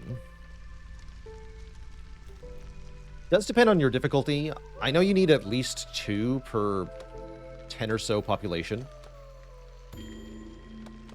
Oh, good. We completed that. So we unlock Apothecary, which can make biscuits. And we already have a way to make flour with a supplier. Is that right? Although we don't have that much. We do have some grain at least. Should make our supplier at minimum. Let's put that in the center of town. You are moving here. Doesn't matter where the trading post is, and you can move it at any time, so I usually just put it in an out-of-the-way corner.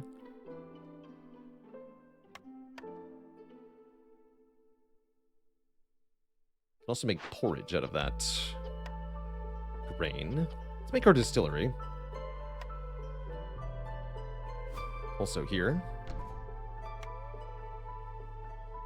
Then we're 1 brick short of a hearth, huh? At least making bricks is not hard. We'll need the crude workstation to do that, though. I might as well get the makeshift post at the same time.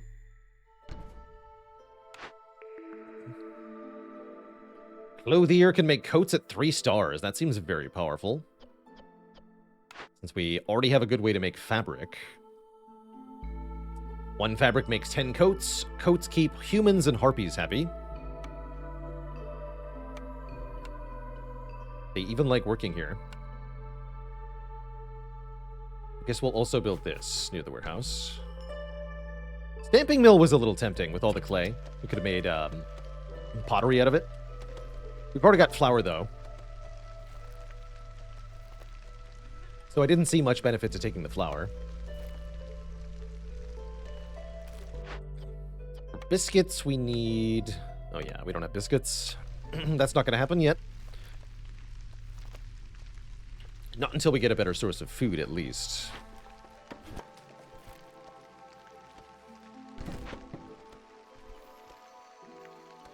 Okay, they're taking stuff from the temple. Once they're done, we can put people on the other camps. Or the buildings that are going up. We just built a lot of stuff all at once. So year 2 and onward, I'm starting to focus on getting advanced food types online. The goal is to make your people happy enough to get to blue so that you can start gaining reputation.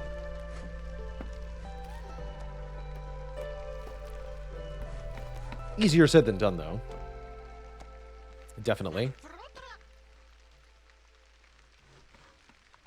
And foxes like working at the clay pit. That's good to know.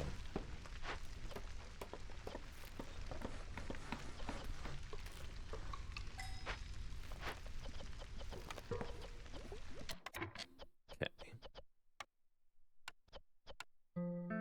And humans like making porridge. Good for them. We're taking foxes, whether we like it or not. They either come with leather or coal and berries. Given the food shortage, I'll take the berries. Coal is pretty good too, actually. And I'm going to immediately put some of them to work in the clay pit. Let's see how that goes. We also need to make some bricks. Please make them out of clay only. Please limit these to 10 for now.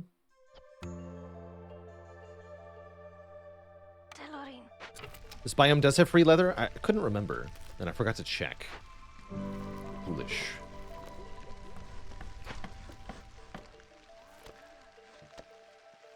Oh yeah, and we need this.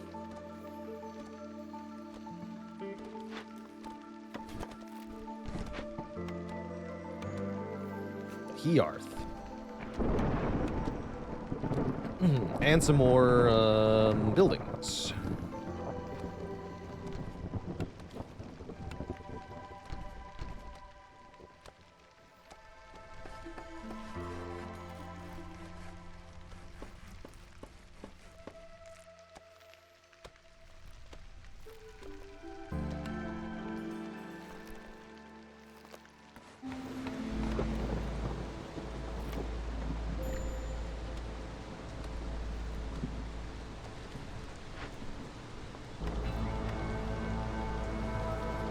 If we can get leather, that means we can make water skins, maybe. That'd be good.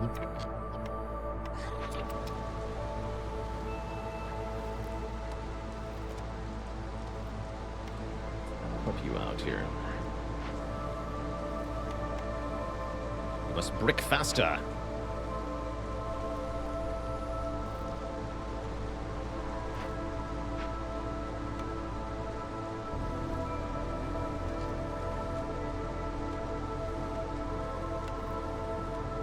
That's right, the granary makes the fabric. Almost forgot about the granary.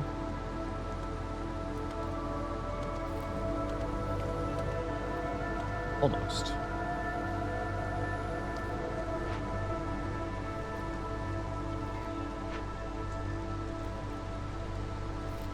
Fired. So much to do. Does seem like the clay pit just kind of has a slow production speed overall. But the fact that it's infinitely renewable is kind of cool. And works year-round, too.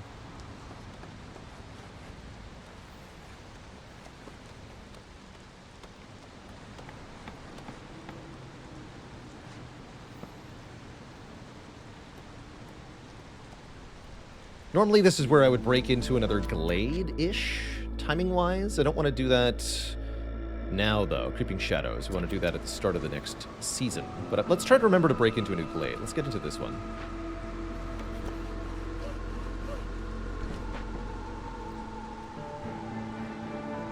Don't mark it yet. Food is going up now. That's a good sign. That's partially because of porridge happening. Porridge is definitely helping.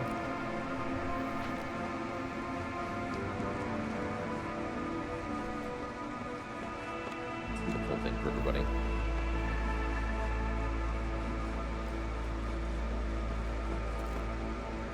Overall, a very good year, too, for the settlement. I'm quite happy with where we're at currently.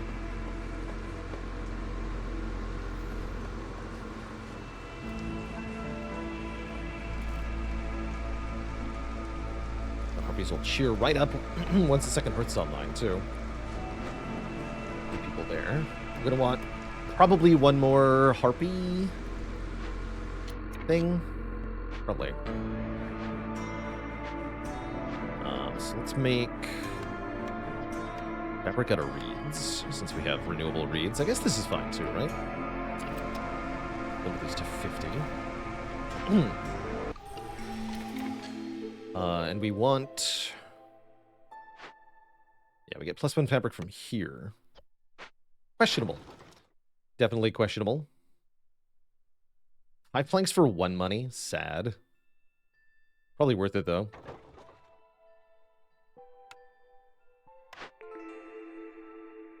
+2 to vegetables production. Isn't a map... Oh, yes, it is. Okay. So we could find vegetables. +2 is a lot, as well. And would be a good ingredient for quite a few things. So, sure. Sure.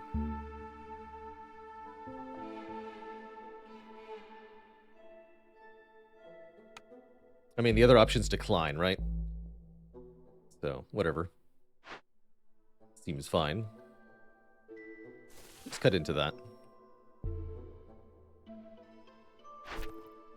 And pick some new orders as well. Aid for the Fox Pack. 5 pack of provisions and 50 stormwater to get 3 Fox resolved. That's a pretty good reward. 12 pack of luxury goods is very hard to do and requires specific buildings. So it's an easy choice from me. Discover 3 dangerous or forbidden glades in 9 minutes to get an explorer's lodge. 40 jerky and a bunch of tools. Ooh, we can get even more fabric production by clothing our villagers. That one's easy. Clothing the people. Yeah, this is coats, for sure. Had I taken the small farm, we might consider advanced farming. Because we have 2-star packer crops production. We'd benefit from the reward. But this is easy clothing the people here. Easy peasy. Okay, man the Hearth. Still need more workers here. Let's You don't actually have to work the clay pit, right?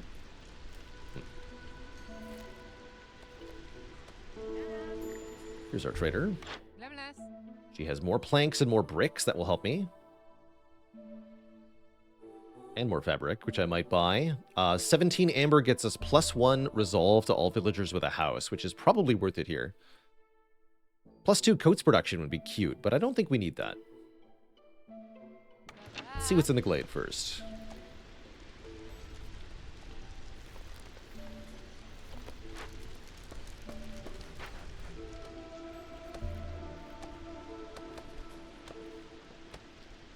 If you harpies would kindly make some progress here. There we go. Just a small glade, but it's a small glade containing a ruined trapper's camp, which we can use to collect large food nodes of meat-type objects. Cool.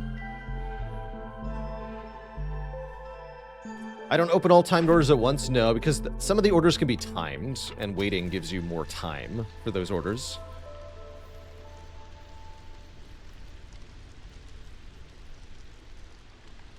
Wouldn't say it's necessarily the best strategy, but it has been working quite well for me. Yeah, we definitely need more building people. All right, scrap less for the moment. Doing just fine on fuel.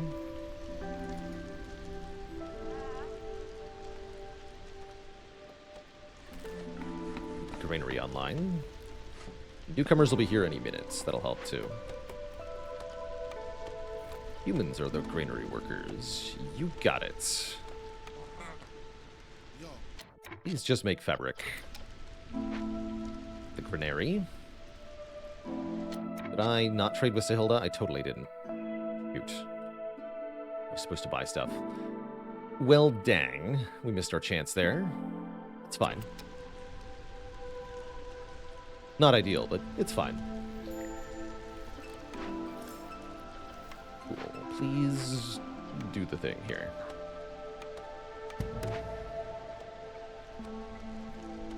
I guess we can think about operating the clothier now, huh? Yeah, let's do it. And more people arrive. I want 4 people, so 4 people I'll take. Gonna make one more harpy house over here.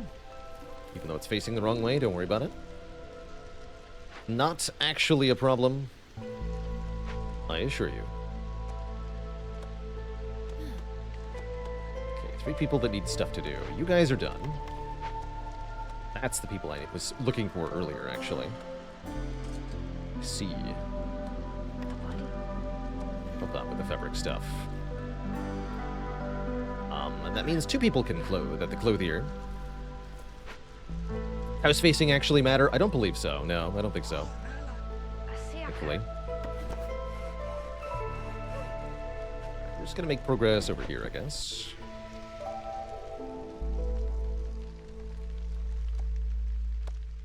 I need to get some more points soon. This will favor the foxes. Gain a little bit faster here. Like 0.06 per minute. It's not very fast though. But we're setting up pretty well. I'm not too worried here.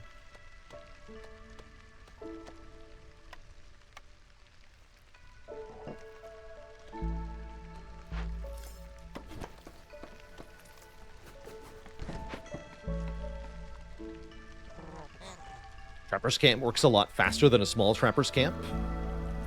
I think it's not that much faster, huh? 17 seconds.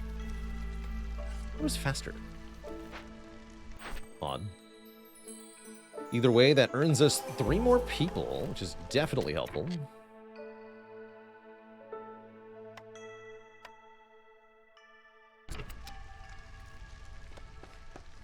The more people you have, the faster you gain reputation when your people are happy. And of course, the more workers you have to actually get stuff done, but also the more resource consumption you have. So it is a bit of a two-way street sometimes. Sometimes.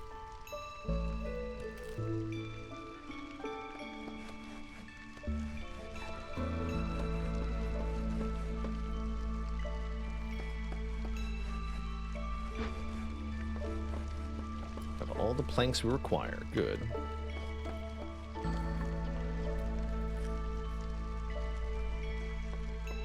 How are we doing with the porridge here? I'm gonna run out of porridge very soon. It's a bit of a sad thing.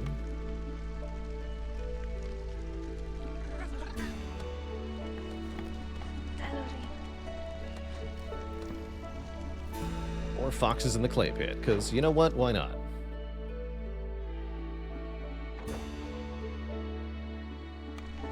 See, pack of building materials trade for quite a bit. Can make one of those. We have time? No, we don't have time. Nah. It's fine.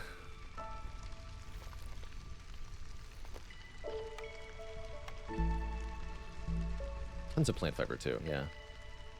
We're going to be able to keep coats on everyone for a very long time, is part of the good news here. We should definitely limit coats to 100, though. Be ridiculous. Forget to set limits on your stuff, or you'll have a weird time. 2 unemployed workers currently. Cut wood, I guess. Gonna have a minus 12 penalty during the storm with hostility 2, so we just have to unfavor foxes. Shouldn't be bad. And then starting next year, year 4, I think we can really start to gain resolve from happiness pretty quickly. Let's also look at our new orders now, before I forget about these. Do religion 70 times. Have 30 farm fields and 25 pack of crops. Curious. Huh. Do the religion one. I don't think we're likely to fulfill either of those. Rebuild or salvage 3 ruins and 15 pack of provisions to get 12 tools. Or sell 60 amber to get faster traders. That'll be done for sure. Quick look at the trade routes here. We need more pack of provisions. We need. It's not always 0 costs, and I see a lot of leather stuff we could trade. I don't have that much food, but let's do a little bit here. Limit 10, please.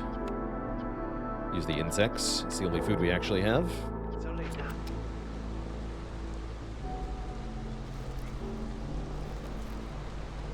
Just so we can do a few more trade routes, make more money, get more stuff, more fast.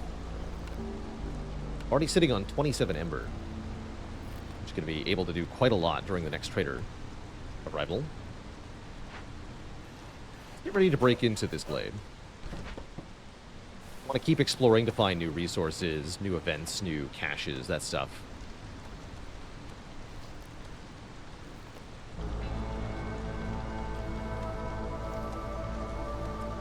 This one. And cut towards. In particular, huh?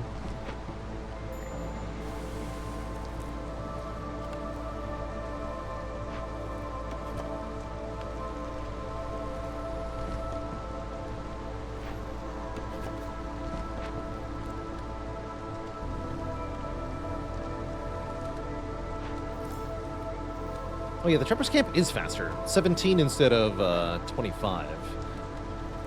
But I feel like on the with more unlocks, we had a much bigger difference between the two. Interesting. Shortcut M to move. I always forget about that.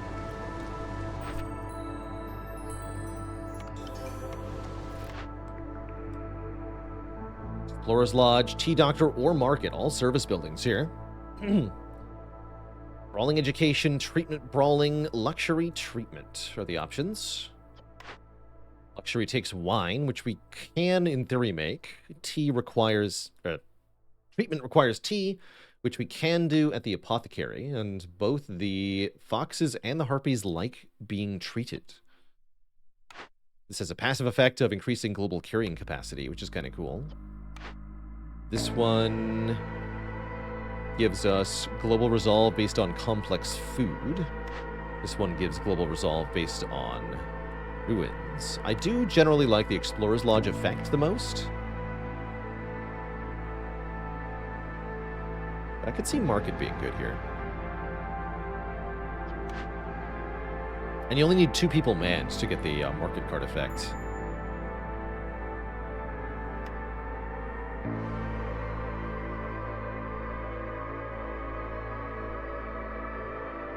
Still take market.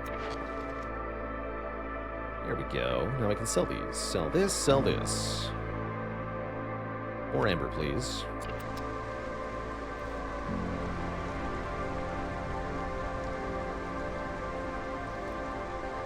Stormwater won't be hard to get. We have a stormwater geyser.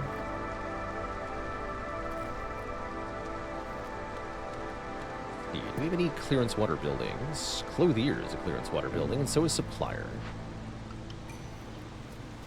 Yeah.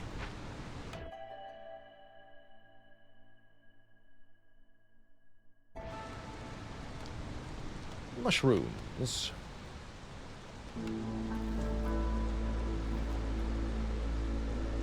there anywhere I can make a 3rd Earth? Not yet.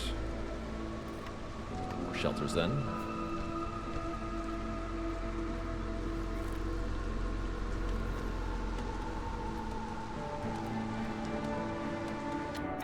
Okay, I want to break into this glade pretty soon. Get both woodcutters' camps on that job here.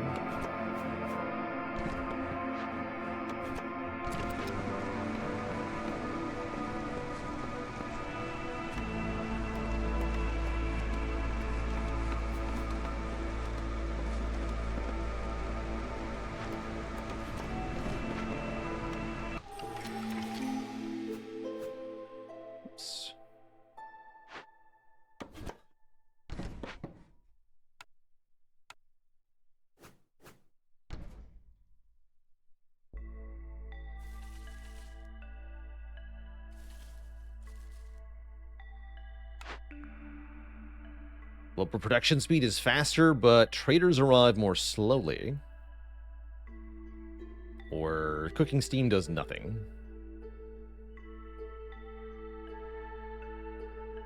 Decline these. It feels bad to decline a orange perk.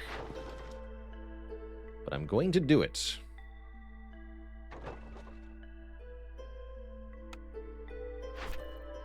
Get 1 new order now. Let's just look at this. Gain a tavern and deliver 50 ale, or do 175 units of stormwater? That's not happening. Super not happening.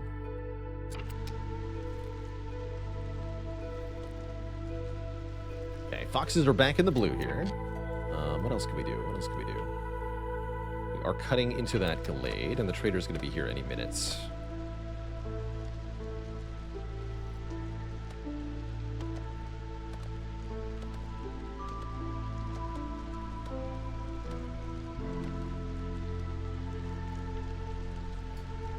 Almost at the point where the humans are happy, and that'll be very good once they are. Except the porridge is gone. Could buy more porridge ingredients from Zorg. That's worth considering. Plus porridge production.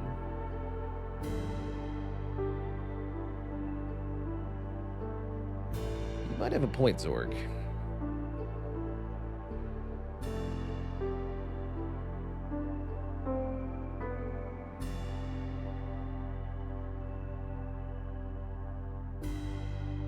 See what's in that glade first. Before we make any real choices here. Alright, perfect timing. Blightrot Cauldron. We tear it down, causing it to produce Blightrot cysts, or we cleanse it. I knew I should have bought that Purging Fire. I can cleanse it with coats. Seems pretty doable. You don't have any Purging Fire, right, Zorg? No, of course you don't. Oh, unfortunate.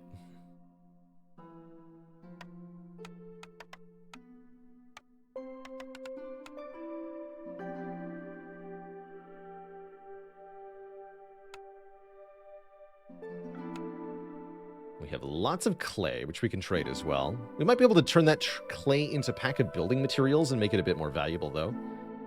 It's worth thinking about. So I'm going to buy... Not brewery. Gonna buy puffed grain. Keep up the porridge.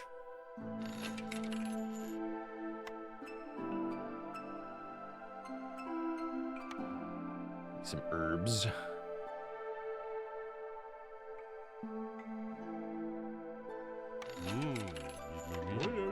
Thank you.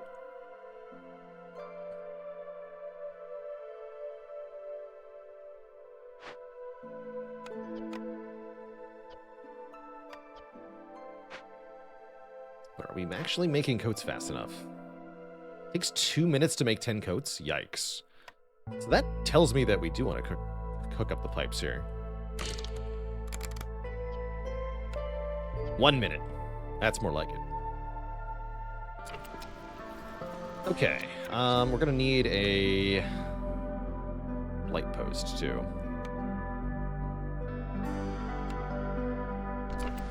For a couple of reasons. Got more fertile ground. We got a forager's camp. Oh, that's cool. So that can give us the big vegetable nodes if we find any. And more large flax nodes is good too. Could actually see it going double harvester's camp now, potentially. That would be kind of cool. Yeah, Clothier is definitely slow on its own. Thus the need for water empowering it, I suppose.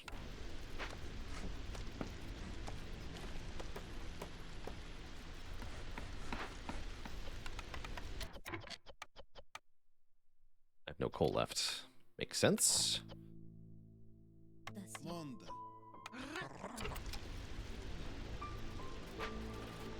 then assign someone to cleanse this.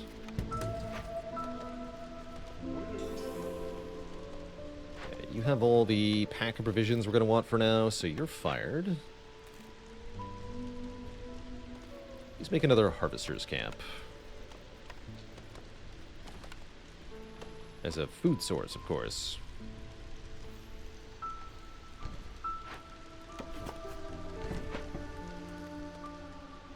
M is too far away on the keyboard. Can't reach that. It's not a good hotkey. You heard me.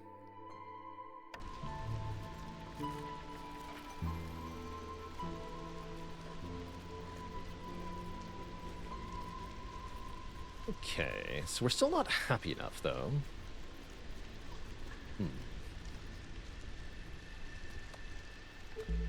Granary is done.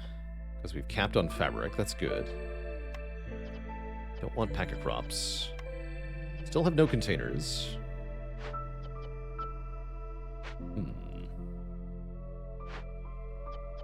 Still can't open this. Weird position to be in.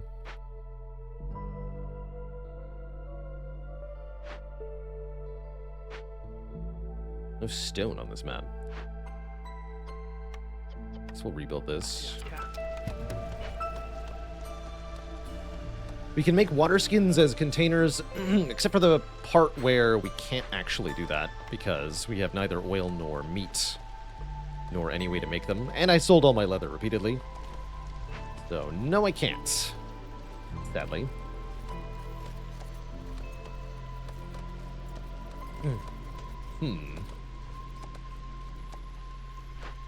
This is not going as planned.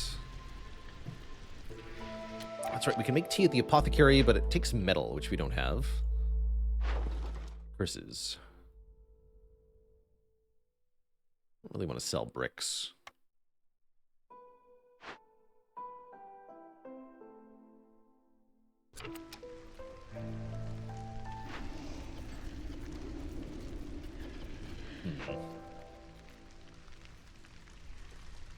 This isn't going quite as well as I'd hoped.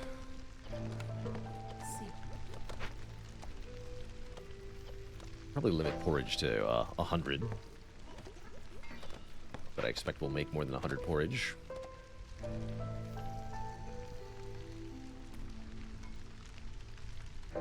This trapper's camp became useless. Let's move that.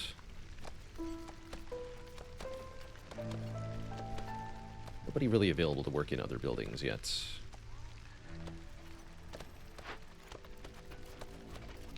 we are done with the Blight Post. For the time being. Now we can man the markets. Feels a bit better. Still no way to get stone, man. My god, Whimsy 1, I actually legit forgot we were on the map type where ghosts can spawn. You're right, we haven't seen a single ghost. What the heck?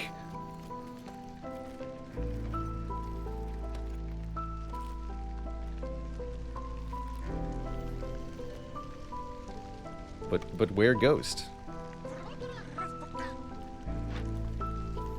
Where ghost, though?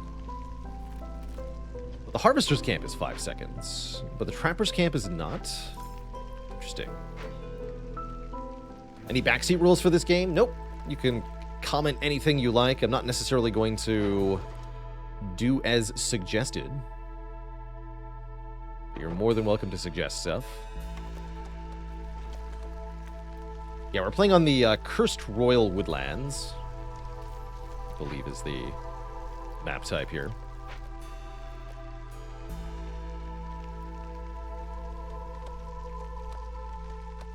I don't have any way to make pottery, do I?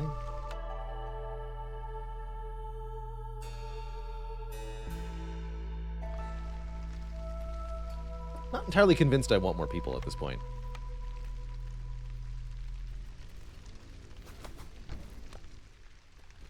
Definitely make more harpy houses, though.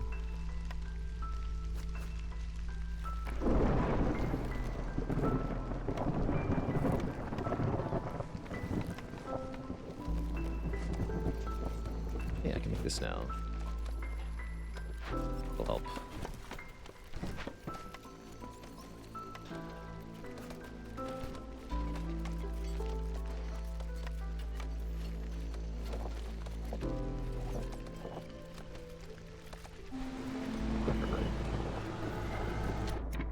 Looks like we're gonna need less woodcutters for once.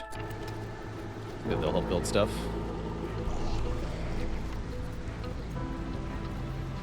Got a few blight rot cysts, nothing major though.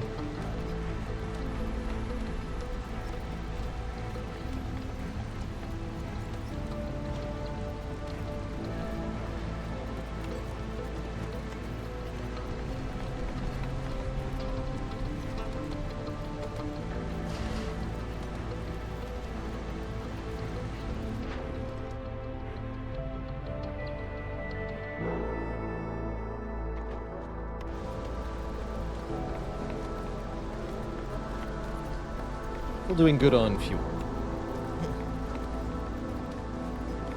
The only thing we need the Storm Geyser for is the Aid for the Fox Clan thing. Let me make sure that I can actually build that. No, I need 2 more pipes.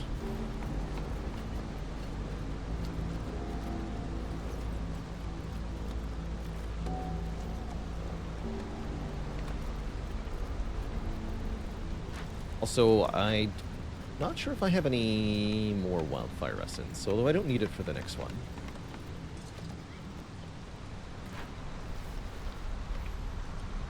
Also, not sure the pump can keep up with the clay pit. And the other thing. So actually, we should man somebody in that pump. This one. Get more water.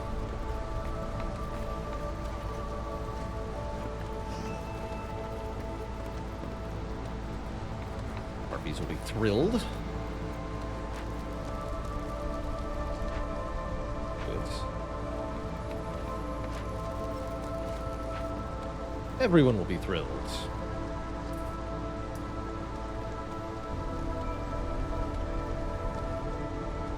I was really hoping we might be able to make this a 5-year win, but I don't think that's going to happen now. We're too slow of a start here. Didn't get up advanced food quickly enough to make it happen, I don't think. But we'll do our best.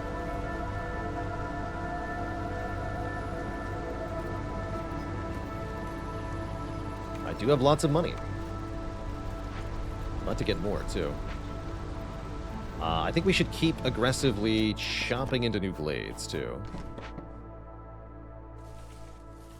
Have I not seen a ghost? What the hell? Hello? Ridiculous. That got completed. Good. Tools would be good. We could send these caches to the Citadel. The next trader has tools. That might help. Trade routes are worth more amber. I'll take it. Might as well. Ultimate challenge. Discover a forbidden glade. Get 70 amber. Only problem is, on this map type, I don't know where this forbidden glade is, and I'm not allowed to know. So, let's do Harpy Majority.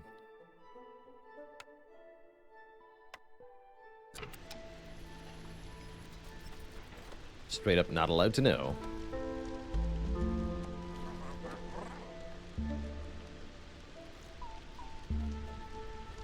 Okay, now at least 2 species are happy. Can we do any better than that? Once again, we're going to run out of porridge pretty soon. Dang. Trader, I need your help once more. Please and thank you.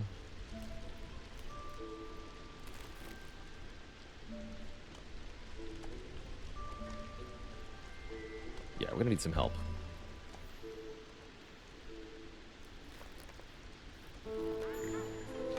Perfect timing. Looks like a small glade. With the treasure stag, a royal treasure stag. We'll definitely consider chasing that, depending on where it goes.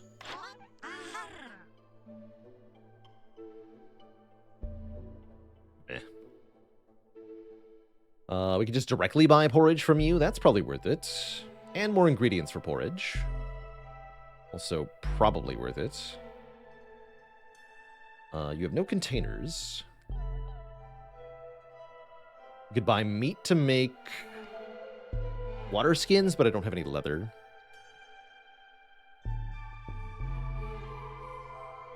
I don't know that small farm is actually any good. Bear in mind, we only have about 1 more year. I can just buy all the food I need. I don't need to make more food.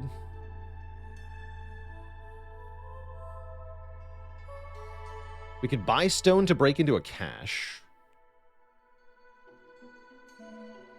FF7 Hero, thanks for the tier 1 sub. Welcome to the Cozy Sub Club.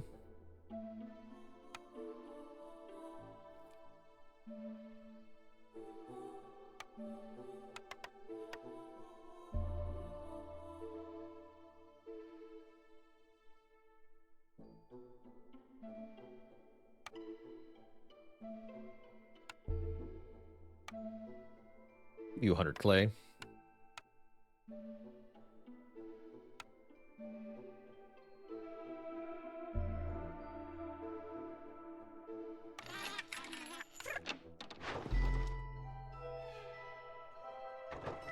Easy. This gives me 12 tools and faster traders.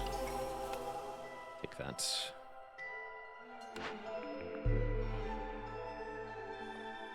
Barrels.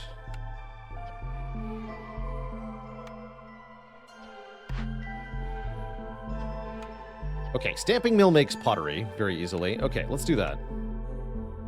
Then we have containers.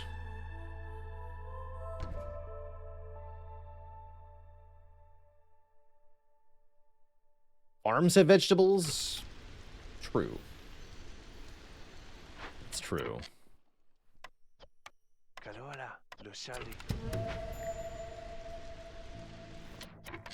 And you went right here. Okay, that's easy enough to get into. Let's do that.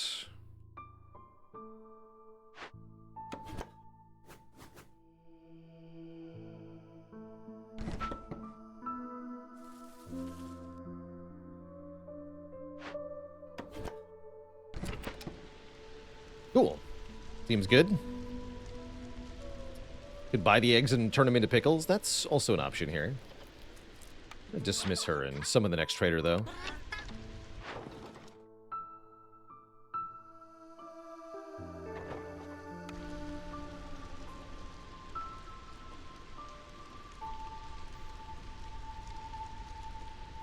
We just need a bit more happiness here.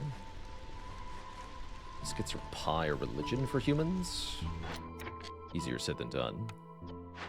Oops. Be careful with pottery. It costs a lot of fuel, so we don't want to overuse it here. Yeah. Rip copper bars.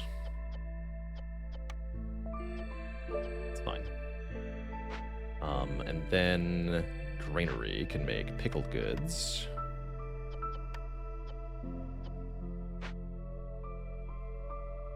Which the foxes love, and only the foxes? Only the foxes love pickled goods. What else can I make with that? Maybe that wasn't as important as I realized, or as I thought.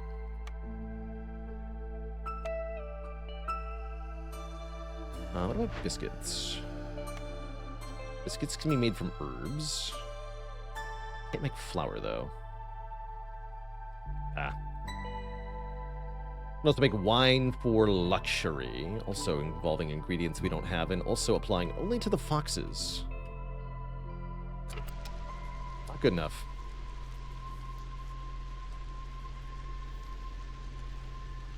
Not good enough. What we have is reeds and pottery. That's what we have. And lots of it. Guess that'll have to do. Can make wine from reeds. Oh, you're right, actually. We totally can. Wait.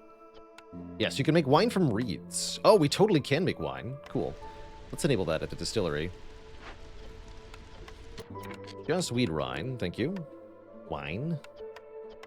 Doesn't matter what container you use. Please limit it to 50, though.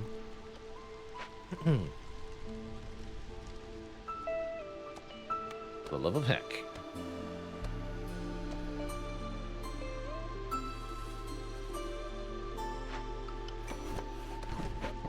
Don't think I want more newcomers yet.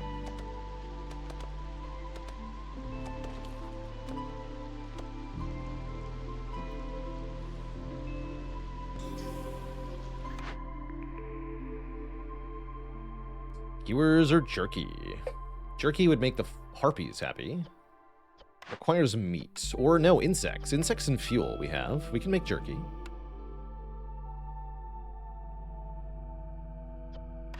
Skewers we cannot make. Sounds like jerky then. Can also make incense for religion. Although we have 2-star incense already. So I guess it doesn't matter. It's all good. Build a smokehouse.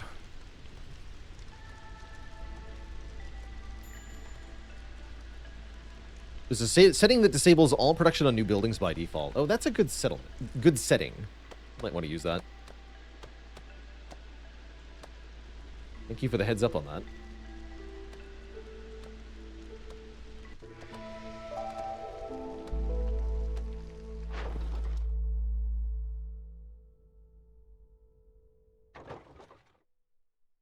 How about no?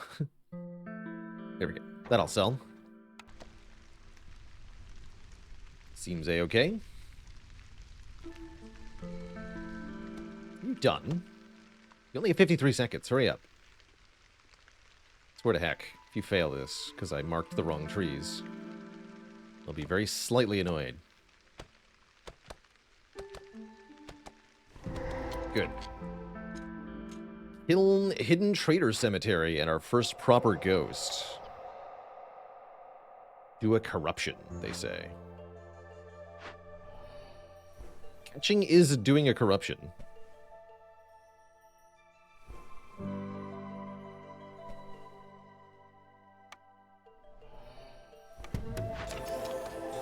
We got 1 reputation. Hostility from open to dangerous glades is increased by 6? Wait, what? That's not what I thought that was going to do. Well, crap, that's bad.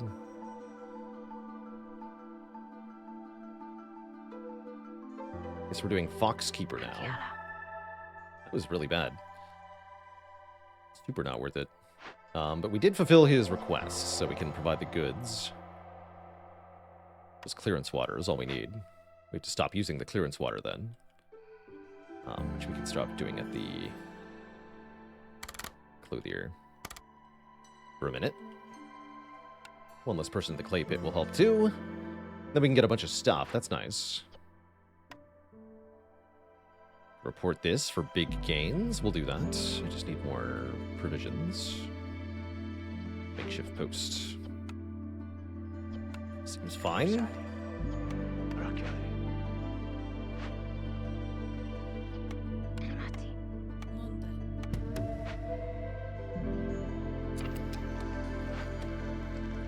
More ancient tablets.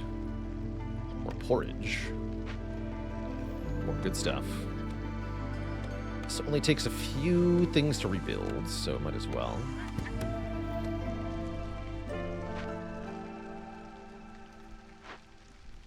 Stop making porridge, they say. Don't be ridiculous.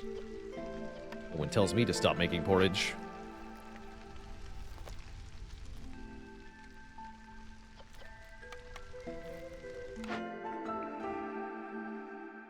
Pie. If we get flour online. Can be made from insects is very good. Or Explorer's Lodge is back. And it's going to be +3 this time. Let's take the Explorer's Lodge. Get that online. I'll need more planks for that, but that's what the supplier is for.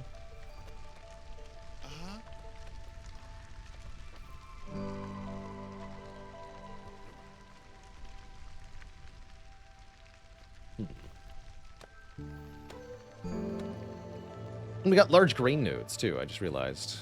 Although that's a forager's camp, which we do have, right? That's... yeah, we have that. Cool. So I want a warehouse over here.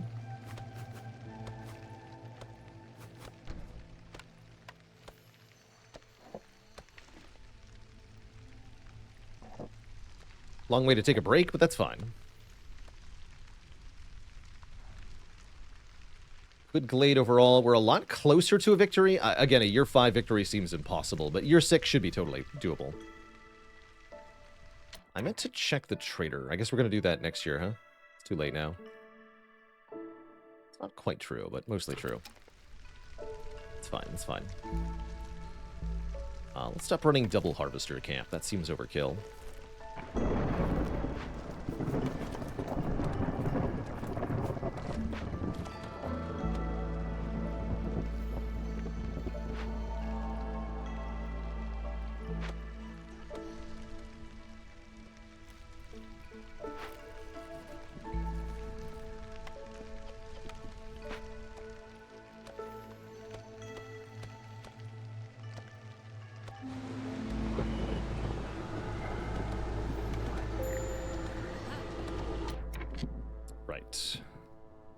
Hostility is very high. It's a bit.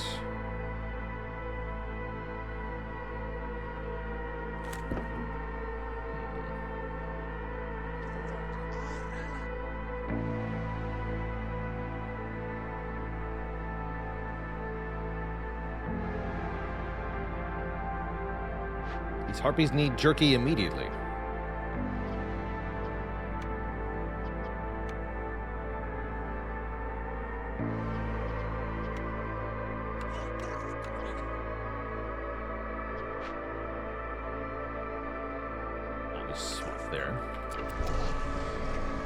Good.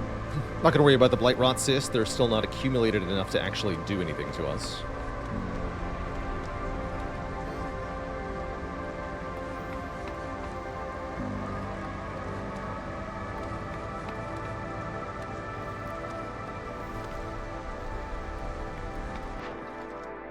Oh, I see. We finally hit the outburst. Bummer.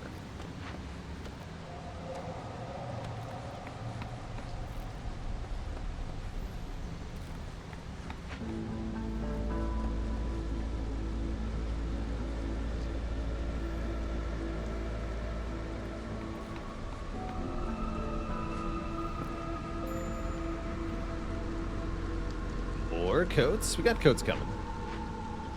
They're coming.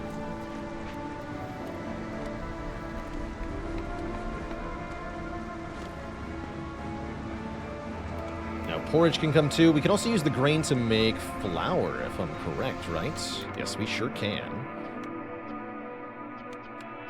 Please limit that to 50. Okay, now we should be able to get advanced food online for next year. That ought to help. Question is, do I keep cutting into glades or not? I don't think so. I don't think so.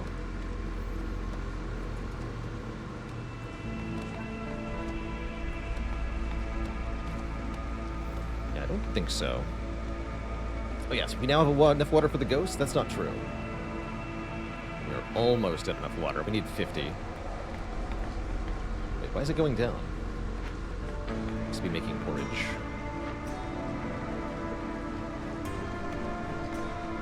Yeah, we're not quite there. Just camps on the fly. Get more bugs.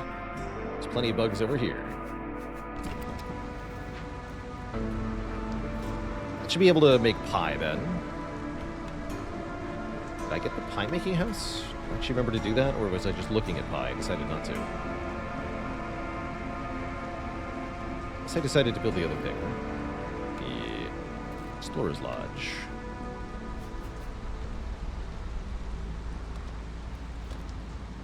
I mean, 3 global resolve is basically as good as making pie. And now we're at 53. Okay, there we go. Calm Spirit creates a treasure chest, and that treasure chest contains rubbing tools, 30 coal, 30 oil, and 30 sea marrow. That's kind of sweet. Jerky is now online. Life is good. Just needed some hydration, that's right. See, that's 2 in 4 minutes. Yeah, we need more coats. Let's speed that back up. +1 to global resolve every time you sell goods worth 50 amber.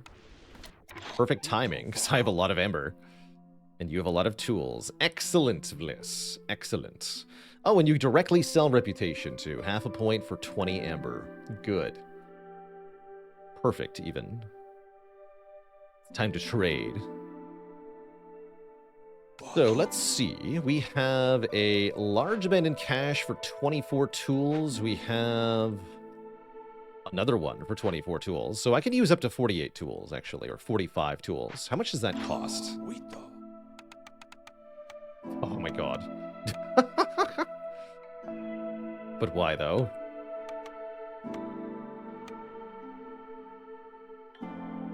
Why so expensive?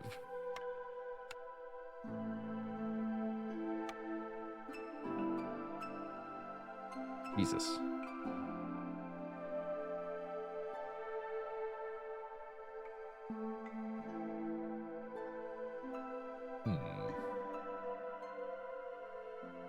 Don't have other stuff I can really sell here.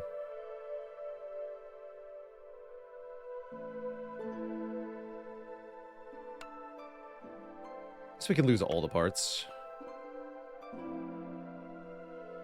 I could buy tea. That might be better than buying the generous donation.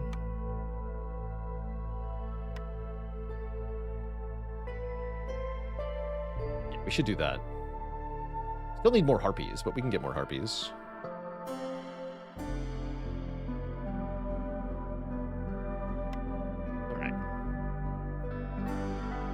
That'll give us at least another +1 global resolve as well. For all of that traded stuff. 5 harpies. Oh, sweet. Okay, I need to keep them for 30 seconds. That's fair. Well, that's fair.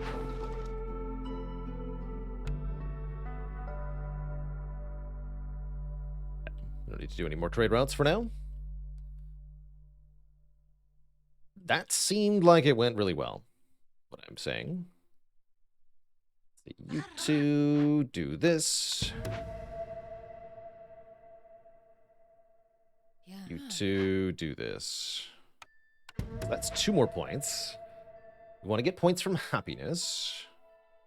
We want to man this thing once it's done. And we want to get the stormwater online. We need pipes for that. You do have pipes.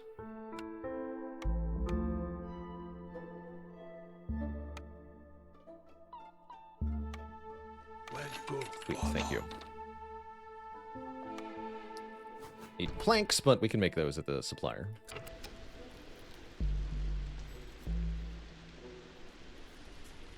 Okay, looks like we're setting ourselves up good for a year 6 win.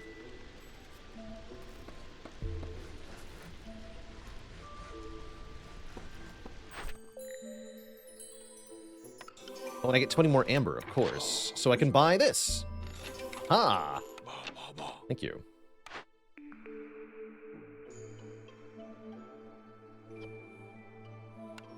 I don't think I'll have time to actually make any of these. Alright, the humans will go into the blue momentarily as well. That's great news. Foxes are really happy. If I favor the humans, everybody else is still happy, so let's do that. We definitely don't need to cut into any more glades, it looks like. Definitely losing a lot of stuff. We have no wood anymore. Okay, we have to start making certain things. We're overdoing it here. Please don't make pottery anymore. Or jerky. Both of these things have to stop. Cool. Back, delete the smokehouse. Give me my planks back. Please and thank you. You only have 2 minutes to come up with 34 coats. Don't think that's gonna happen.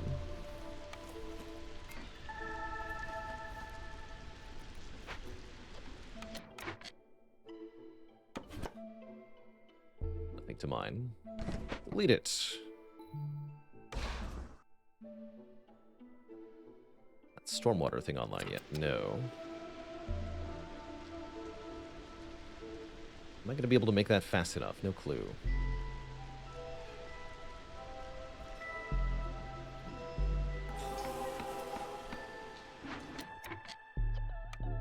Yeah, I don't have either of these things. But I can just work 2 people on it. Seems fine. We only need 2 more points after all. We did both of the... Oh no, there we go. Okay, yeah, we're fine. We're fine. We super duper have a year 6 win, and that's pretty good. I like that. I like that a lot. That tea really adding a big bonus there.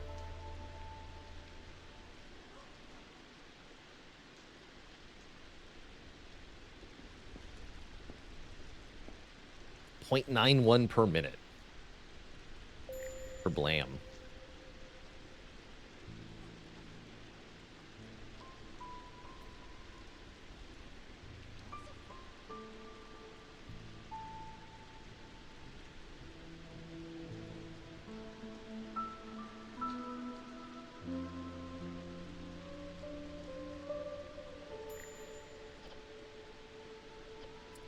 No payment for me. Let's take the W.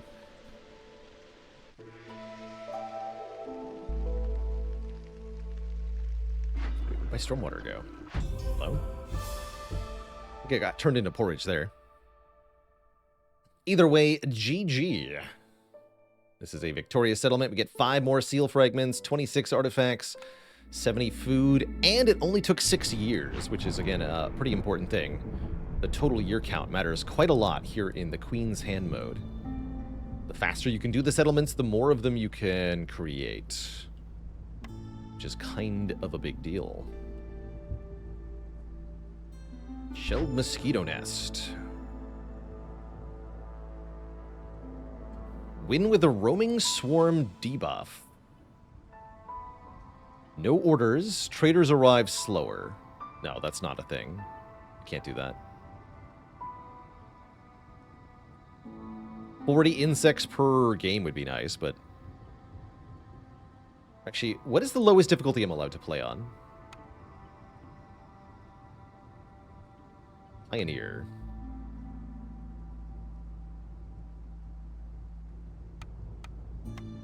What if I did this on the lowest possible difficulty?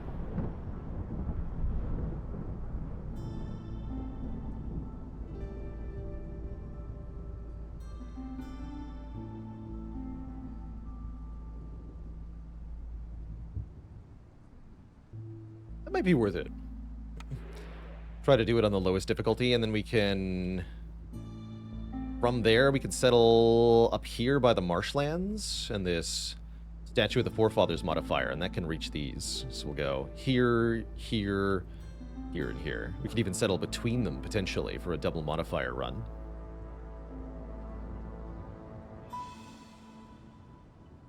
Extra starting food, not that amazing. It's also 4 embarkation points, which is pretty good. And 40 insects to start is kind of a big deal. Definitely kind of a big deal.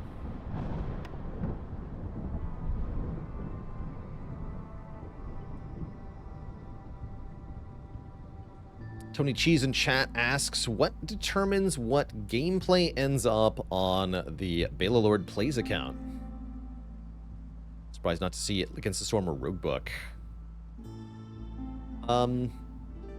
Riley, my YouTube editor, helps with making that decision. It's kind of a mix of how popular each game is, plus how quick-paced it is. I think the Against the Storm suffers a bit for being slower paced, so none of it has made it onto the Plays YouTube as of yet. Okay, Blight, Rot, and Corruption are a thing. Might as well play on Veteran. What's Viceroy? Also Blight, Rot, and Corruption? What? Maybe I just do want it on Prestige too.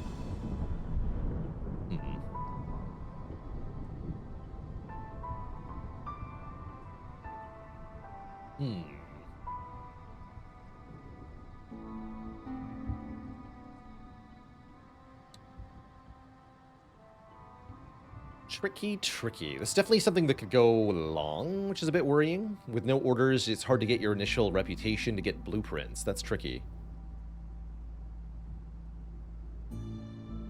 Yeah, the longer storm gives us more time, which is why we've been playing on Prestige too. Geronier says, the big thing that changes with Viceroy difficulty is the hostility multiplier. Ah, yes, that makes sense. And more points required to win.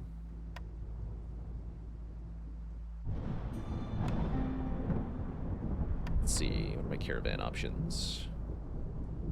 Beavers and harpies with pickled goods. I like that.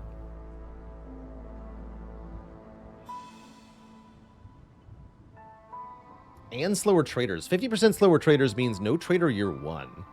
That is really bad. Could maybe summon an early trader, but I don't know. That's going to be tough. Without any of our meta progression stuff. At least we get 3 choices for buildings. I'm going to try it. And on Pioneer, there's no Blight Rot, so Rainwater is free game. That's also kind of interesting. Kind of already is, though. As we saw last game.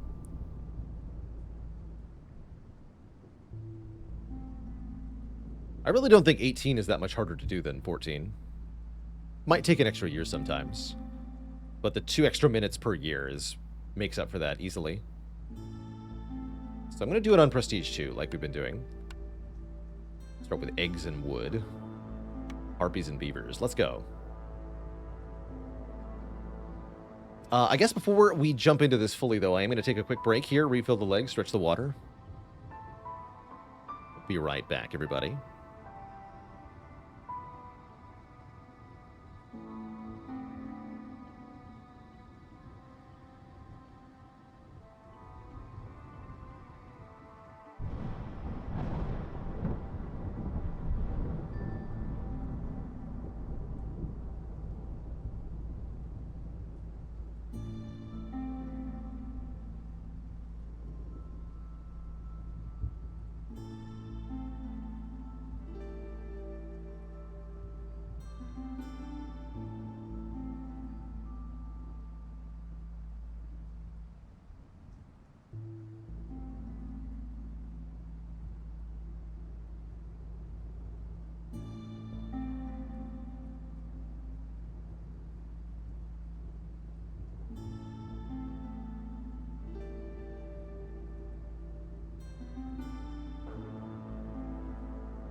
Alright, Twitch chat, we are back.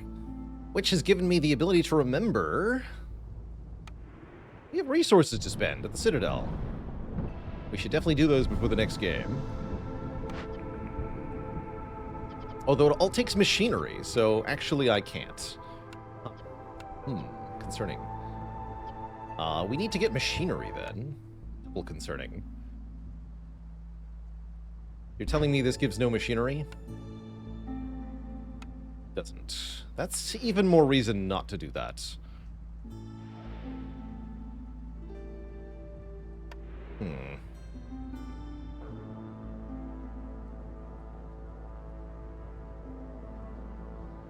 I don't know.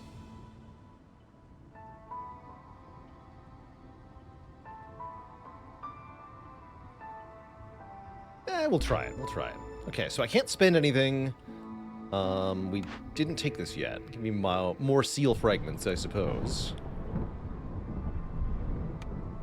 Let's try this. I do not know if this is a good idea, but here we are.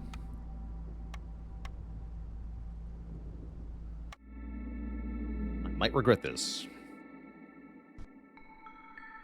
Although, I think it's mostly a matter of how long it'll take us, rather than whether we'll succeed or not.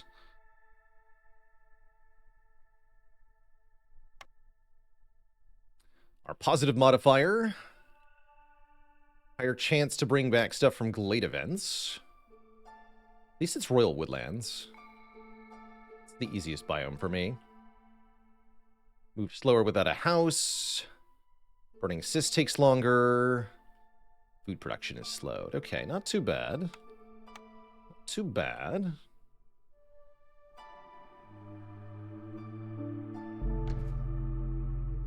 Harpy Hearthkeeper is good to start.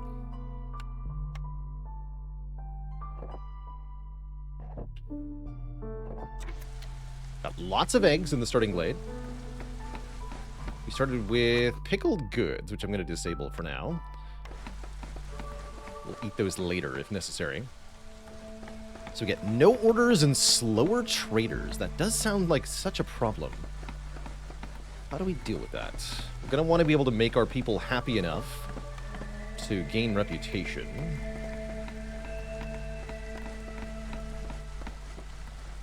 Quickly.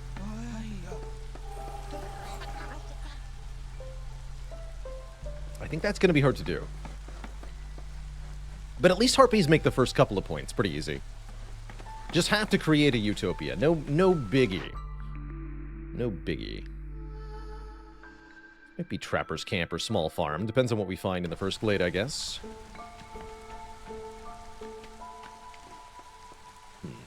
But again, we don't get to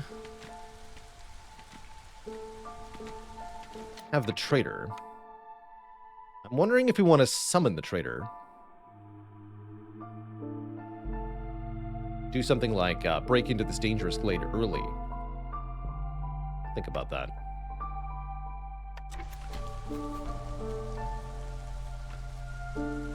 We ended up going with Prestige too, serious. Didn't seem like there was going to be that big of a difference. Ooh. 35% faster woodcutters on this map type. I like that. I like that quite a bit.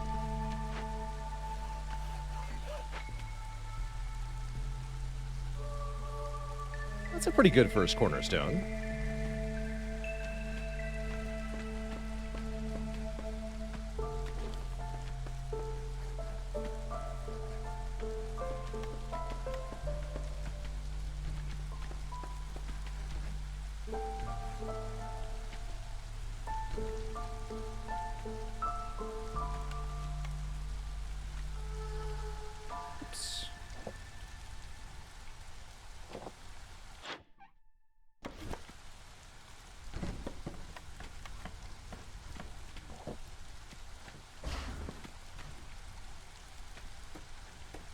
Are you right in thinking the aim of a cycle is to reforge a seal? Yes, that is the goal.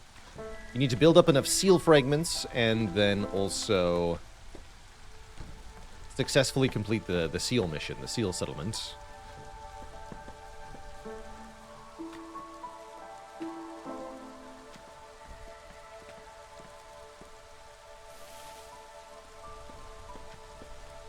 But that is overall the goal.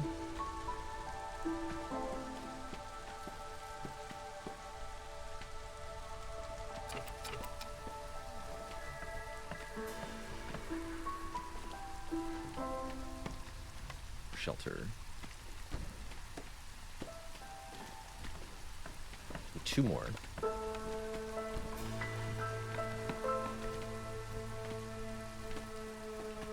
Trees in this biome provide lots of wood as well as some bonus resources, so having faster woodcutters is definitely going to provide quite a bit of additional total resource.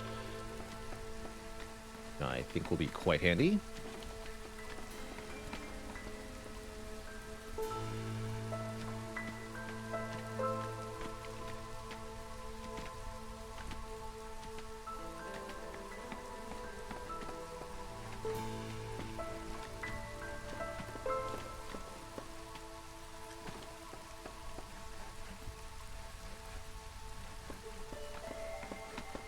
That'll give global resolve, and then we can favor the harpies. True. Already there.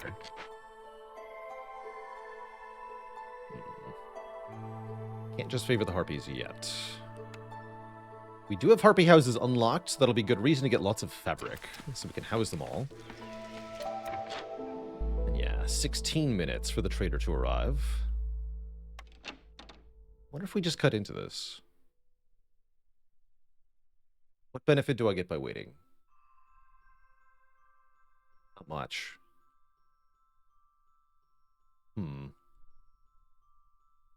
Cool. Although we should at least build the crude workstation and makeshift post before cutting in there. So we have options as to what to build.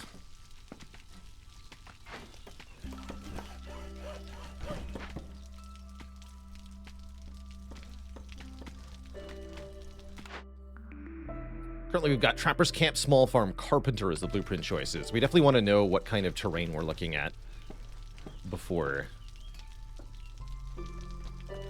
that's a thing. Do we have fertile ground or not? Could make an early Carpenter, try to make planks. That's not the worst idea. Although I don't even have the fabric required to make it yet. So yeah, I think we're summoning the trader momentarily. Or cutting in momentarily and then summoning the trader once we see that it's not something I can deal with for free.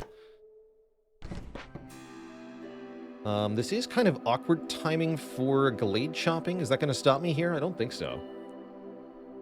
Do it.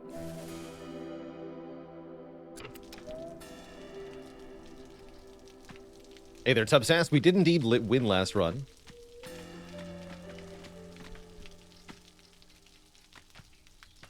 Might not be ideal, but with the faster glade times of lower prestige, I should be able to do it on the other side of the storm if I need to. Actually, I have a lot of people that aren't working currently. We should get up another camp. This one. Knew I forgot something.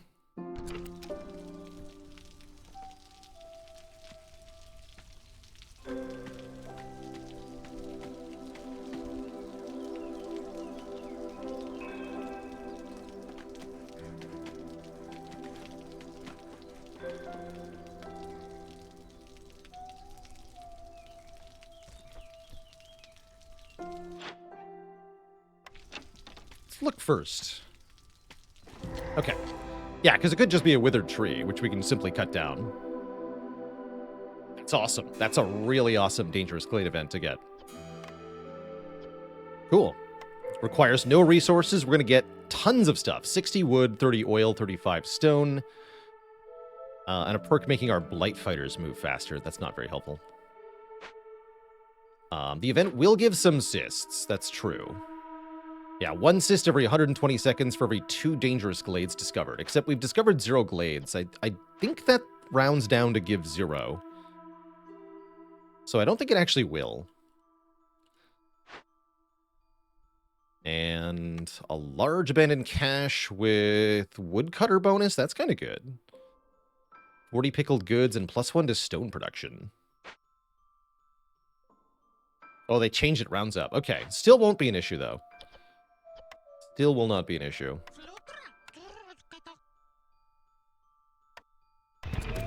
Easy.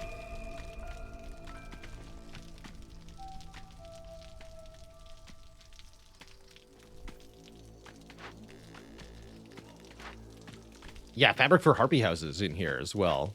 We can get 40 stone. And I like that all of the stuff in this glade, we got fertile ground, by the way, so I'll probably pick the small farm.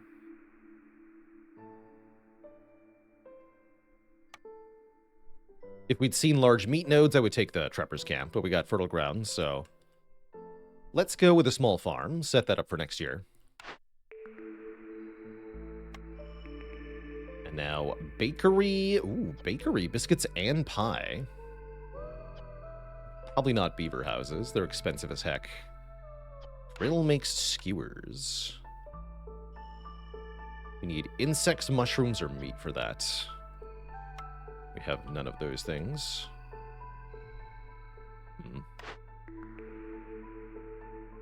Who even likes skewers? We must have foxes or lizards as the third species, question mark?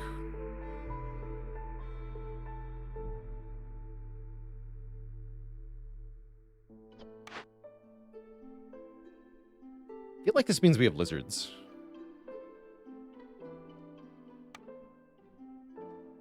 Bakery definitely makes sense as we have double need for biscuits, right? Currently no way to make flour. Although the small farm can make ingredients for flour. We also don't have any of these things. That's a long way from getting biscuits online.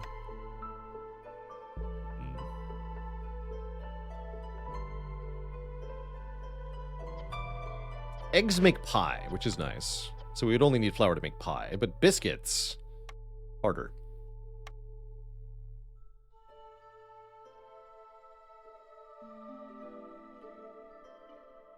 Also makes pottery at 2-star. That's kind of good. Hard to turn down granary. Fabric for the harpies and pickled goods for the beavers. And we already have a way to make the pottery.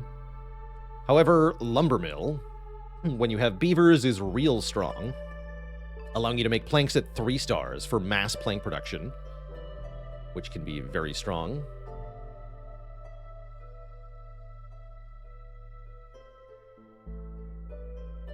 What does that actually do for me?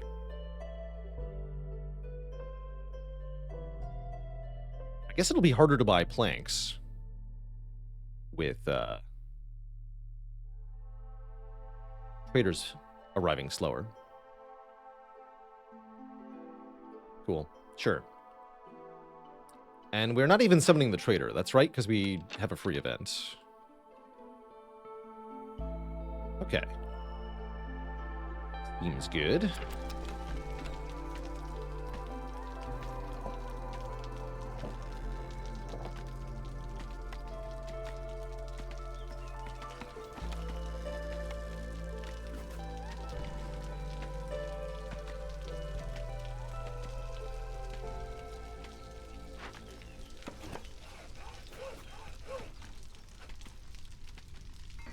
Okay, I have to man this trapper's camp. Or else we will all starve.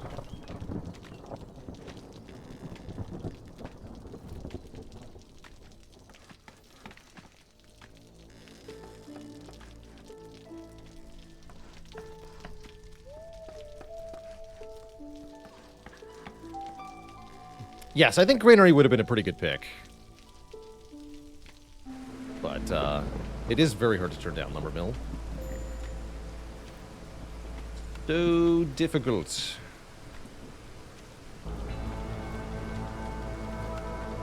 But yeah, we want to make our small farm quickly. Let's start with that.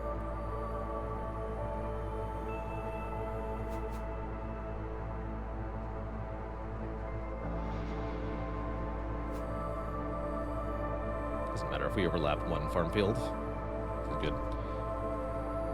And this. Okay, let's get 2 builders.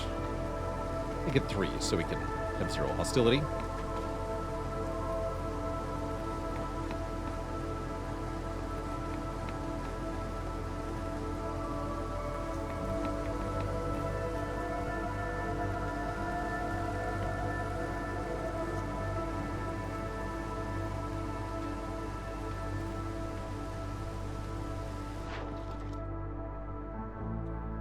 Pretty hard to want to do any trade routes right now.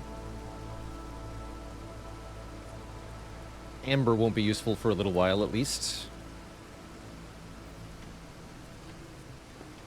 But we have to think about how we're going to get more reputation to get more stuff.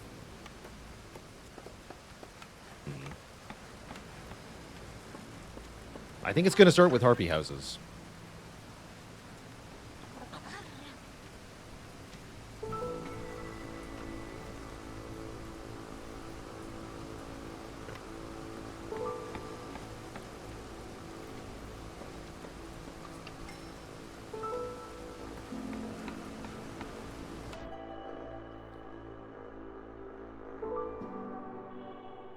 And confirmed, our third species is indeed lizards.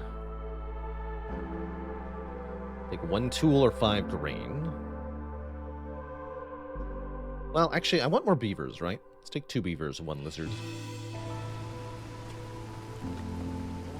They're good at woodcutting, after all.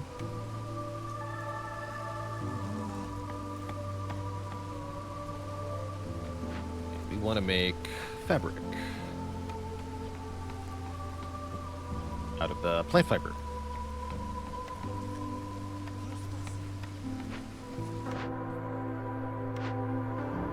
Where's that? Unselect everything.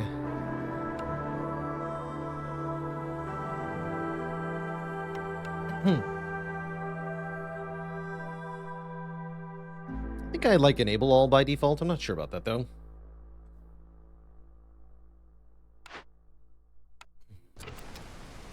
At least for ingredients.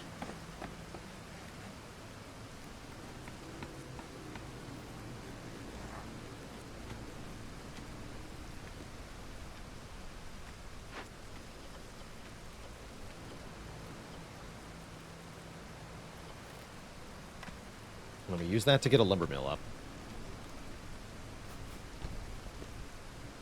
Fabric, that is. Deliver the initial fabric immediately.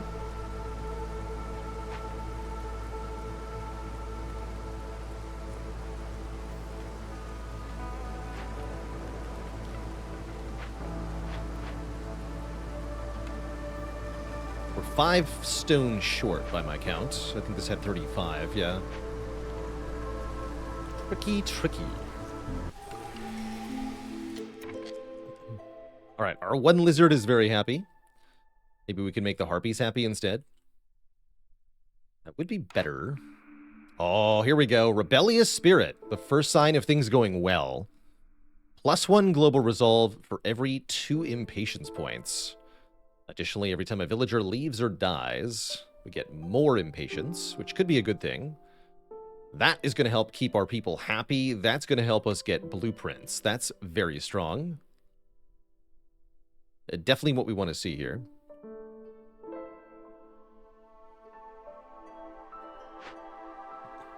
Those 2 are still carrying stuff away. Yeah, that's how we get resolve. Exactly. Such a game-breaking cornerstone, really. So strong. Still waiting on this. We can deliver now, yes.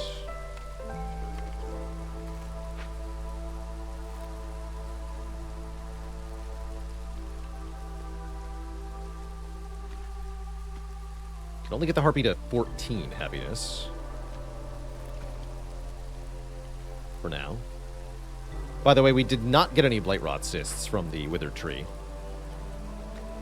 Pro tip. It was in fact free, with only 1 glade opened. So, that was pretty sweet. Completely free dangerous glade event. Very nice. Certainly got lucky. Let's open a small glade.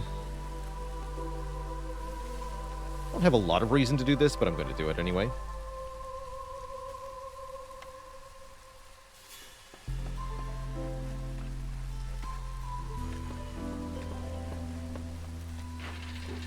Alright, lumber mill is online. Please limit these to 100. You heard me, 100.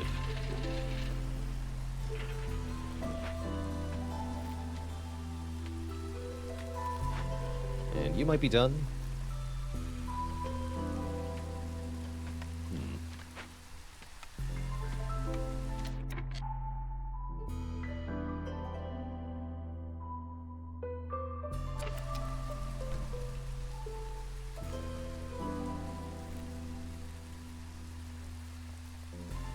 cornerstone we got was Rebellious Spirit, which will make a big difference here.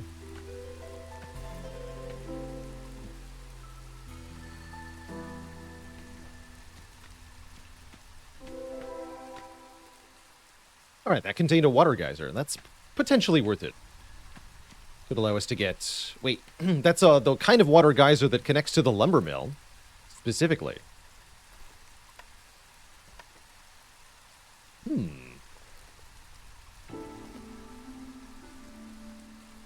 I like that.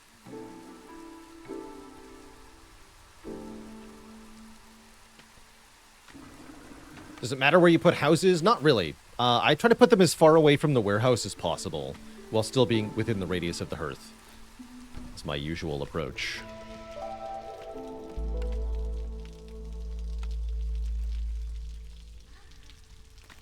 But your villagers never go to their house.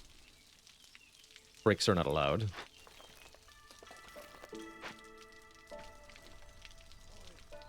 We're still happy with our species thing. I think we want to do the following. And then favor the harpies for the rest of the season.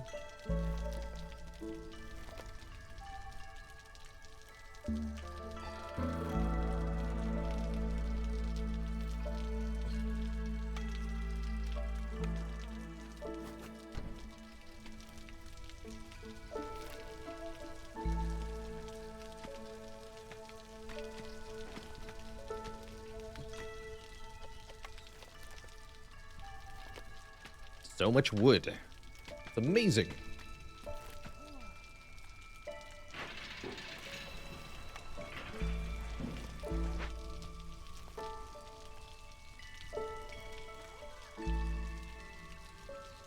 Yeah, impatience grows very fast without a human firekeeper or any impatience reduction meta progression perks either. That's the really big thing we're missing here.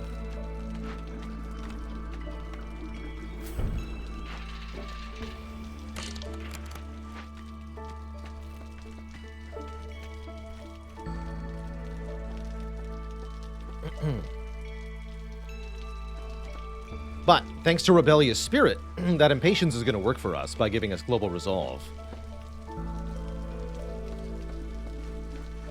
0.1 per minute, there we go. An actual amount of rep gain. And the first Harpy House, too.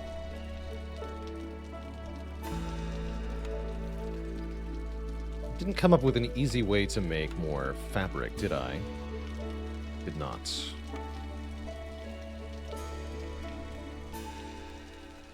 And I don't have a field kitchen. It's good to remember.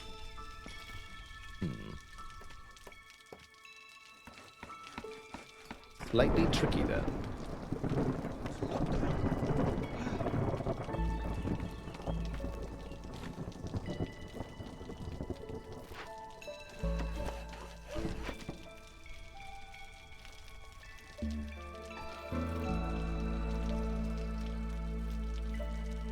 Do I know how much arable land two guys can manage?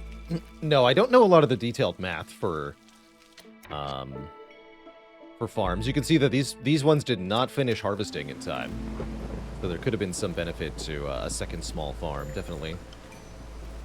I really don't know the math on it, though.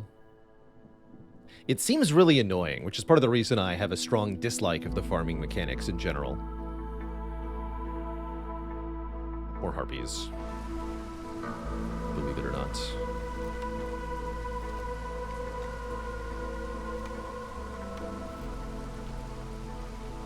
It's not where houses go.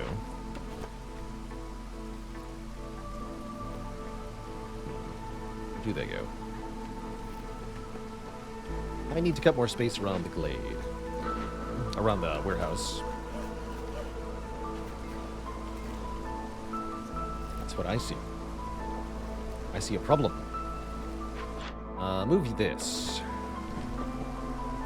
Then this. All that. Okay. That'll work. What else are we doing here? Let's get 2 beavers on doing lumber mill stuff. And... Stonecutter's camp. so we can start collecting clay. Sounds good to me.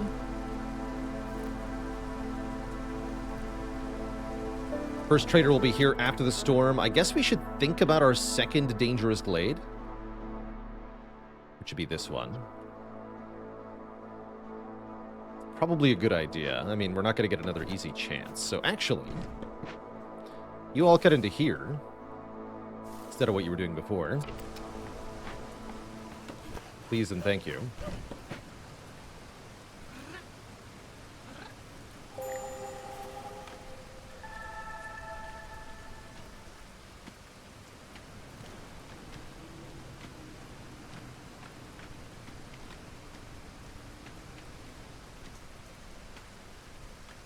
Rebellious Spirit does give us more of a reason to... Gotta make packet building materials. It does give us more of a reason to want to summon the trader early. Which you might consider doing the year after 3 here.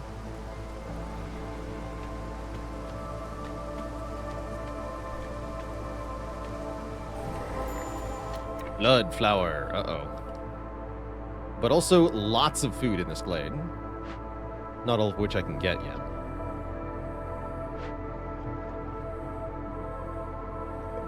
Gives a bonus to crop planting speed.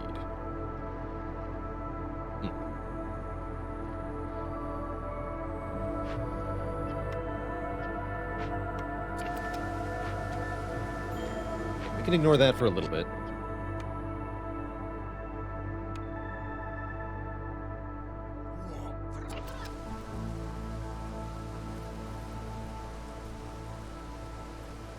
Training gear can open caches. That's true.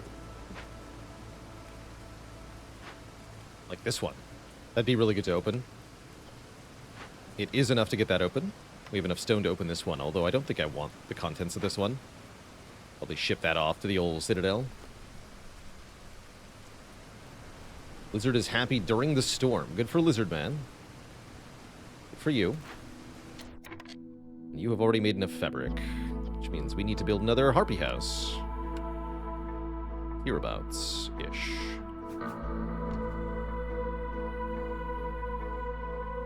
Go back to cutting space over here.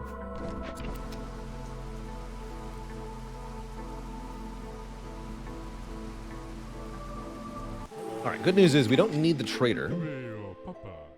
So we can do other stuff, like buy bricks, which I'll do. Can also consider buying blueprints, although none of these blueprints are any good. And I have no ember. We do, however, have 55 planks. That's worth 935, which is not that much. But fear not, there'll be more. In fact, I have very little to sell. I'll trade you 33 clay for 10 bricks, because I think it would be about that much to make them anyway. Thanks. I don't think I want anything else from Zorg here. Clay per minute's okay. I think reduced hostility from woodcutters is pretty good too, given that we are getting bonus woodcutter production.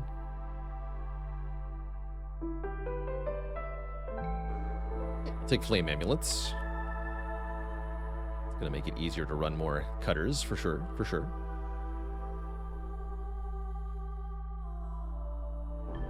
Anything else to do? It's not. We have more fertile ground for another small farm.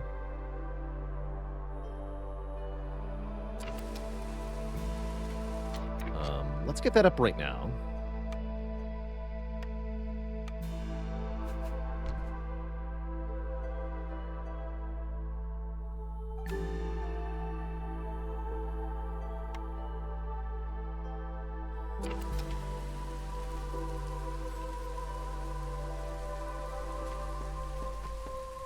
Favor the harpies so they're happy again. Hopefully we can earn our first blueprint this year.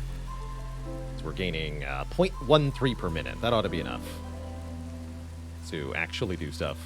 Hopefully. Still with a lizard as the Hearthkeeper? Do I want to do that? A little unclear. What we do want to do is set up our second hearth, for sure. So we have 16 total people, so we can get them both to level 2 and get more global resolve. So let's put it here. Here. Here is fine.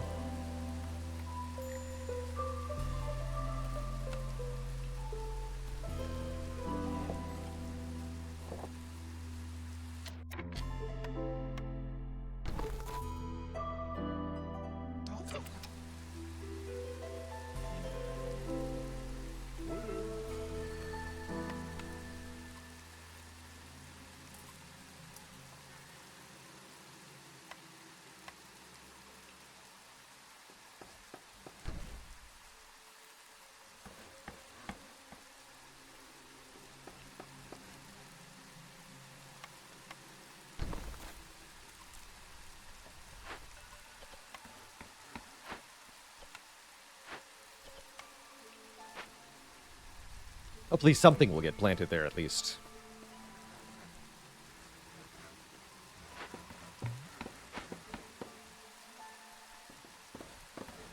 Blood flowers cost a lot of food, which is definitely a problem for us.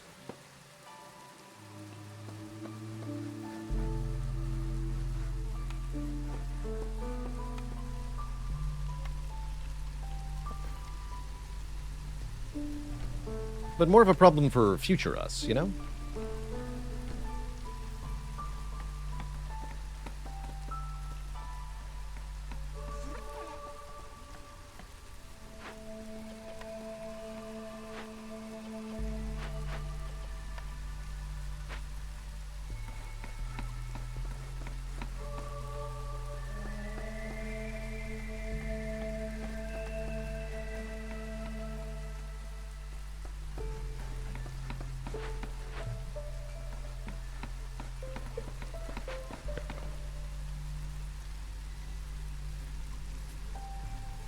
Still a little short on paths back here.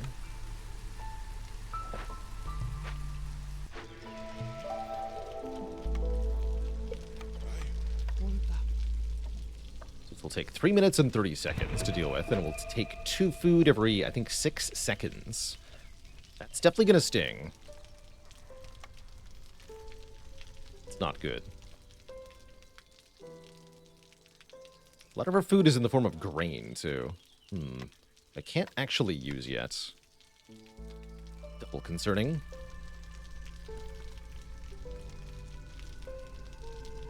Yeah, no choice but to deal with it. If you let the blood flowers spread, it gets even worse. They'll stack global resolve and multiply themselves, so you have really big problems at that point.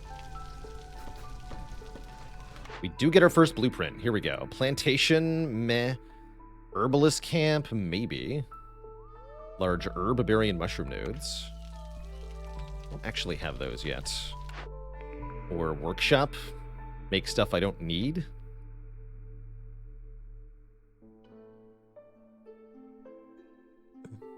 Plantation can make raw food we can actually eat. I guess that's kind of true. It's definitely better at making raw food than the farm is. Really not worried about that. I'll grab the herbalist camp here. Got lots of short-term food we can use.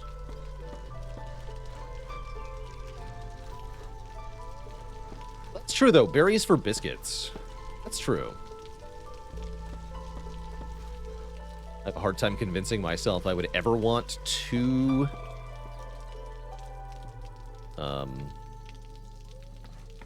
fertile ground buildings, though. But perhaps there is some truth to it.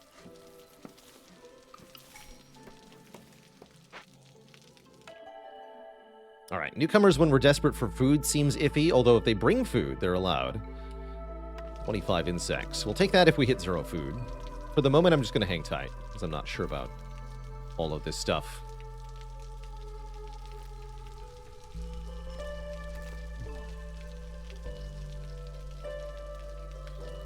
Oh, the lizards ate all the pickled goods. Of course they did. Forgot about that. Oh, well, at least the beavers can stop being pissed about the rationing.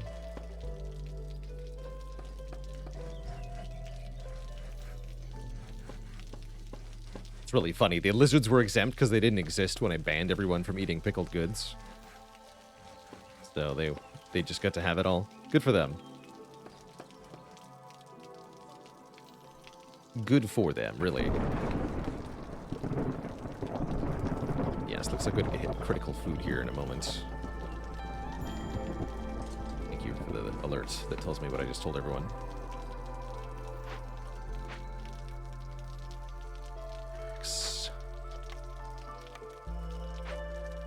It's okay, we can get food in the cache. And such.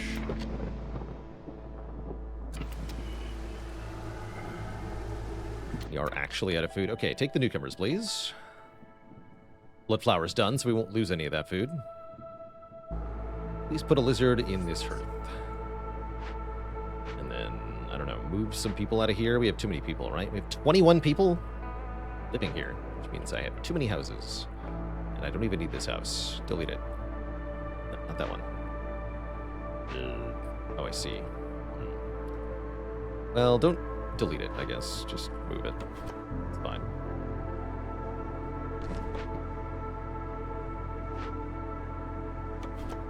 Got 21 people now, almost enough for 3 hearths. Still need a decoration here.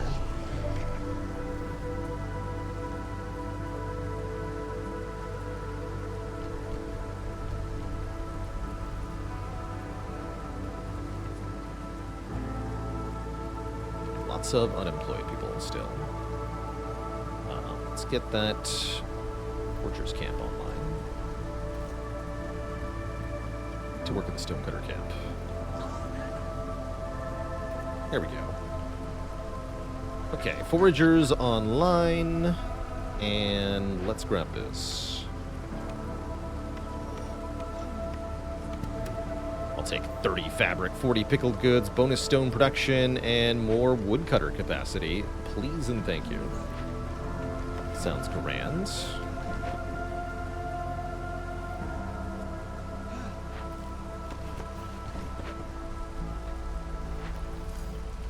Prepper's camp. Almost out of food here. Move them shortly. You're supposed to have a friend. One less stonecutter. One more farmer. Currently no one unemployed. Seems a-okay to me. You don't actually have people? What do you mean? I moved an empty house. Ridiculous.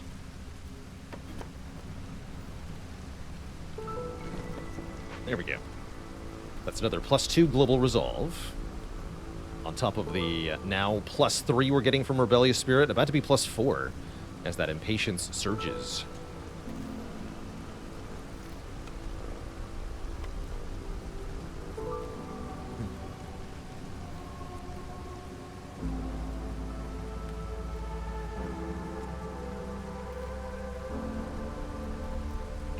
These guys finally made 100 planks.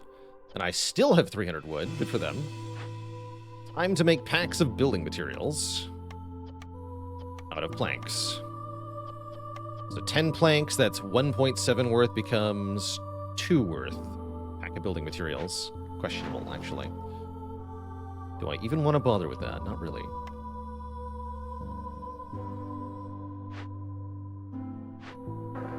Yeah, not really, actually. It's got other uses, like we can upgrade houses, maybe, but I don't think we have most of those unlocked, so whatever.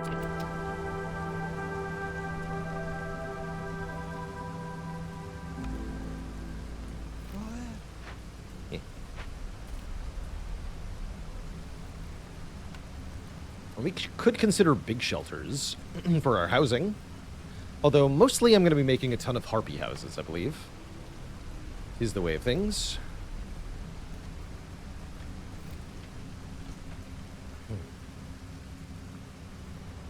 We could switch off grain production on the small farms. That is allowed. And we won't make grain anymore. Hey. Stormwalker tax is pretty good, actually. 15 amber each time we accept a newcomer group. We lose all stored amber, but I don't have any stored amber, so we don't lose anything. Or 1 more global resolve and 10 villager speed is pretty good. Survivor bonding. Pretty happy with survivor bonding, usually.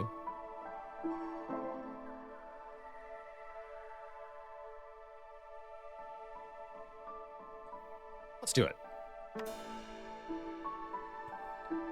Trader is 9 minutes away, so still a full year. I don't feel like I have stuff to trade just yet. How are we doing here? We're going to rebuild our food supplies. We don't have any way to get complex food or anything, though. Although pickled goods will be online, and that'll help a little bit. I guess we don't want the beavers to eat the pickled goods, as they're not going to get over the threshold of 30 just yet. So beavers, no pickles for you. Kind of wishing we made that granary. Just a little bit. That's okay, though. I think we want to favor harpies to get them over the threshold here. Yeah, we should be able to get another blueprint this year. Should be easy, in fact.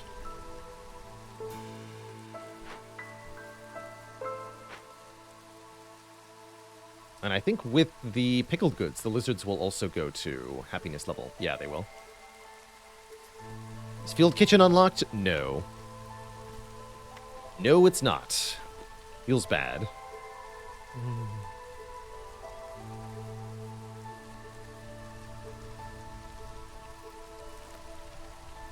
Actually, one less woodcutter so that I can get more stuff. 0.21 per minute. Here we go. Here we go. It's only year 4. Wow, you finished that? Good for you. How much plant fiber do I have? 103. Good talk. Food is solved once again. What else we got? Eggs, roots. Lots of roots. Lots of clay. We can go second trapper's camp for now. Just to give them something to do.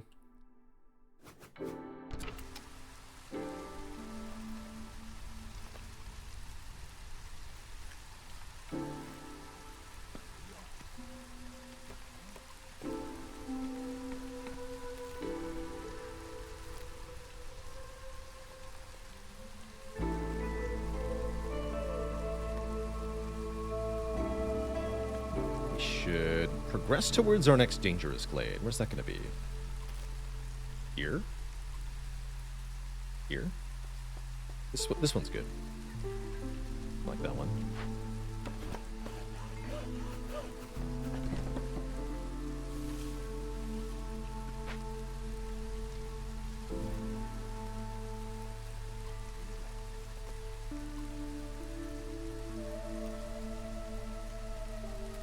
I should definitely cap these. These don't make more than 30 packet building materials. Please and thank you.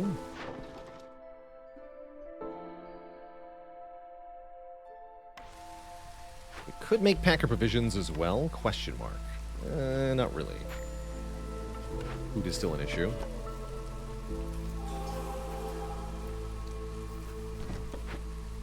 But there's our blueprint.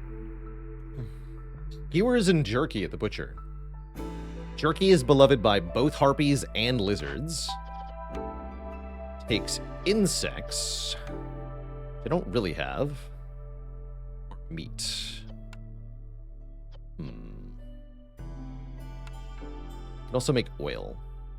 Including out of the grain that we got. I mean, it covers our desired foods really well, so we probably should take it.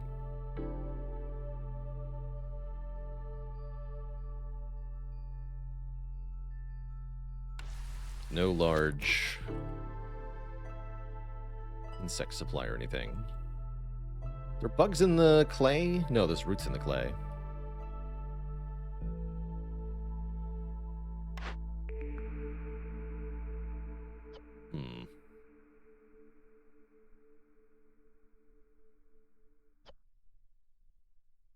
Both beavers and harpies like coats. The artisan is even worse at making coats than the... Man, 2 minutes and 48 seconds to make 10 coats is kind of ludicrous, but it's not that bad. Got lots of fabric.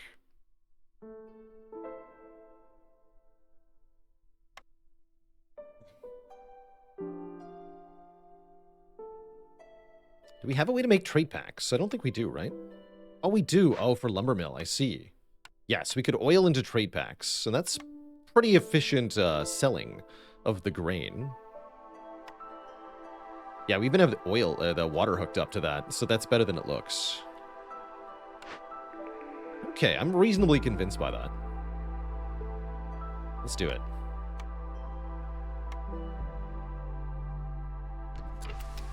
Cool.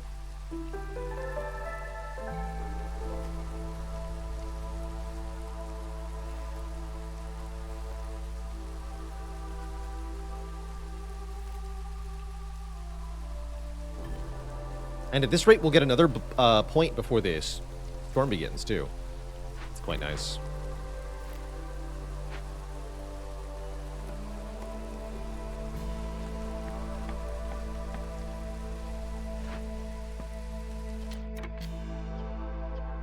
Yeah, we can only make one set of jerky currently. It's not even worth it. But we can make oil. Boy, howdy, can we make oil. In fact, just use the plant fiber for now. Have the oil at 100. This is a job for lizards, if there are any. Yes, there are. Two lizards on that job. Enable packet trade goods out of just the oil. Kept those at 50. Okay. It's gathering time. Once again.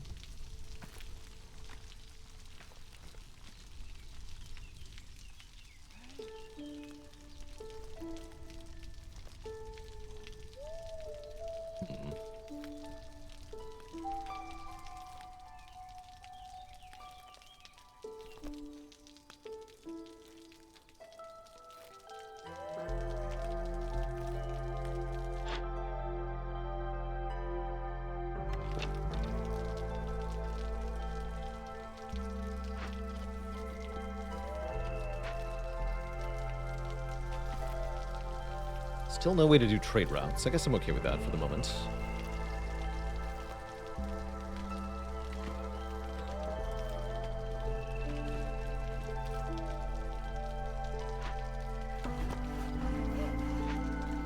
Oops.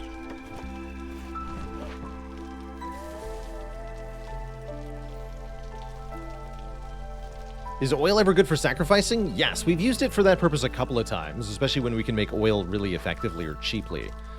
And it's been very, very powerful. Let's see, what is the current sacrificing? 15 oil per minute to get 25 global production speed. That can easily be worth it. Can easily be worth it.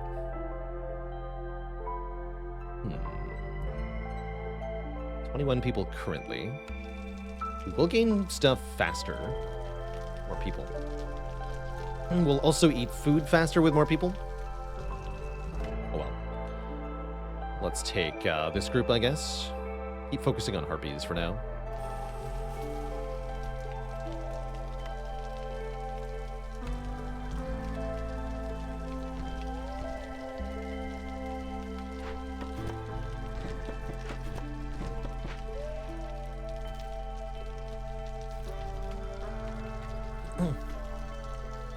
How's it going? I do not like Trump.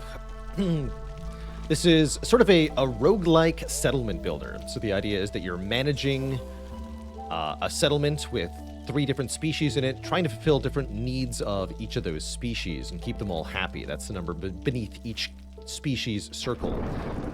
Keeping them in the blue range gives us points over time, which we need to win. Meanwhile, there's an impatience meter building up.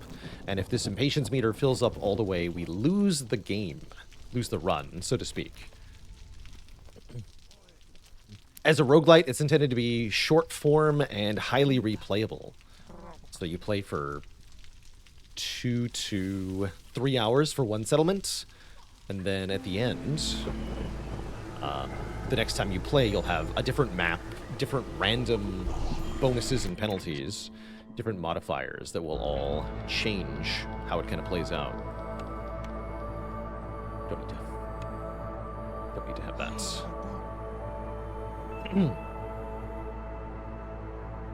So hopefully that's a good breakdown for you. Hope that helped.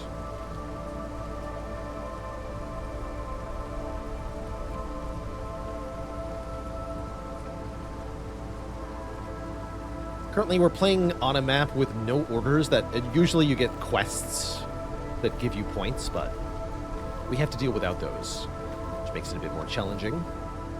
A lot more challenging, admittedly. And I have two people that I don't know what to do with.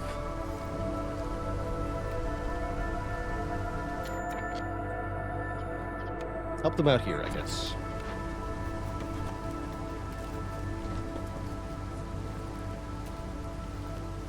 Yeah, there's definitely a lot going on in any given game of Against the Storm, which certainly can make it difficult to spectate, difficult to keep up with as a player, too. Personally, I really enjoy that aspect of this game, but it's certainly not for everybody.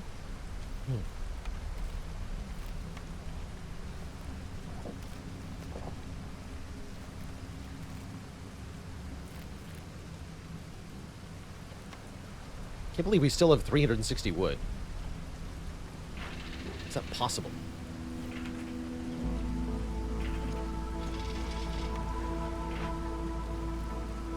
Fireworks says, I get relaxed by watching, but stressed by playing this game.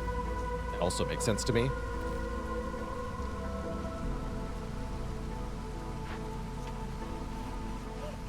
So, this glade or this glade? Let's do this one at the edge here. Why not? Sounds fun.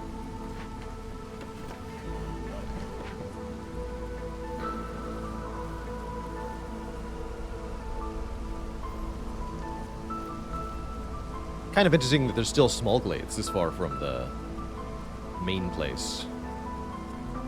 Think about a third hearth. We could do that over here if we want to.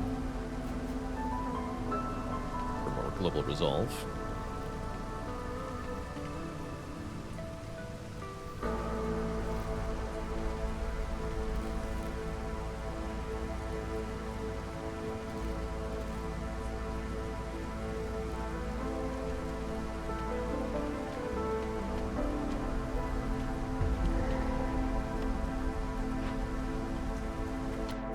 Rewarded for not taking granary, I guess.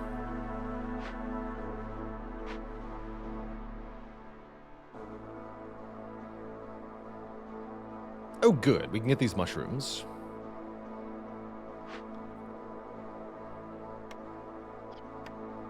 Cool. And an ancient shrine. Hard to loot. Although, if we loot it, we get 3 global resolve. I super want to do that.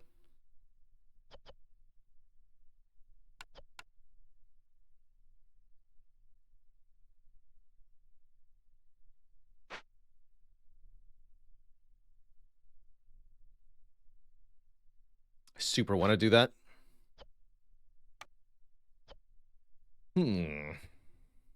40 meat there is kind of nice.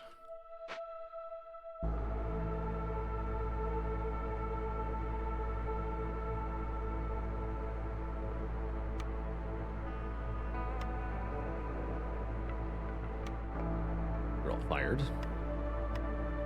New warehouse.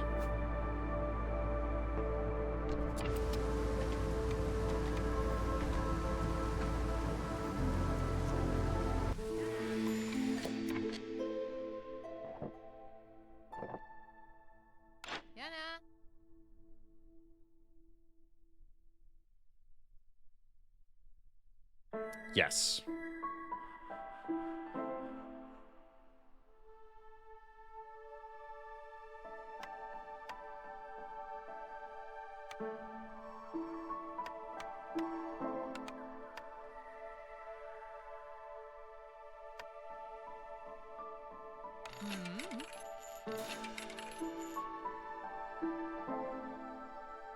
Anything else we want here? Buying flour outright might be nice. Buying food in general is not a bad idea, especially if I'm gonna do the thing at the place, which I am gonna do. Yeah, super worth it to loot this place. 3 global resolve is insane. So let's just buy the required eggs from Sahilda here. Make our life nice and easy.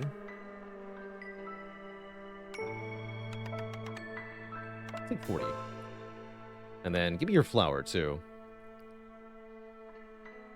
Give you this, and some of this.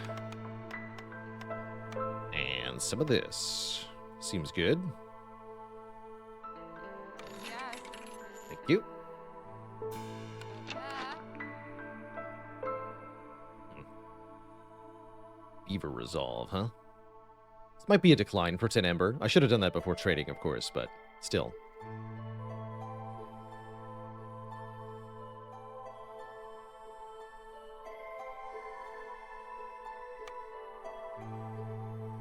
How's it going, C3, please? No, we're playing on Prestige 2, but that's as part of the Queen's Hand mode, which is intended to be the hardest difficulty in Against the Storm. I'll take a Harpy Firekeeper for the moment.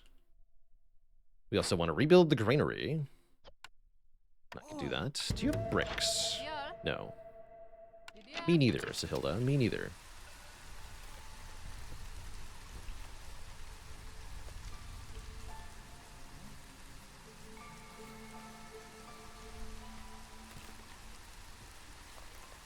Yeah, me neither.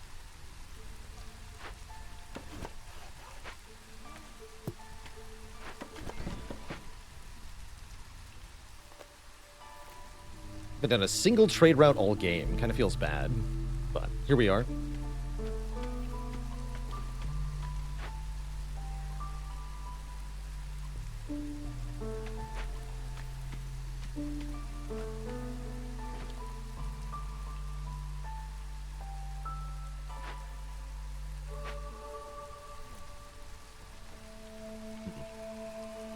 We should favor lizards, I guess? Might as well.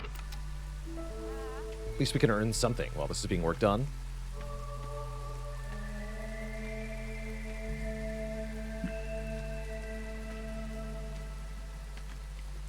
Yeah, it is actually kind of odd that the prestige level is not visible at any given moment.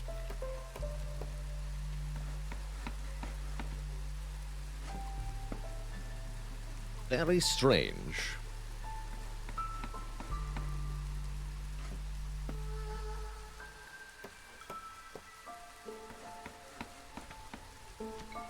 Seconds on that. We're gonna have a huge boost in resolve once this finishes. Huge.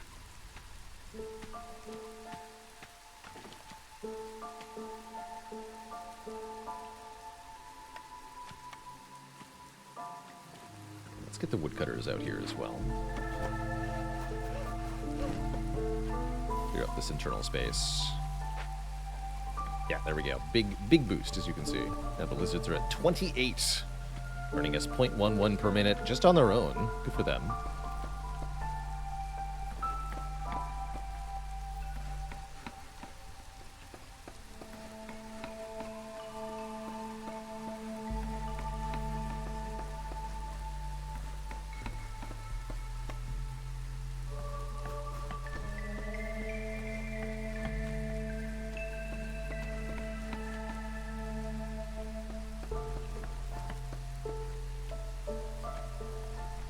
Could make pottery.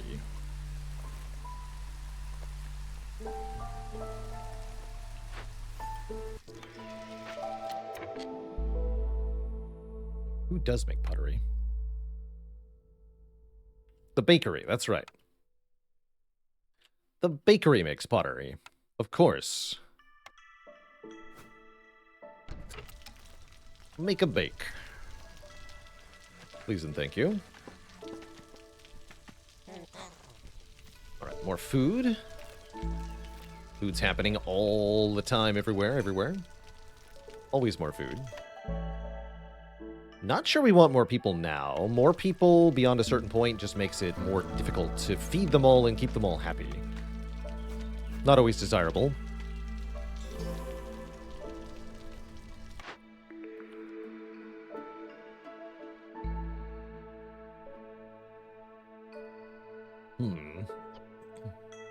Could do luxury and treatment at the market. If we can find a way to make wine, market would be a bit better. Treatment, kind of difficult to come by. Faster global production is pretty good, though, at the bathhouse. Might be worth making just for that. That's probably worth doing. Grill seems kind of a waste with the butcher. Make a bathhouse.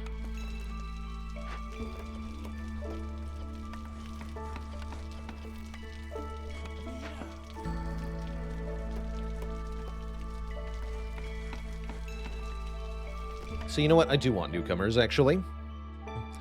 Please and thank you.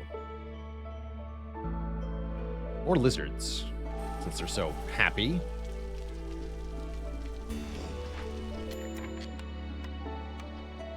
Please make pottery.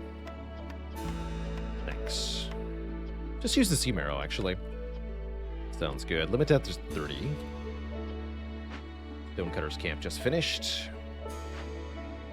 We could move it, or we could do better things with these people. Sounds like what I want. All right, make pickled goods at the granary. You can use eggs and mushrooms for this. Although they won't have any to make for a bit. We can also make fabric. Limit that to 30 here. 2 granary markers. Make a hearth.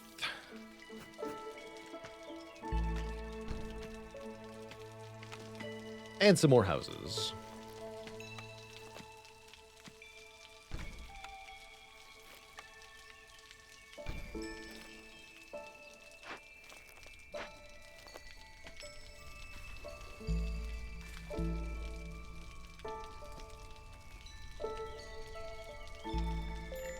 We're getting a little low.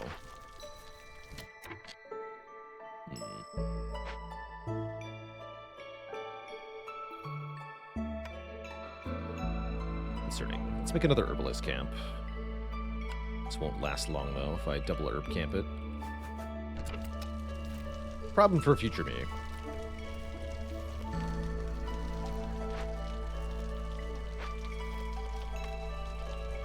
Should summon another trader soon.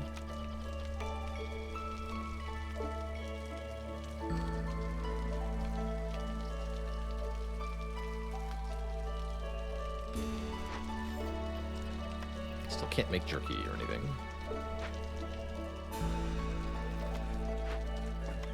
Oh, see, but we pulled food into the granary. That's why our food went down temporarily. Well, that just makes sense.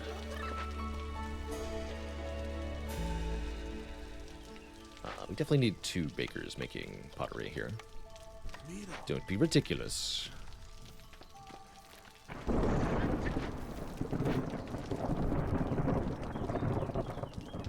Missing bricks. How am I getting bricks? I feel like I'm making bricks over here. Are we not? We are not. Definitely forgot to enable bricks. Definitely limit those to 10. Thank you. Good talk. And we can definitely put more people here. Keep doing stuff. To the wilderness with them. That's right. Haven't earned it. Okay, so I think food is actually under control for now, especially once these pickled goods get online properly.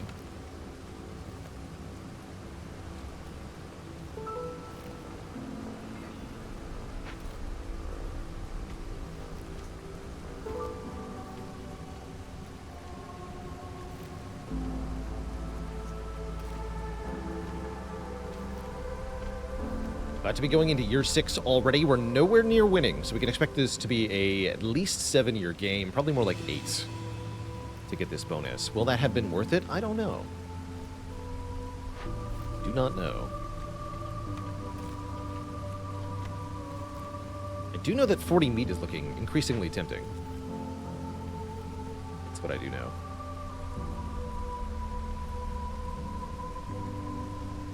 Overall, seems like we have enough food to survive for a while, but how are we going to continue to get happy?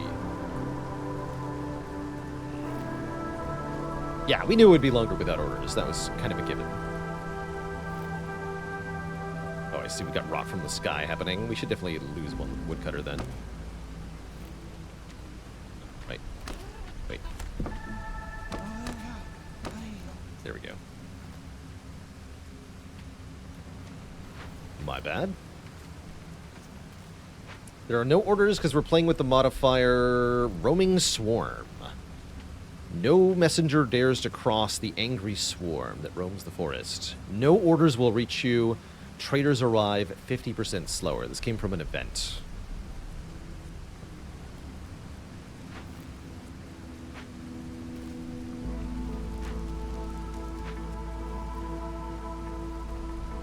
Put decorations over here? We did not.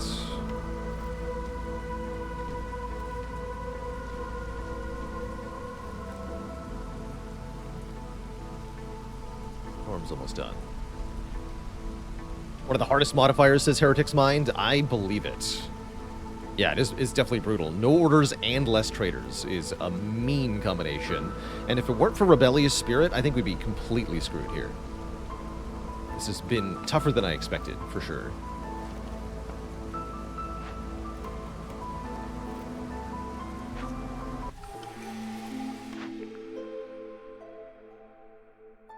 I can take Survivor Bonding again? Okay. OP. So we're at +2 Global Resolve, 20% movement speed. Yosh with 26 months, Happy New Year. Definitely going to be more Against the Storm. I'm really enjoying this game.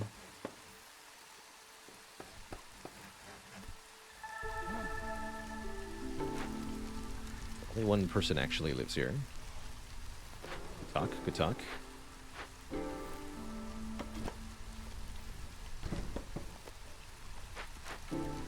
That's at 7? Oh, jeez.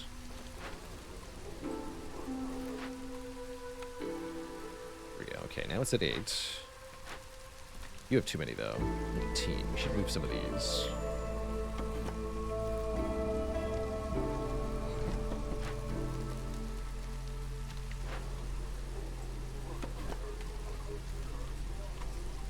Here we go. So that's another +2 to everybody. Small Trapper's Camp ran out, but there's a little bit more for trapping. Oh, this one's already got a Trapper working on it, though, so I'm just going to delete it. What else can we do for food? Not much. We need to cut into a new glade soon. I guess let's get into this one.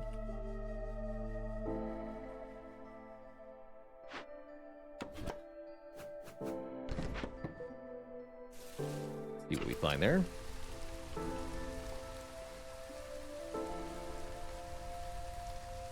About to get another blueprint. That ought to help.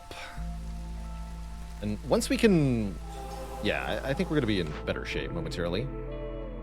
Damping mill. We can make flour. Wait. Hold on.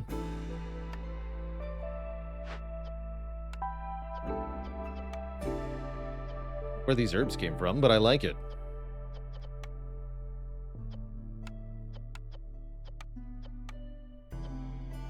Yes, that's good. Yeah, and a better pottery recipe too, right? Probably should have looked at the contents of the glade first, but whatevs. It's all fine. I don't think we care about the copper, but it could matter. How much copper ore do I have? A lot, actually. Yeah, that could matter. That could definitely matter.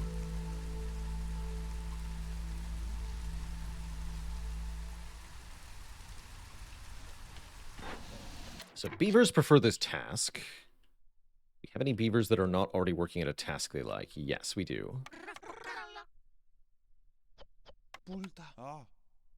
Please make pottery, limit 30. Please make flour, limit 50. Just use the grain. We have lots of grain. Don't worry about the copper bars yet. Bakers, stop making pottery. Start making the other stuff. Limit 50.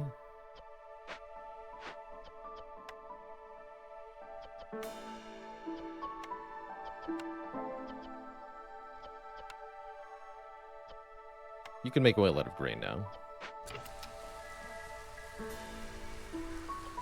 much oil do we have? None. I've turned it all into packs of trade goods. I'm a fool? Or something.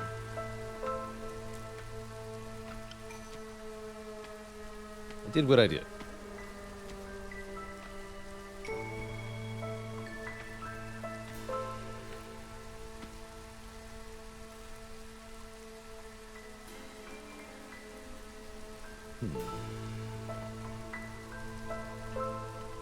Is everyone allowed to eat everything? Nope, the beavers are banned from pickled goods. I guess they should be allowed to do that. They will be less pissed about that.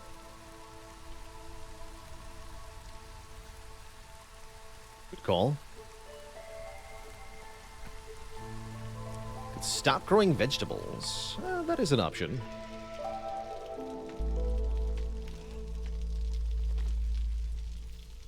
Certainly is an option.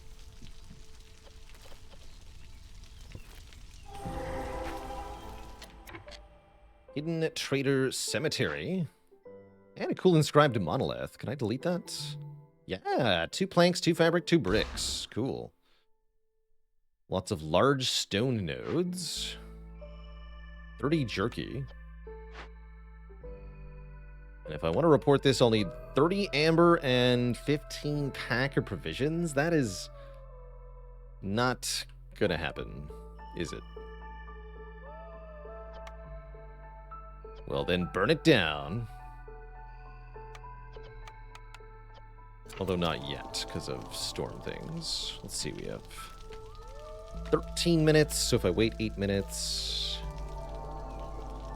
We'll have to time it carefully. Should be okay, though.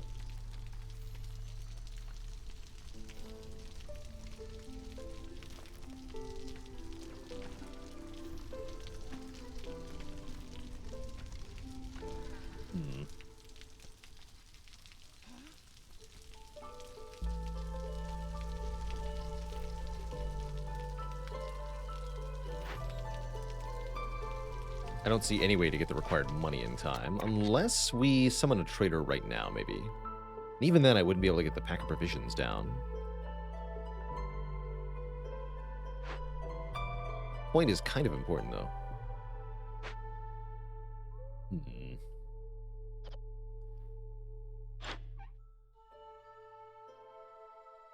Yes, also, impatience is critically high at the moment. I'm not willing to do this. Okay, just be careful.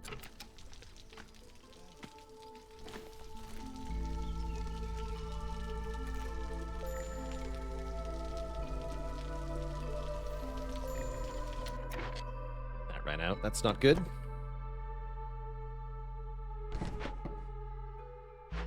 I'll make the long trek over here, I guess. Fun. We have a stonecutter camp, right? Oh, I deleted it like a fool. Please make it again.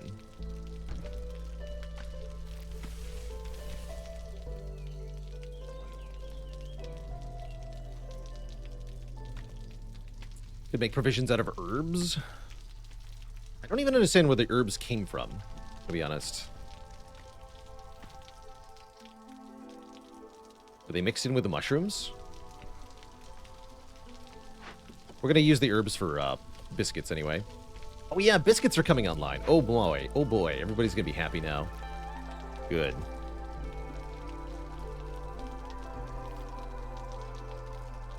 You get insects from clay. No, you get roots. There is food there. Roots, which can be used for biscuits. Oh, the newcomers had herbs. Yeah, that makes sense, actually. That sounds right.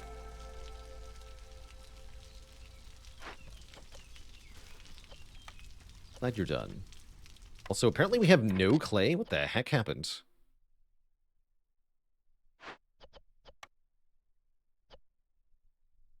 What have I done? Oh well, let's just get more. Easy peasy. Okay, we got another point of prep. Great timing. Stellar can make wine at 3 stars. Don't have the ability to do that. What we should do is make the... Ooh, maybe Tinkerer. Yeah, we can make tools.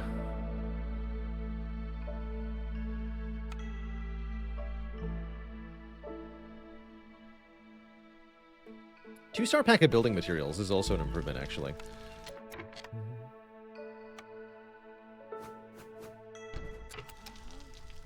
Let's see. Stamping mill can make copper bars, you said.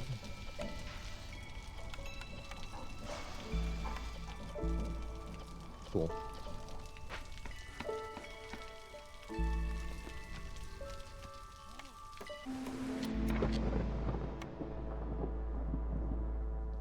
Make this too.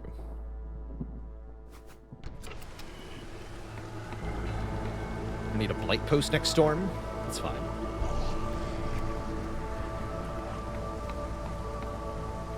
Won't be a big deal.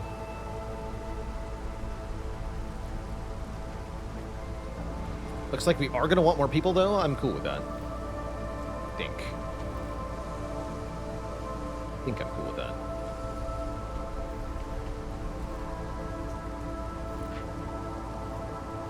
Definitely can't fail this. So I'm going to be careful. Currently, we have a harpy.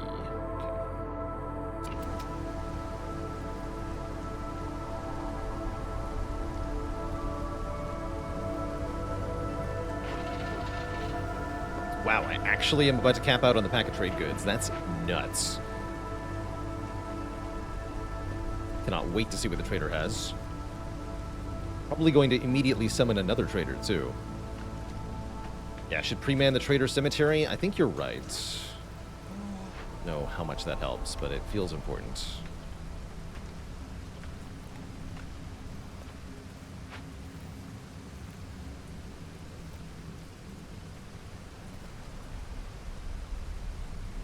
We'll still have to carry stuff over there.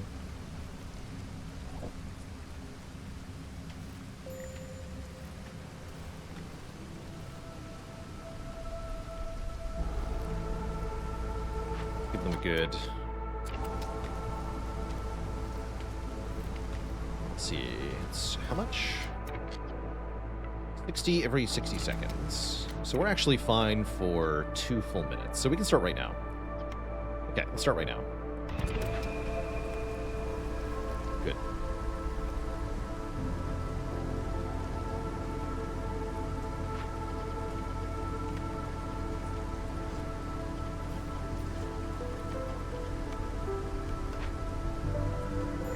Take new people shortly.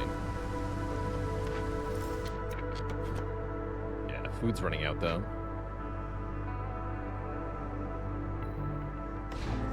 Concerning. Food is definitely getting low.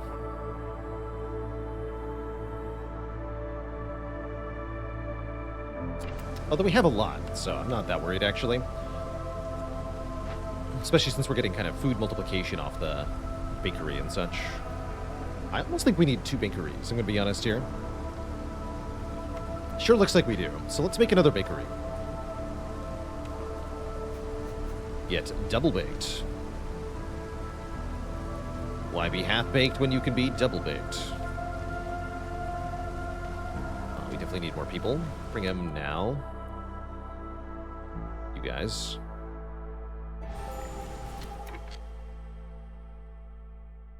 And we want 3 people on the bathhouse. Make that 3 lizards, I guess. Favorite race in this game? I want to say foxes is my favorite. A lot of flexibility in what they can do for you.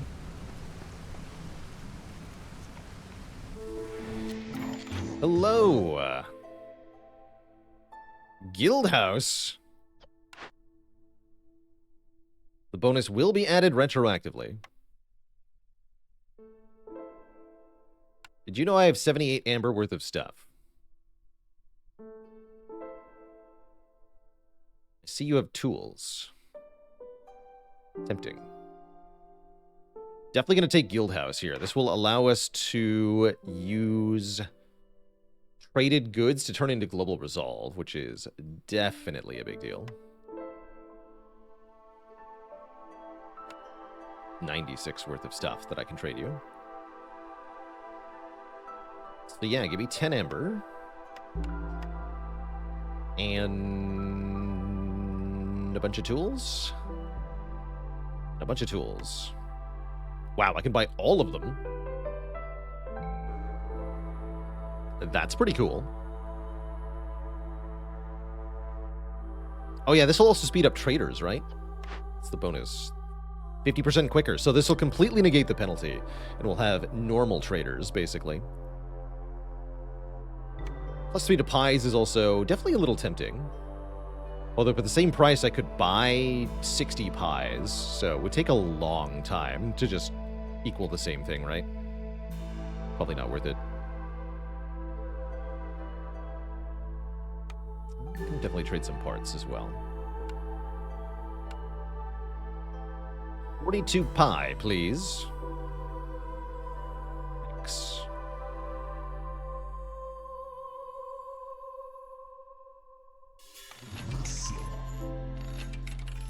So now it gives 2 global resolve currently.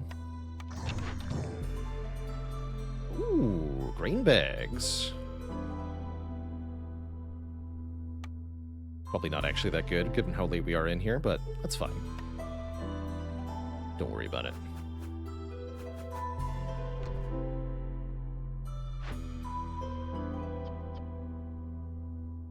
Two medium abandoned caches we can get.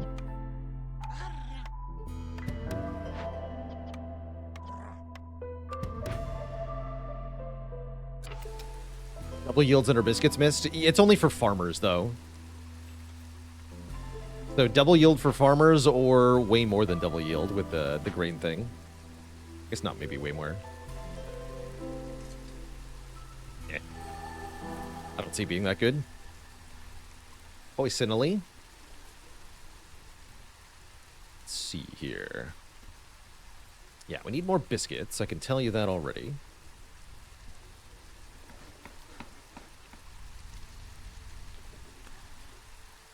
I think actually the real answer was I should have refused. Getting 10 Ember. Oh well. It's fine. Totally fine.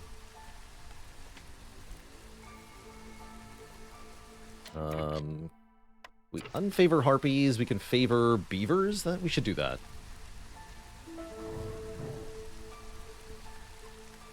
We're very close to getting everybody the right amount of global resolve.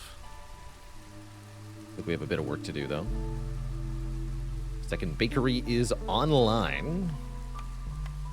Please also just make biscuits and pie. I don't have much to make pie out of. We're out of eggs? Oh, shoot. Or biscuits. Well, never mind. A second bakery doesn't do me any good whatsoever, huh? Crud is the answer. Not good. Very, very concerning. Please collect jerky? No, make the tools. Make the tools.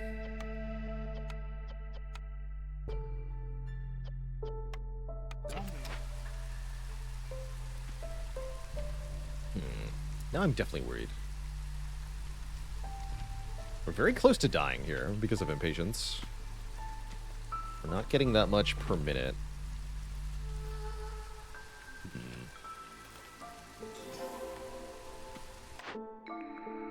Coats. Okay, coats helps. Coats helps a lot.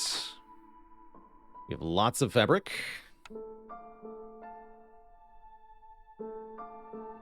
Yeah. Let's get some coats.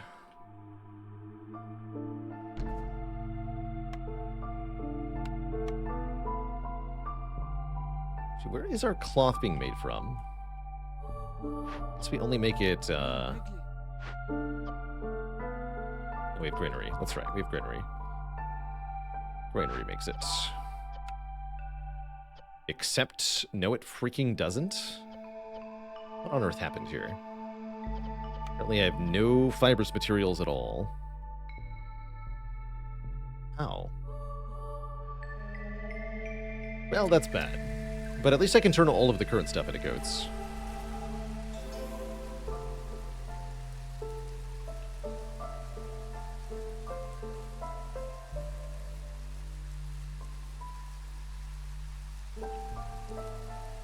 Yeah, control is a good thing.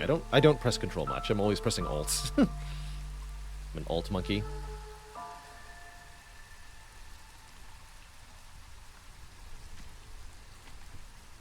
Amber is flowing. We should man the guild house, right? Yeah, there it is.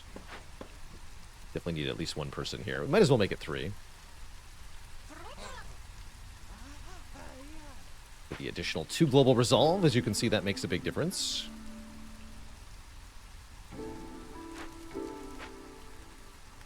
And we could favor one of the species. At the moment, actually, we don't want to. Currently, we're getting 0.84 per minute. That's pretty sweet.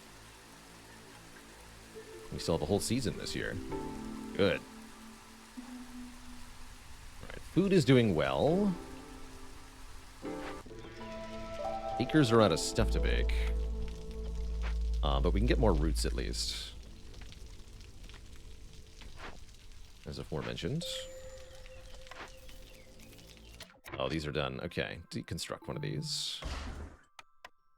Make another one of these.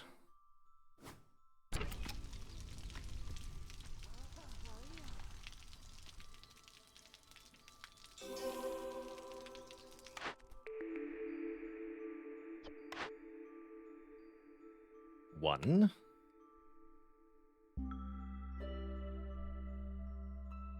Better than nothing, I guess, right?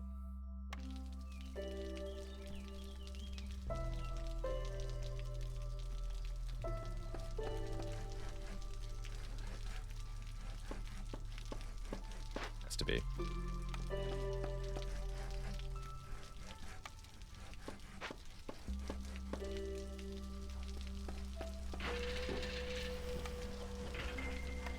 Oh, that's right. We turned all our plant fiber into oil. That actually makes sense, now that I think about it. Maybe you shouldn't have done that. Oh well. 10 fabric at a time. Good for them. Delete all my fabric. Just do it.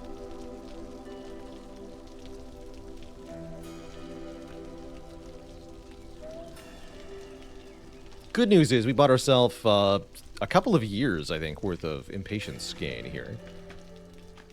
Gonna be going into year 8. I think we expected 8 years, though. Question is, can we do it in 8, or is it gonna be 9? Oh yeah, we want a blight post. That's true. Not actually at 100, but yeah, we do want a blight post. That'll take bricks. But wait, I have no clay. Wait a minute. Oh, I have clay. Okay, we're good. We're good.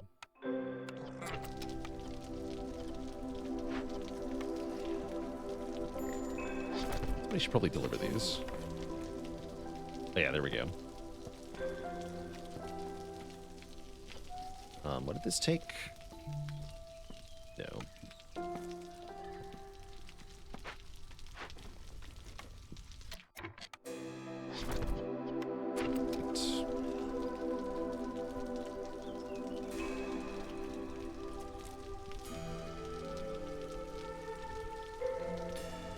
Okay, but how long? Takes 3 bricks? Okay, get some help.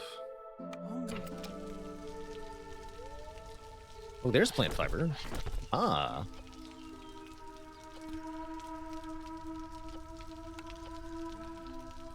Okay, and then I'll get up in time. It's not that bad, don't worry.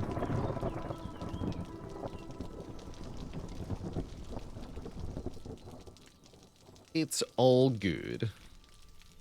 We should find our woodcutters and get into another glade, though, soonish here. Keep up the exploration. I can find them. Hello? There's one. Where's the other one? Here it is. Hello. Go over here.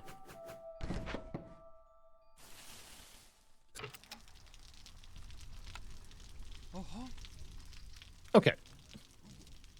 Seems a-okay.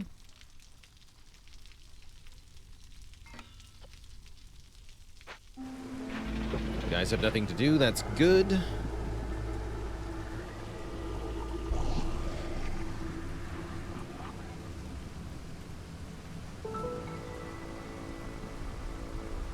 Go. Unassign some peeps here, actually. One less guy at the lumber mill. Let's do one less farmer on each of these for the moment.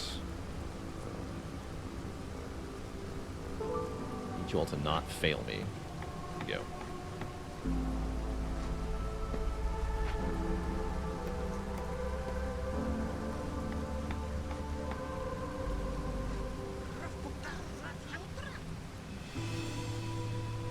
It's the corruption level of the hearth. Apparently we already had some fuel. Yeah, we had 17 purging fire. I don't know how that happened. And they're faster. Good for them. Seems cool. We can't get to hostility 5.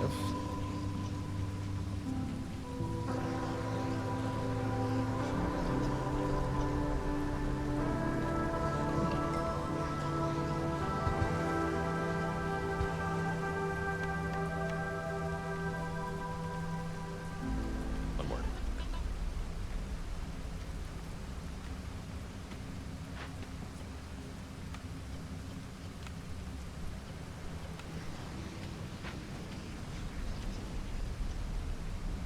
Big goods. Lots of pickled goods, though, at least.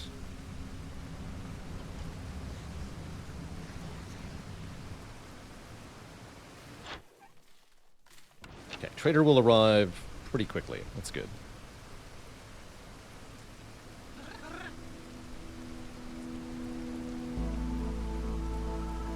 Definitely good.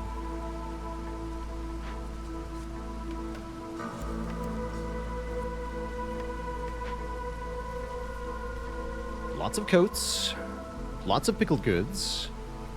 Everything else is what it is.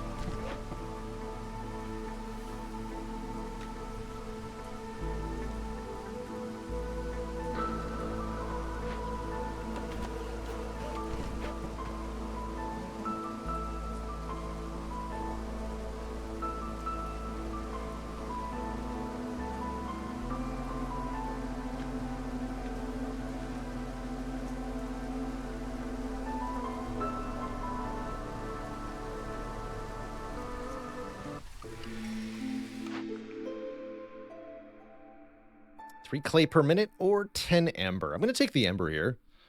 As we're far enough into the game, I don't think per minute effects are going to be very good. Look at that happiness, though. That's a good sign.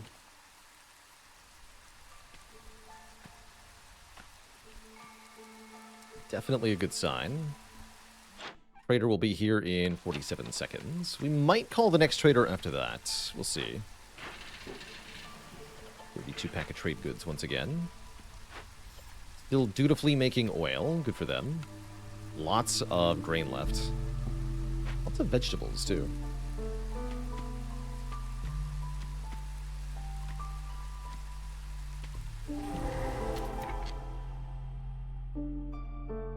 Furnace. More food I can get. 2 large mushroom nodes. That's good. And large regular flax nodes. Excuse me. Okay, all of that's good. What's this? Gives insects per minute. Or we can burn it down. Apparently we have 17 tools. Hey, you know what that means, actually. That's enough to do this. I have no people. I want the newcomers. Not really. Are you two even doing anything? Looks like you are.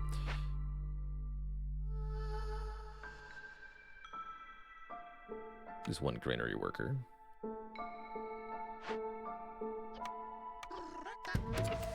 Okay. Definitely encouraging overall. Here is our trader, and we've got 70 amber. Could get smelter for better copper bar making. Probably just buy some fabric here. I have 10 ancient tablets. I don't know how that happened. I have no idea how that happened. Hello? Can buy more tools for more caches. Do we have any more caches, is my question. They'll have an exclamation point on them.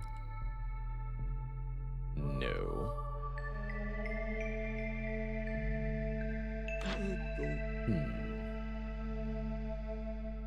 Take all of this.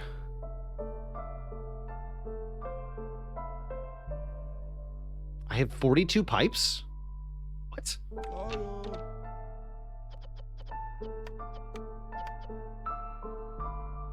What? Have I been making these at the crude workstation? No.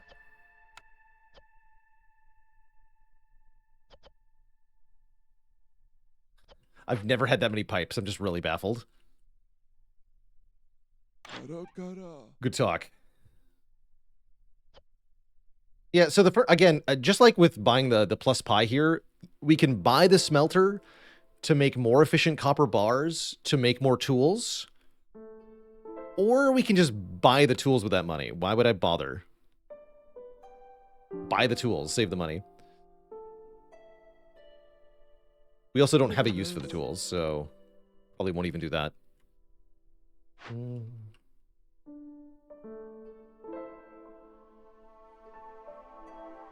This also has better copper bars, vaguely. Also just buy the bars, right? But again, with no use for tools at the moment, I don't want to do any of that. I do want to trade a bunch of stuff, because we make money off that. I'll probably summon another trader if this guy leaves. Not enough to buy here that I'm happy with. Not enough, I say.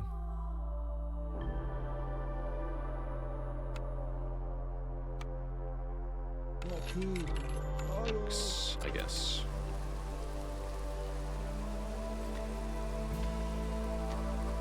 Sure we don't want more people? Pretty sure. Pretty sure. You're fired. Porridge. Nobody likes porridge. These are all kind of bad. Yeah. I could make pigment, maybe.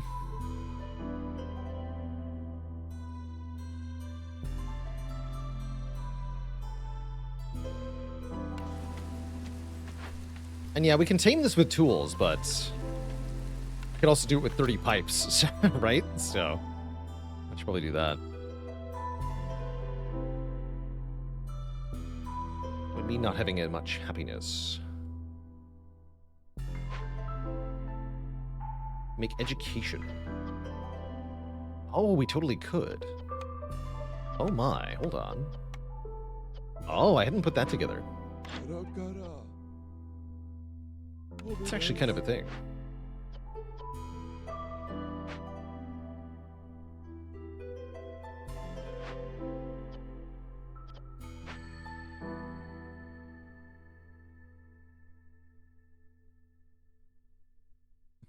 And both harpies and beavers like education? Yeah, that would do it. Okay, so we want to get all the pieces for that. What made pigment?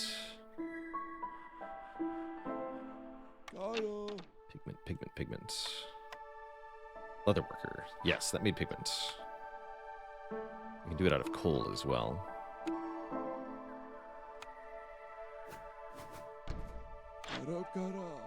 So I'll buy some. Just all of it. Thanks. I'll also buy the copper ore for the same reason. Did I actually get the Explorer's Lodge? I haven't made it yet. We unlocked it, but we haven't actually made it. It's only +1 at the moment.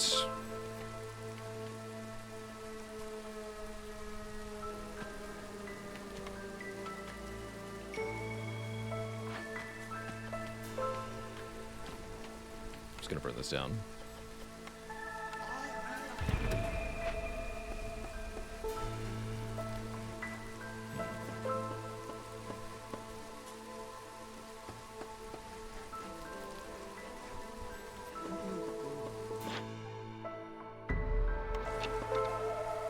Come back.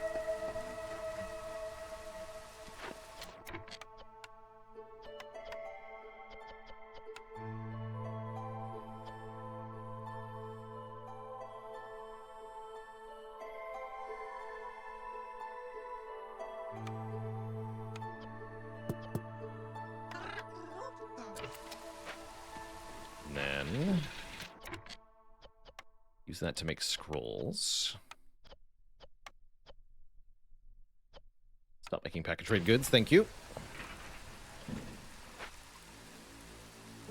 Got enough of those. So we can buy mystery boxes full of surprises here. Buy the pigment directly. I'll take some of that. Give me some bricks.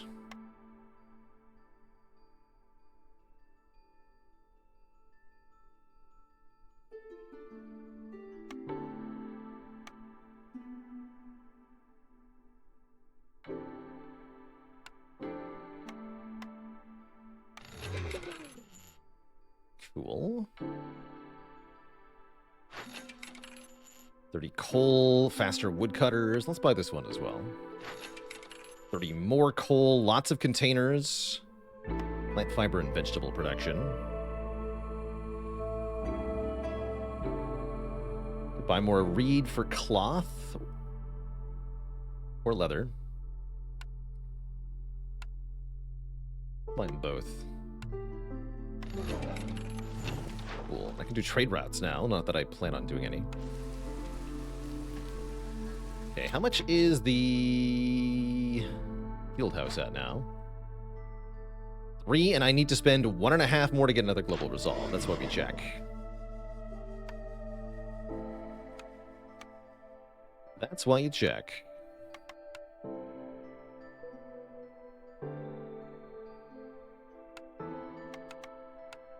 Thank you. Okay, so now we have 4 global resolve. That's great. Should make the Explorer's Lodge.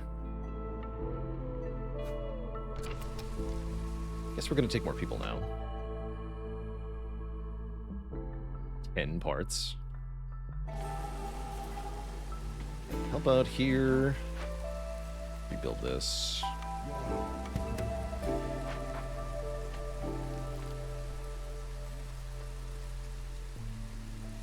Want to do tinkerer things anymore? So. Only the beavers are happy. Keep them happy. Only we need more stuff. Can I make another hearth? No, I have no stuff.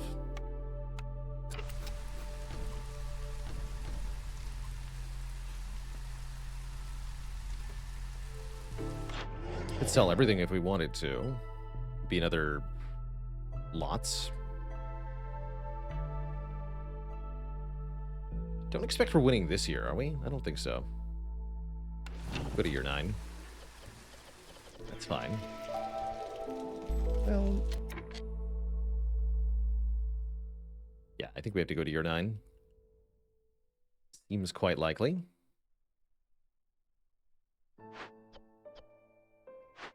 Seems quite likely. Might run out of food pretty quick, actually. Spooky.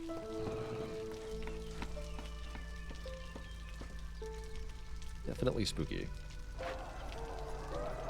It's only +1 currently.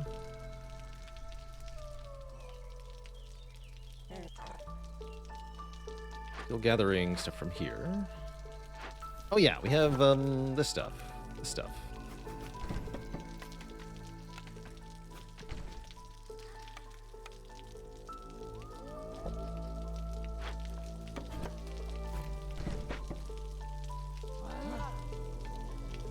Cool.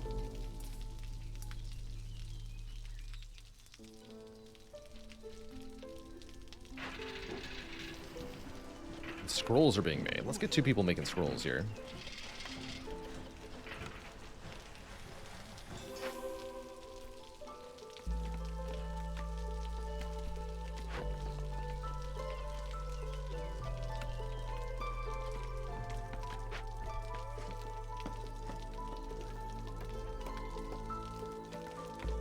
So once the Explorer's Lodge is manned, we'll be able to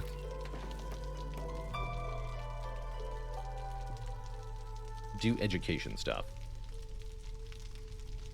Which I think I'll do after the next storm. It is definitely plummeting. We don't even have pickled goods anymore. What happened here? Oh, I see. Well, that's my fault. We have too much pottery. Hold on. Stop making pottery. Never capped the stamping mill? Yes, I did. Well, good for them, I guess.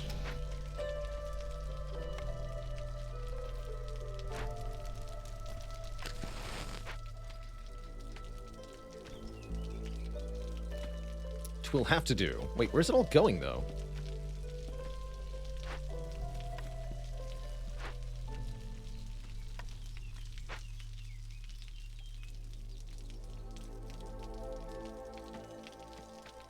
And the herbalist camp. Quickly. Oh. We have to... Oh, shit. Excuse me.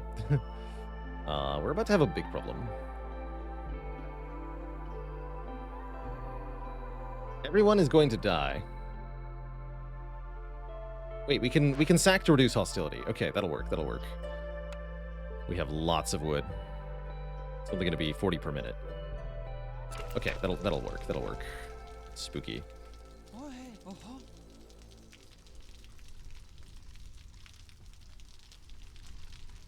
And yes, we can get services from the Explorer's Lodge, starting now.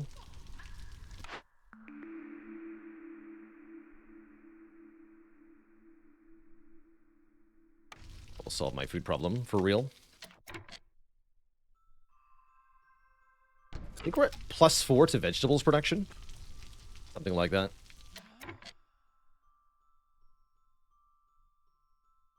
You two stop.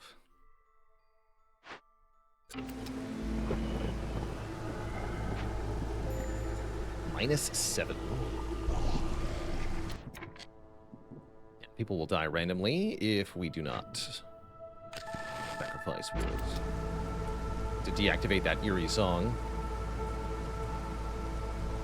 To avoid grave consequences. Looks like we're gonna finish, though. That's the good news. Bad news is it took 9 years. Will that have been worth it? It remains to be seen.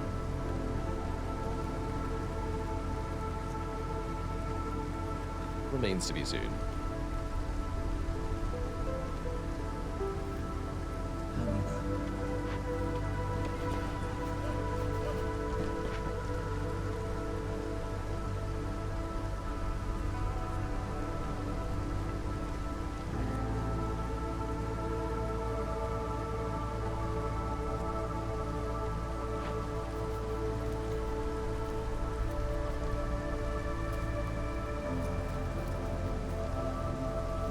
Go with a lizard keeper. I feel like the harpy is doing a lot of work, though.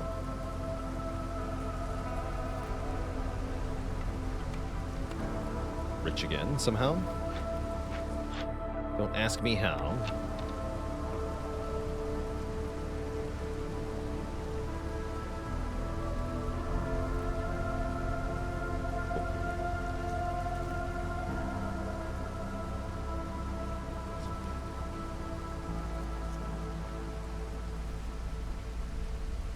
+10 for being educated is a very big bonus.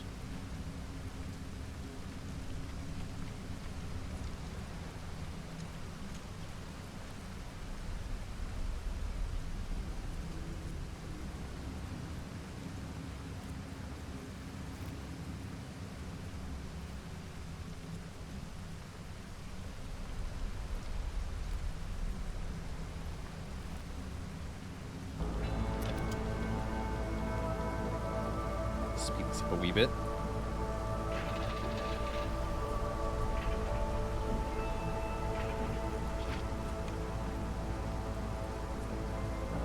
Guess we don't need more of these. Keep making scrolls. Keep everybody educated.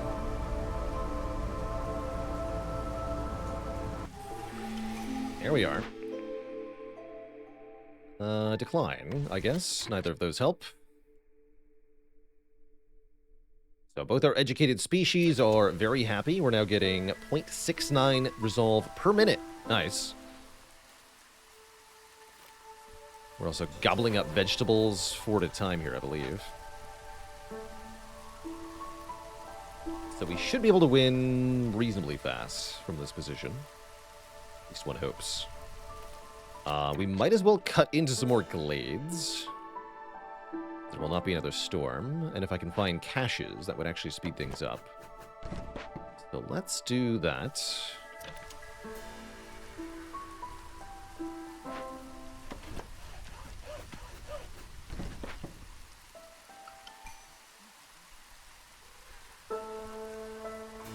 Let's see, what do we not need anymore?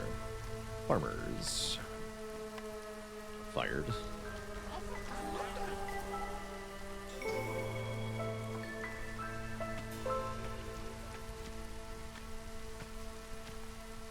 Yeah, we're going pretty fast now.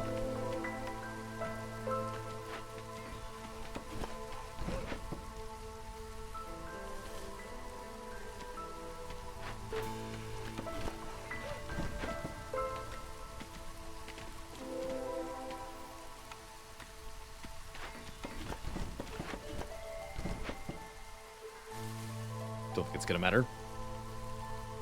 Looks like a W to me, and I'm happy about that.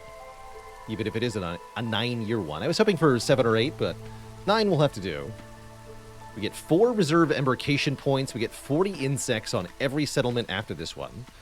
So it should be easier to do food again in the future.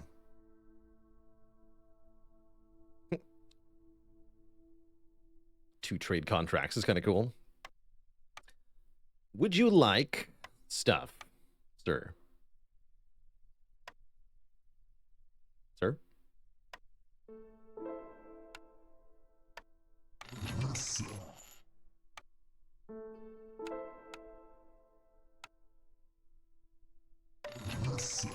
Thank you. And now, victory.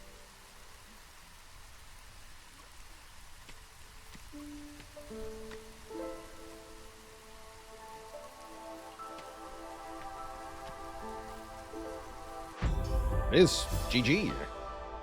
Definitely a tough one. I'm not 100% sure that was worth it, but we shall have to see. 4 reserve embarkation points, 40 insects on every settlement, and we get to see a new event. It's another one that requires settling on top of it, though, so probably not worth it. I think our next settlement will be here by the statue of the forefathers.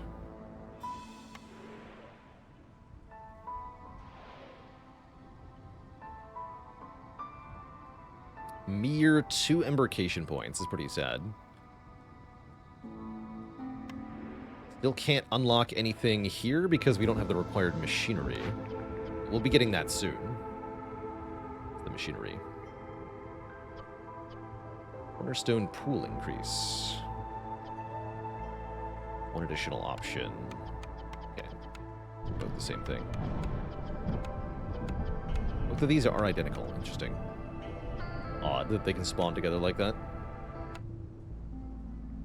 Well, Twitch chat, unfortunately, that does bring me to the end of today's stream. It's been a great couple of settlements in Against the Storm. There are still 57 years in the cycle. We're at 44 out of 105 seal fragments. And you kind of rear load the seal fragments in this mode, so I'm feeling pretty good so far about the settlements that we've started. I plan on playing more of this on Friday. Tomorrow we're going to do some more Wild Frost along with our Slay the Spire. But more Against the Storm on Friday is the plan. And that's when we'll be settling by these marshlands. Yeah, right here. And then we can reach, again, these 2. Then once we settle here, we can reach these 3. And from there, we have some options as to where we go and what kinds of events we see. But the minimum difficulty increases as you get further and further from capital. Although it looks like we can play on Prestige 2 for quite a while still. And that feels like a really good difficulty balance so far. I'm feeling like we're playing more or less correctly at the moment. Maybe a little bit less. Either way, looking forward to continuing this. Till next time, Twitch chat, this is Baylor signing up, saying stay cozy, my friends.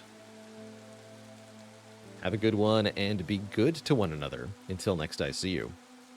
Toodaloo, everybody, and good night.